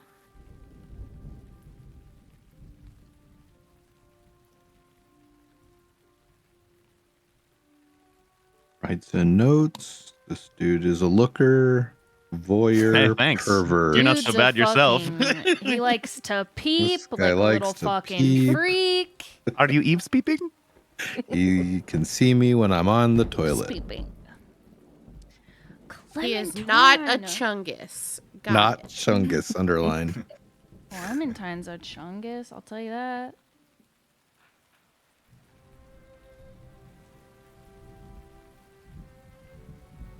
All right. I might, maybe, potentially be able to give us a leg up here. How? What do you mean? Sometimes, if I try real hard, I can see things that have or haven't happened yet. It's good that you kept clarifying, because if you would have just said sometimes Yeah, I can figured see you were gonna say things, some dumb shit about that. Yeah. Yeah. Well, it's not dumb. It's just you said it dumb, and I think maybe you take responsibility for that. But continue. I don't really do it anymore. I stopped. Okay. I could try and figure it out. Do you need to be somewhere or do something? Like, should we go somewhere? Maybe just not in town. Maybe we go out on the way to the tower. I could try and sit down in the woods and do it. I don't. Yeah, we could go Cool. north of town.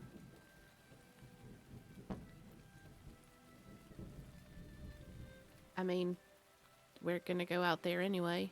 Do we have time between now and lunch? It's late morning, but it's not noon by any means, and lunch can happen anytime between noon and 2, I would say. We'll head there first, and we'll make a stop for you.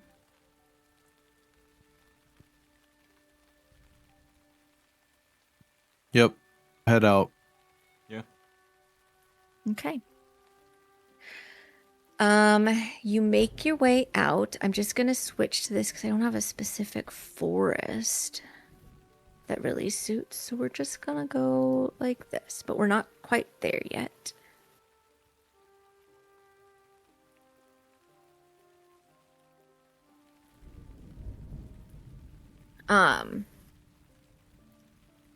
Making your way north is putting you closer to the river. And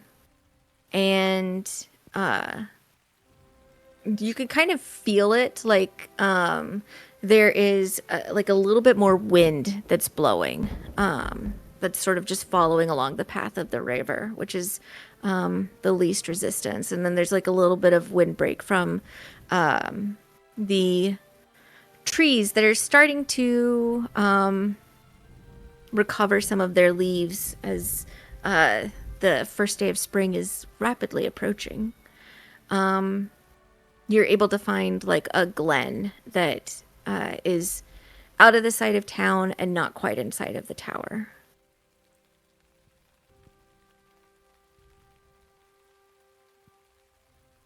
All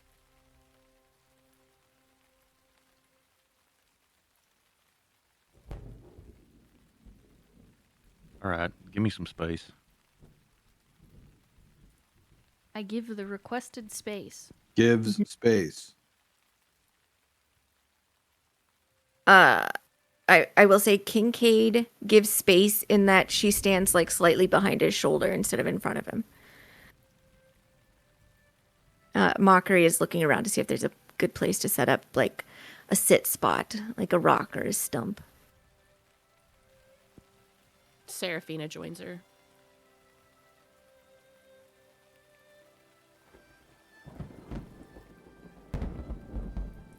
What do you do, Mr. Dante?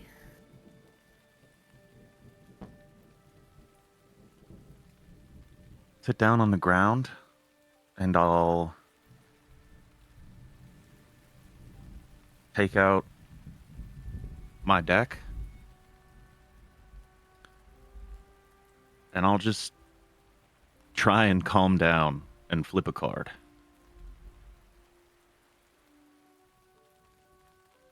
Okay.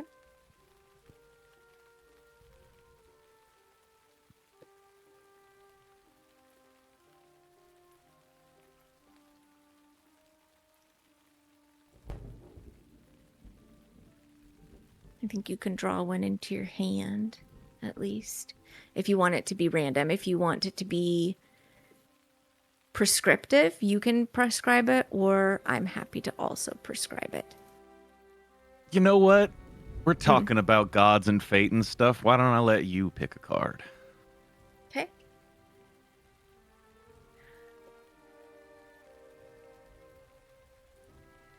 I'm going to...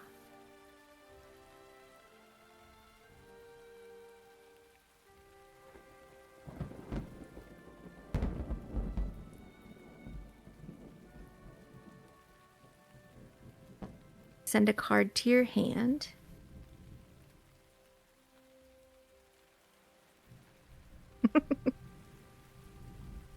Okay. Perfect. As you place a card down, are you placing it face up or face down? Face up. So Dante places the lovers down. You, as this card sort of settles onto this damp ground in front of you, Dante, your vision isn't obscured in any way, but you are feeling like you're recalling something that you've seen before, but you know that you haven't. And you see a really beautiful pale-faced woman with long dark hair in rest beside a sort of copper-skinned, sort of rough brown-haired young half-elf. And they are sleeping very deeply next to each other, and in a space that is very dark.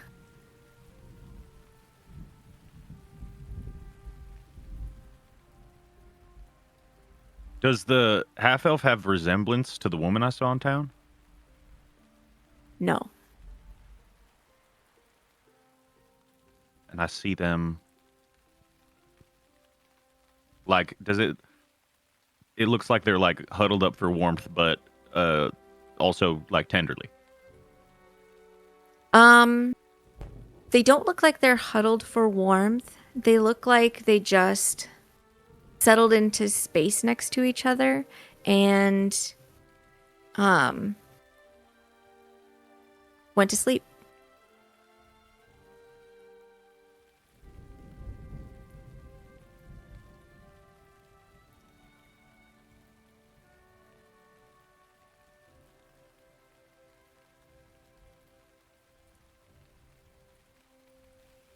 Would you like to draw the next card? Yeah.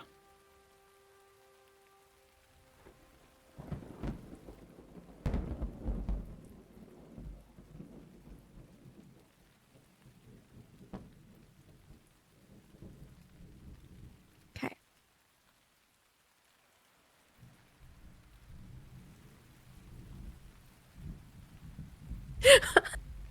I need to tell you, I am randomly selecting these cards. They're not coming out.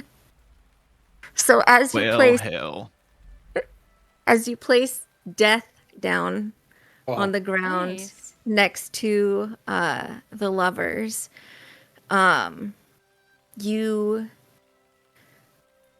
don't see what this recollection that starts coming to you, Dante, is not what you might have guessed. Like, if you were somebody who drew the card without knowing everything that can come along with it, what you see is that same pale-faced woman kneeling before an effigy of Artan, and she is in prayer in this moment, but what you're getting out of this is like a deep sense of comfort, like healing is coming from this, like on a soulful, spiritual, emotional level.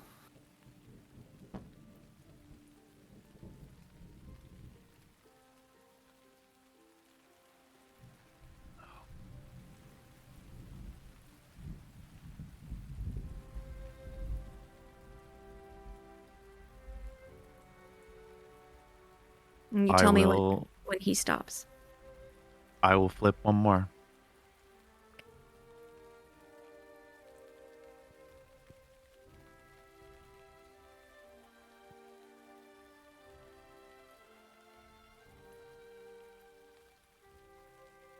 Interesting.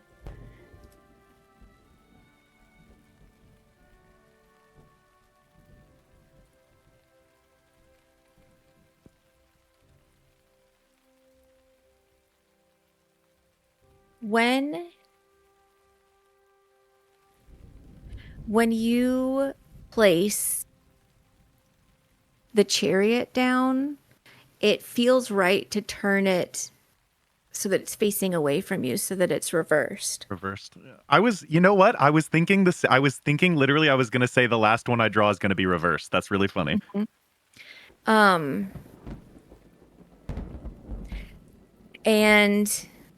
you know that this is a card that can be a warning when you are doing like the sort of surface level interpretations for other people, as you're giving the readings that you used to do for a little bit of coin so that you could gamble again, but mostly you were just lying to them.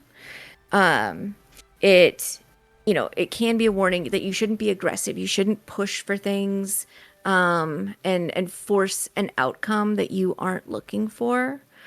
But what you know is the reason that people shouldn't do that thing is because often what is driving them towards that is a feeling of being lost.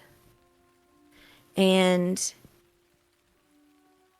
when you place this card down on the ground, you are suddenly recalling like a lot of things that again are not your memory, but that's just how these things come to you. And you're feeling confusion from this pale-faced woman that the one thing she thought she could rely on, which is the safety and the peace that Artan promises to everyone, but particularly to those who follow her, has been denied, that she is being withheld from that. And you get a very clear understanding with the collection of these 3 cards being laid out that the man who tried to trap her in life unwittingly trapped her in death. He doesn't know it, but he did it. And you also know that Alana is dead.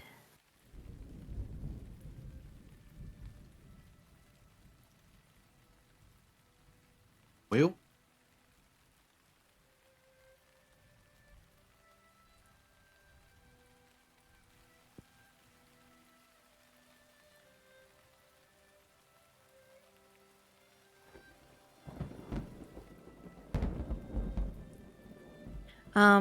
For those who are around observing this, you can do either a perception or an arcana check. Adriel, you have advantage. That's me.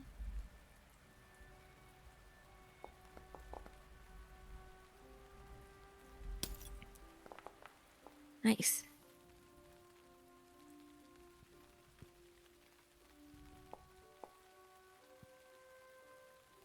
You said we could do just a perception? Or an Yeah, arcana. perception or arcana. Same. Yep.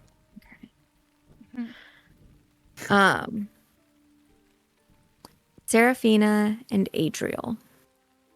As Dante is placing these cards out, you notice something more than what everybody else sees, which is Dante's pupils roll back and his eyes are just white. Not like you're seeing his sclera, they just go like blank and white and like a little bit glowy as he's pulling these cards. What you see, Seraphina and Adriel, is that although like her face is downcast because she's watching the cards that are being pulled, so have Kincaid's, and she's standing right over him, and you see this sort of like transfer of energy going back and forth between them. And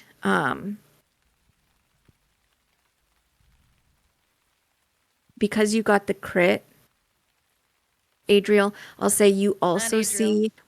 Oh, Sorry. Seraphina. Seraphina. You also see little patterns of glowing light begin to illuminate underneath Kincaid's clothing. And they sort of like different ones are glowing as he places more cards down. Oh, I also know that those are there, huh? Mm-hmm.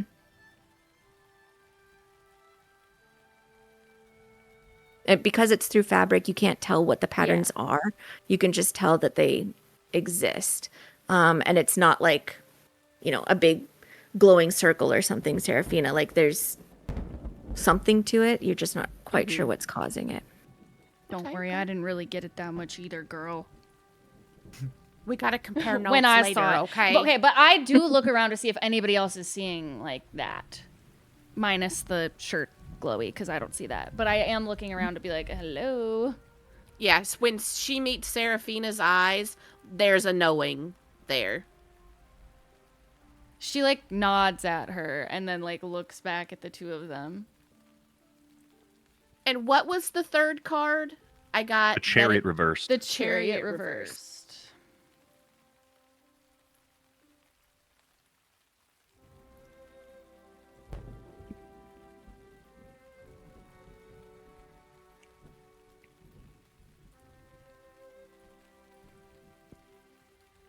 What do you do, Dante?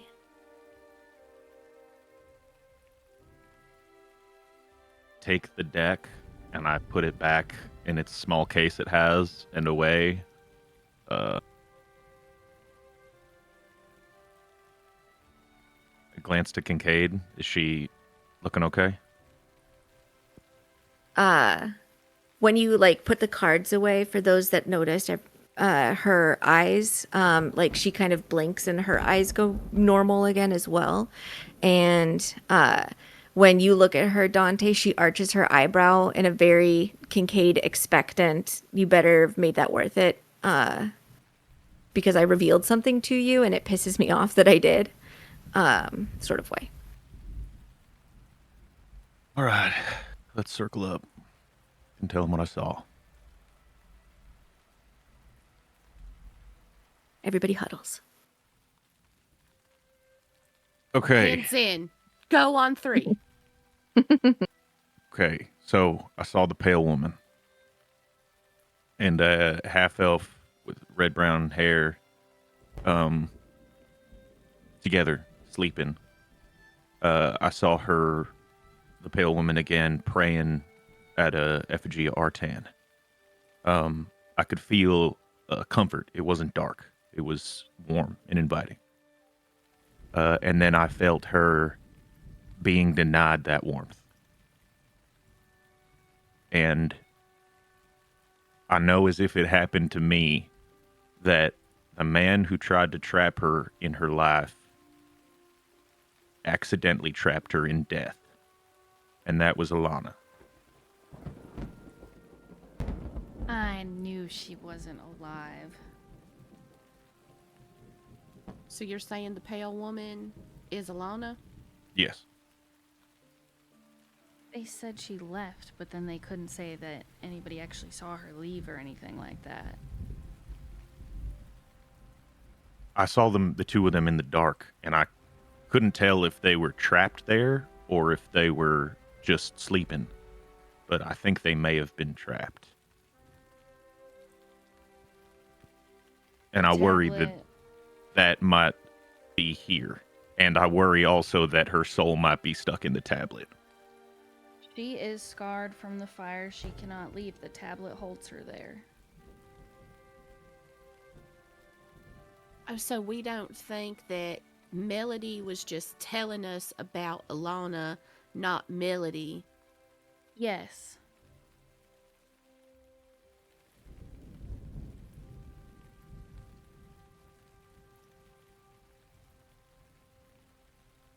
Well, shit.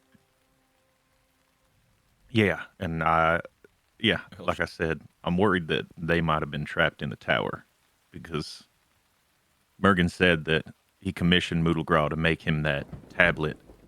He didn't say that he got instructions on how to make it exactly. This tower is the tower that you... This is what I saw, I think. Yeah, I think that the blessing that's happening at the temple is...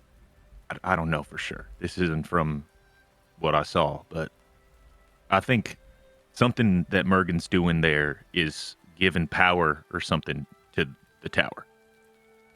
Or the man who lives inside. How far from this tower are we?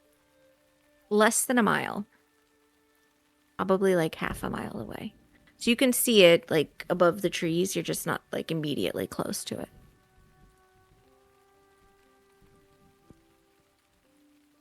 So do we want to go to the tower here? I think so. I think we should be on guard. And Yeah.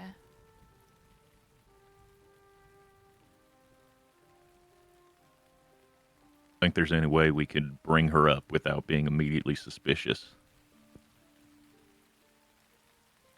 Well, this is the empty, to our knowledge, tower that This ain't Alana's family owned. This isn't Moodlegraw's Moodlegraw's tower. Okay, His okay. is in Yes, that's the town. small one in town. Yeah. Then maybe we should check and see if there's a basement. Let's just go.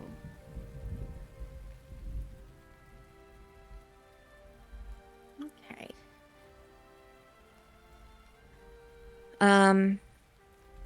You guys make your way closer to the tower. And I will say, as you're approaching it,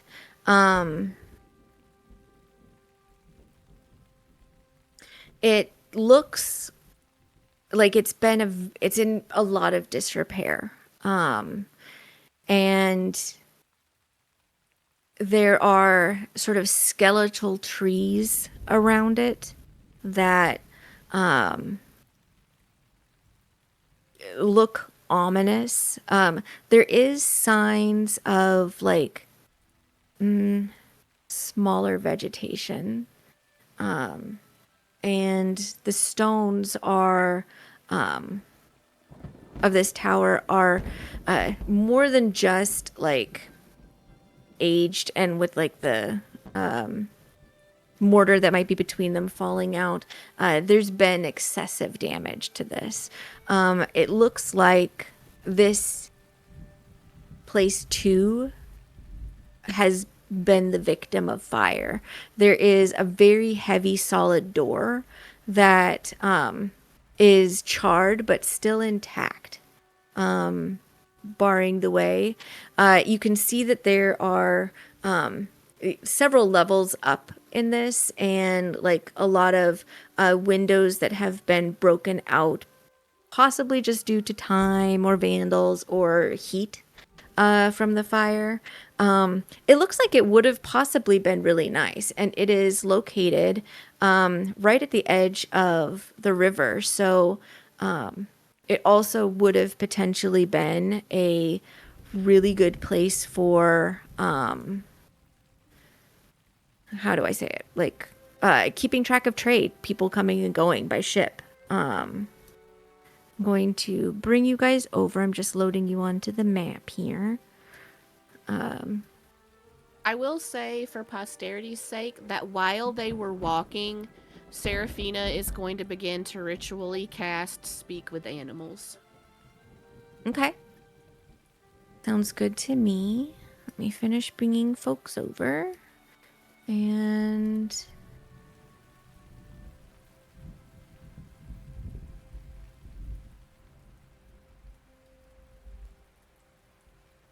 so where you can see, like I said, skeletal looking trees, a little bit of like new scrub, and the river is just to the further north of you guys.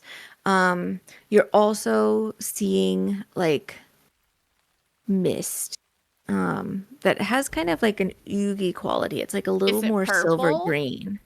It isn't purple. It's kind of more of a silver green than normal mist.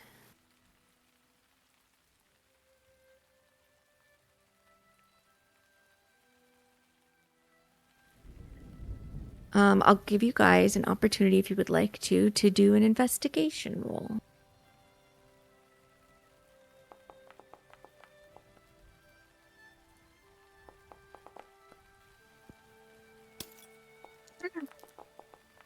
Nice. Max on both dice, baby. Azhor. Wow, everybody rolled really well. Well, most everybody. You guys approach the tower and discover that like whatever happened here, the fire has sort of like melted some of the metal reinforcement of the door so that it's really difficult to open. You think you could probably do it, but you would need to like batter this thing down. I'll say that's what you, Dante, and Seraphina discovered. The rest of you kind of spread out to have a look around, and as you're traveling around the tower itself, you can see that like there is an interesting trail that you find. It just looks like something has walked around the tower enough that it's like left an impression there. With the investigation, let me just who also has nature, possibly, of those who rolled above 20, who also has nature as a proficient skill? I Of any. do. Okay. Callum? I do too. I Nope, think. I took survival. Oh, okay. This is a trail that was initially formed by people, you think, Adriel and Merrick. But there's now like an animal that sort of circles through this place frequently. And it looks like large paw prints of some kind of canine. As you're sort of completing your circle around the building, on the far east side of it, yeah, well, over here, boink a doink a doink, you find what looks like a, I'm gonna move you guys so you can see exactly where I'm pinging. Got you guys over here. I didn't even put mockery on the board. That's okay. Did I throw somebody away? No. It's just right here. You can see there's like a hole that has been dug out. And as you're peeking down in it, those of you with dark vision can see that this hole has actually dug through some of the foundation of this tower, and like push those stones out of the way, and you can see the top of what looks like a pair of disrepaired stone stairs going down. And you might be able to squeeze into this hole. But we'll find out what you do with that information next week, Shit. when the journey continues. Yeah. I think with everything that's been revealed, I need to make an adjustment actually to our base screen. Yeah, that's right. Oh, did she just add the entire Hall & Oates collection pressed on vinyl? Oh. Cool. Ooh. So we will be back next week. Thank you guys so much for playing and for playing long. I don't know if anybody is even still watching because we did go long, but thanks for everybody who showed up. We really appreciate you. Can't wait to talk about this in the Discord, in either the Spoilers channel or in the Secret Players channel. But yeah, I hope you guys had fun. I hope you guys are intrigued by what you're discovering about this mystery. And we'll find out what you do next week. We will be back next Sunday. We pinky swear. We pinky promise. We pinky pact. Good night, Goodbye. Good night.